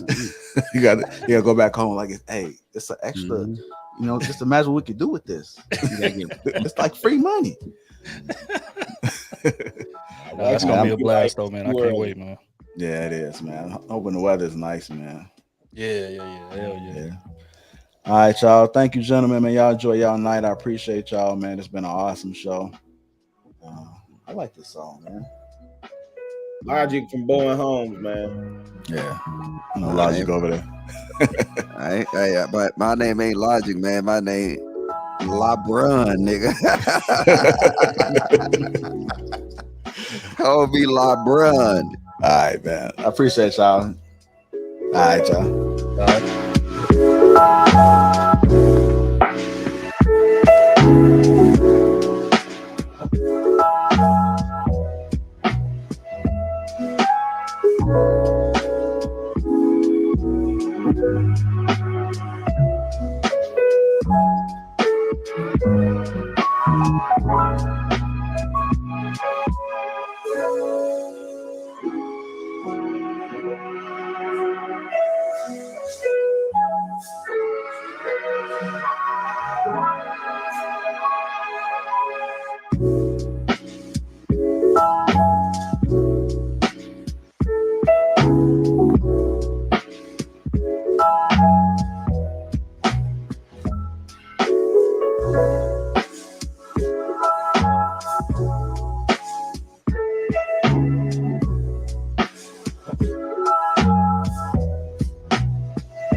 Appreciate y'all. This is the last track, man. Hit that like button on the way out. Hit that like button. For your boy, hit the like button. Make it make sense. Hit that like button, y'all.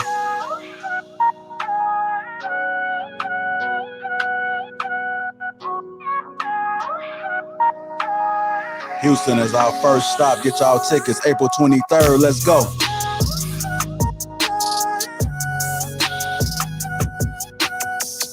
Last track, man. Hit that like button on y'all way out. Hit that like button on the replay.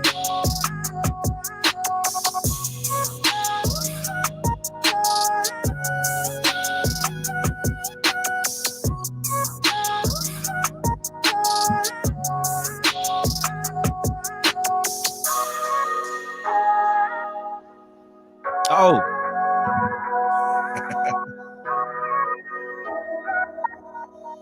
I'm get sitting your here phones out vibing. and scan. Go and get your Vibing phones to out the and music. scan.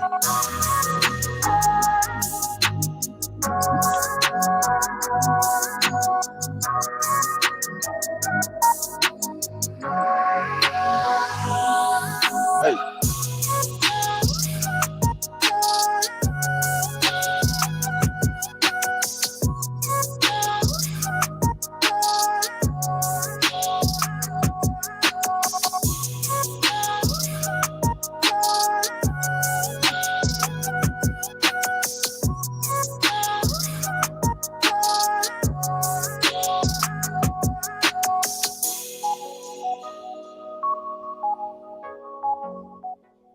I had something else I wanted to add into it though. So the thumbnail is the actress who put up the billboards to get Tyler Perry's attention. And she ended up getting a job. Ended up getting a job. So, you know, once a woman see a man, an opportunity, potential, man, she gonna come to it. You know, it's funny though, when she put up that billboard originally, Tyler Perry told her that's not the way to do it. If you want my attention, that's not the way to do it. But she got the job 2 years later. Yeah. 3 years later. You know what? I was listening to what he was saying, and like he said he didn't know nothing about it. I'm like, man, I think he could cap on that. Yeah, he was capping because it was after he bought Tyler Perry Studios, you know, the old Army fort. It was on the highway to work. You couldn't miss it. He saw it. Yeah. It was on That's the the highway. sign right there, right? Highway. Is that it? Yep. Yeah. Yeah, there's no way for him to miss that heading into into Tyler Perry Studios in Atlanta. He saw it. He just didn't want to acknowledge it. And then when it hit the news, when it hit the Chitlin junket, it was like he had to say something. And his response was, if you want to get, just submit the traditional way. And if you want to get a job, that's not the way to do it. But then 3 years later, she's a actress on his TV show. Yeah. So I mean, I got to be honest, it was quite impressive. I mean, I would have took notice too. I'd have been like, damn, you did all of that? Because you don't see too many people doing it. And I don't even after she did it, I don't think you heard about too many people doing it. So the fact that she did it, I was surprised it was only 2,000. I thought those signs cost a little bit more, no? Oh, it depends on your market. Like in LA, it may be 25 grand for a 30-day run. In Atlanta, because they call that, they go by sheets, right? So a billboard that side is called an 8 sheet. That's the side. No, I'm sorry, it's a 40 sheet. Well, damn, I haven't bought one in so long. Was it an 8 sheet? Anyways, go by sheets. That size right there could be, I've seen it as low as $500, but it's on the highway in some rural location. And I was like, when they showed me the map, I was like, I don't want the hell, and these people ain't gonna buy my movie. So it could be as low as $500 and they'll give you 3 months, man. Wow. Yeah. That's crazy. But so if hers was $2 grand on a highway heading into an old closed fort, and they measured by the traffic and all that, it makes sense. So I could see that happening. Yeah. Well, that was awesome, but man, she got her break. I think she starting in some other shows now. I don't think she with Sisters no more. Because when I looked at the 2022 when I was doing the research, it looked like she wasn't on there. So, but she might have just been a feature. I mean, a feature. She might have just been a feature. I don't know. But yeah, man, it was a good show tonight. Yeah, it was, man. It was. I'm surprised you hung up in that all the time, man. When normally you start to like slow down a little bit and start yarning. You was in there. Oh no, I'm cool. I do, but come on. It just when we talk about stuff like this, and we're on polar opposites, I jump in. Like when we all kind of agree, I just kind of I'll be quiet. I'll sit, because what I'm gonna say, I'm gonna just repeat the same thing that somebody said before. But tonight we was polar opposites. Yeah, polar opposites with submission, because that was the catalyst. It was submission, and then Courtney asked a question: what is a modern woman? So we're talking about submission in the modern women, and the definition that we have on modern women is different. It's like, oh, how brothers got a different definition, or how we perceive modern women. So yeah, but I respect my man Trill and Humble Dad. Yeah, it was a great show, man. I like how the guys spoke up, man. Like Humble Dad, spoke up, said his piece. Logic gonna speak up. So and Trill too. Trill don't back down. So So it's always a great thing. I had like 4 more topics I wanted to get to, but I just, You gonna save them or you gonna save them? I don't know, man. I mean, it was in relation to the topic, so I mean, maybe I might piggyback around some months later. So we'll see. Okay. But once the conversation going, I tell people you got to learn how to adjust in the moment, man. So sometimes you may not reach the topic. There's been plenty of times when a lot of people that's talk, man. I just didn't get a chance to get to the topics, or I may just throw something in, or I may shift the topics around a little bit. So it is what it is. And it was a great show. Yeah. Modern women, man. Modern women and modern men and all of that. But to say, well, you know what we didn't hear was your opinion. So we're gonna treat this like a Marvel, like we ain't doing all of that, man. I gotta get up early, Logic. You're doing the most, man. JR. What? You want to know my answer to what? I want to know your answer to, do you believe that the women today, 2022, young women, and I'm talking young women, let's go. I'm gonna give you, I'll be specific. Let's talk about women 25 to 40, 15-year span. The women that are 25 years old to 40 years old today in 2022 are about the same quality as a wife would be 2 decades ago, same age range. And we're speaking about the majority that I've seen. Yeah, this is all anecdotal. Yeah, this is something that you can't measure, right? Yeah, right. Yeah. We can only measure the outcomes of what we already know the difference between the divorce. That's what I was speaking to. But just in your own experience and in your travels and whatnot. Yeah. It's rare. It's rare. I don't see it, and I don't even think I was really paying attention to it a lot more until we started having conversations, because it was a norm.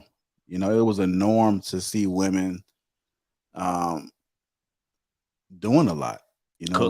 Holding down the household. So when you see a woman, once you start having the conversations, I started to look around at people's marriages, and I even asked my grandfather. I said, because then I started questioning how my grandmother was, because even back then, like you said, you had some modern women, and even though they grew up in my grandfather, he's 80 something now, so he might be early 90s.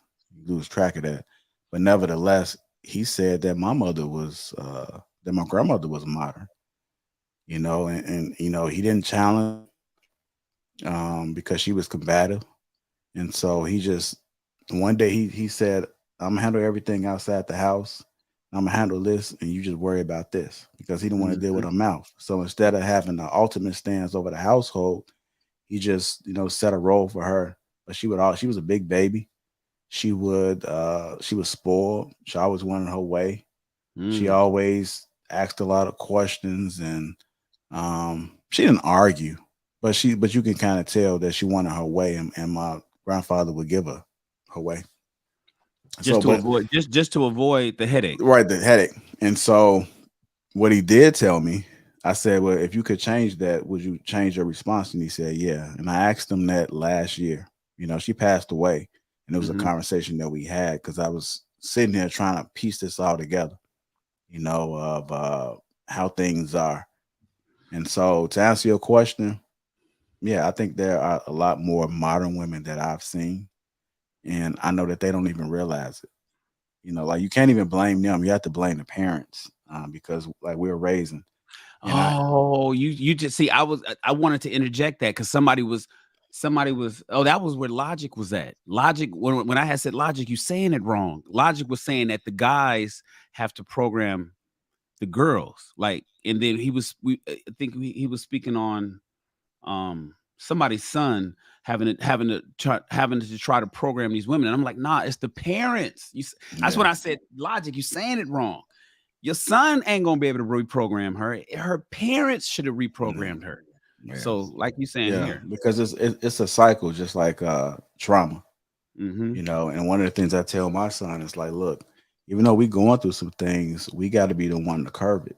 It's up to me. I may not be here tomorrow, so it's my job to kind of curve, like whatever behaviors that you're doing, so that when I'm gone, you can do the same thing for your sons, and then like whatever influence you have on the daughters.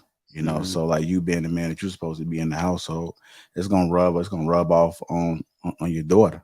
She's gonna be able to witness and see. So it's gonna be up for us to be able to curb those behavior. So it starts with the parents. And if you are a parent, and even if you're not a parent, I just think that even when kids come in contact with other people, you know, you could just be married or you could just be like successful, have businesses. Just children need to see these things because that's the solution, ain't it? Yeah. The solution is the Lapeef Network. You see, for those that don't have a dad, for those that don't have a mom, right? Those that have a controlling or maybe not a controlling, but let's say a father who is not a provider male or who is not a you know, is kind of like resolved, or he's kind of docile and he's not very, you know, in charge of the family, right? Then you got the mothers that don't even have, there's no father around at all, right? Then today, the solution to all of the stuff that we've complained about all night tonight is the Lapeef Network. Because now you got, I won't say that. I don't want to say that. Well, no, it's a metaphor. Yeah, okay. Because now you got King Talk, because these kids is down in the King Talk. They had no King Talk before. Now they have what's the show on Saturday? Mr. Lee. Lee? Well, Mr. Lee is on Sundays now. He just switched to Sundays. Oh, okay. So now you got the show on Sundays. You know, and so now they have a voice that they never had before, and they have YouTube, and every one of them got YouTube on their phone. They all got an iPhone. They sitting around. They in the bed right now with their phone, staring them in the face, listening to me and you talk. So that's what I mean by the solution. It's just more of a metaphor than just saying. So now they got somebody to actually listen to because Dad wasn't there. Now they're gonna align with who they align with personality. They're gonna align with me. They're gonna align with you, or they're gonna align with Trill or Chicago Rilla, whoever. But at least they got somebody to align with. Where oftentimes all they had was the homies in the hood. Yeah. So I mean that's one of the things that I said this before. Like I respect how people are, because the only way we're gonna be able to situate and come to some understanding is by having a conversation. That's why that phrase is like, let's just have a conversation, because you know, there are people that are like all of us, you know, even the people that we may not like necessarily their talking points, but there are people that are out there like us. So let's have a conversation. And what I want people to do is just take what they need from the conversation and apply it to their lives. And that's the reason why I suggest testing all the time, is because the only way you're gonna really know what they saying is true is if you test it. Some things might just click for you, and it may just click for you. It may not click for the next person, but at least we having the conversation. The conversation's got to be had, and that's why I always try to think about conversations that we see every day or witness every day, even if it's tough. Let's have those conversations, because people need to understand what it is that's going on in real time. You know, and what we experience, and actually getting some perspectives. We may not touch on everything, hit all cylinders, but again, at least we having the conversation. So that's what I want people to take away when they listen to the Lapeef Network, is we just having a conversation. We're not saying we right, we're not saying we wrong. A lot of it is opinion based. Most of it is opinion based. Oh yeah, ain't it all? Yeah, but it is a perspective, and you can actually gain some insight and some growth and understanding with just perspectives. We may not have the solutions all the time. It may not be, but sometimes understanding and identifying problems or issues or concerns, that may help you to be able to figure it out. But we having the conversations, we motivating, we stimulating the whole YouTube, we stimulating outside of YouTube. So that's what I like. You know, that's how I met Humble Dad. Humble Dad said him and his wife used to watch the show all the time, and they used to have conversations, you know, when the show was over, and actually do like a debrief. Which, that's what I'm talking about. Yeah. And so that's what I mean. That's what I meant by the solution. Because you ain't gonna catch it on TV. It ain't gonna be on HBO. Nah. It's not gonna be Sex in the City. Yeah. It ain't gonna, you know what I'm saying? It ain't gonna be it ain't gonna be reruns of the Golden Girls or Friends. So it got to be hard questions with hard answers. And seems like the only place you really gonna find, because Facebook is an echo chamber. The people that you follow and your friends people are deleting comments on Facebook if you don't like what they say.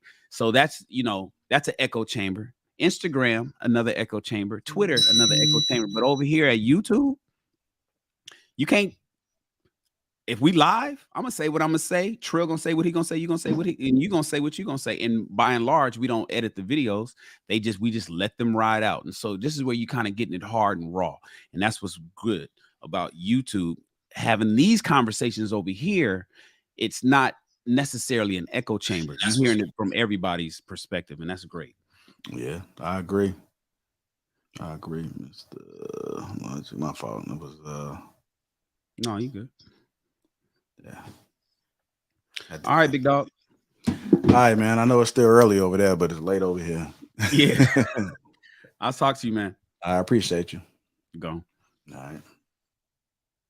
I guess we had a little bit of after hours, so it is what it is. Thank you guys for the support, man. Again, catch us in Houston, April 23rd. April 23rd. That link is posted to the top of the chat, so make sure you click it, get your tickets, because once they sold out, that's it. Logic, you got your wrench, man. There you go. I just got you your wrench. Shout out to the new mod, Logic. Make sure you hold down the chat, man. Make sure you keep them trolls up out of here. We don't want no negative energy, no bad energy inside the chat, man. It's all love over here. I'm looking at the bigger picture, man. Let's just have a conversation, as I always say. Salute to you guys. You guys enjoy the rest of your night. Get y'all some good sleep. And we'll do it all over again tomorrow, man. Catch JB Broken Dusty tomorrow. Look out for that. Subscribe to the channel so you don't miss any opportunities of being able to see a lot of the content that's being put out on here, man. It's good content, respectfully. And on that note, Green Gang, I see you. Shout out to y'all. I got a new computer, man, so they took away that touch bar. So I can't really, it's kind of a little hard to put the green sign up now. I got to keep doing like just weird. Some weird ass shit, man. I'm mad about that, but can't worry about my camera freezing no more. So salute to you guys. Thank you. Enjoy. We out. Shout out to Shan, Ricky, Humble Dad, Rilla, Logic, Trail. I think I got everybody. Yeah. All right, y'all. No.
It's too early.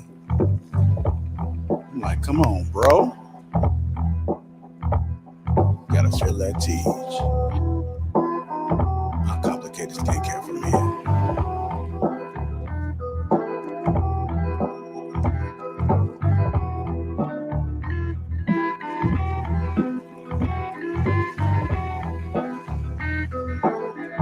It's too early.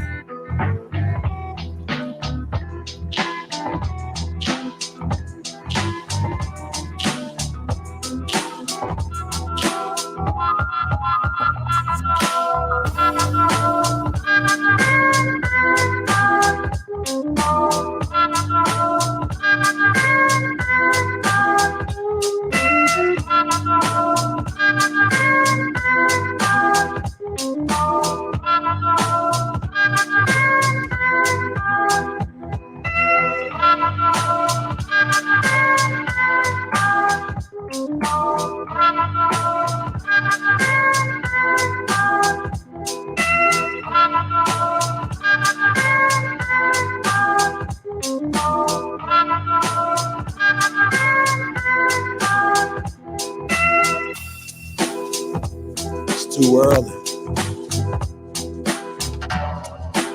It's too early.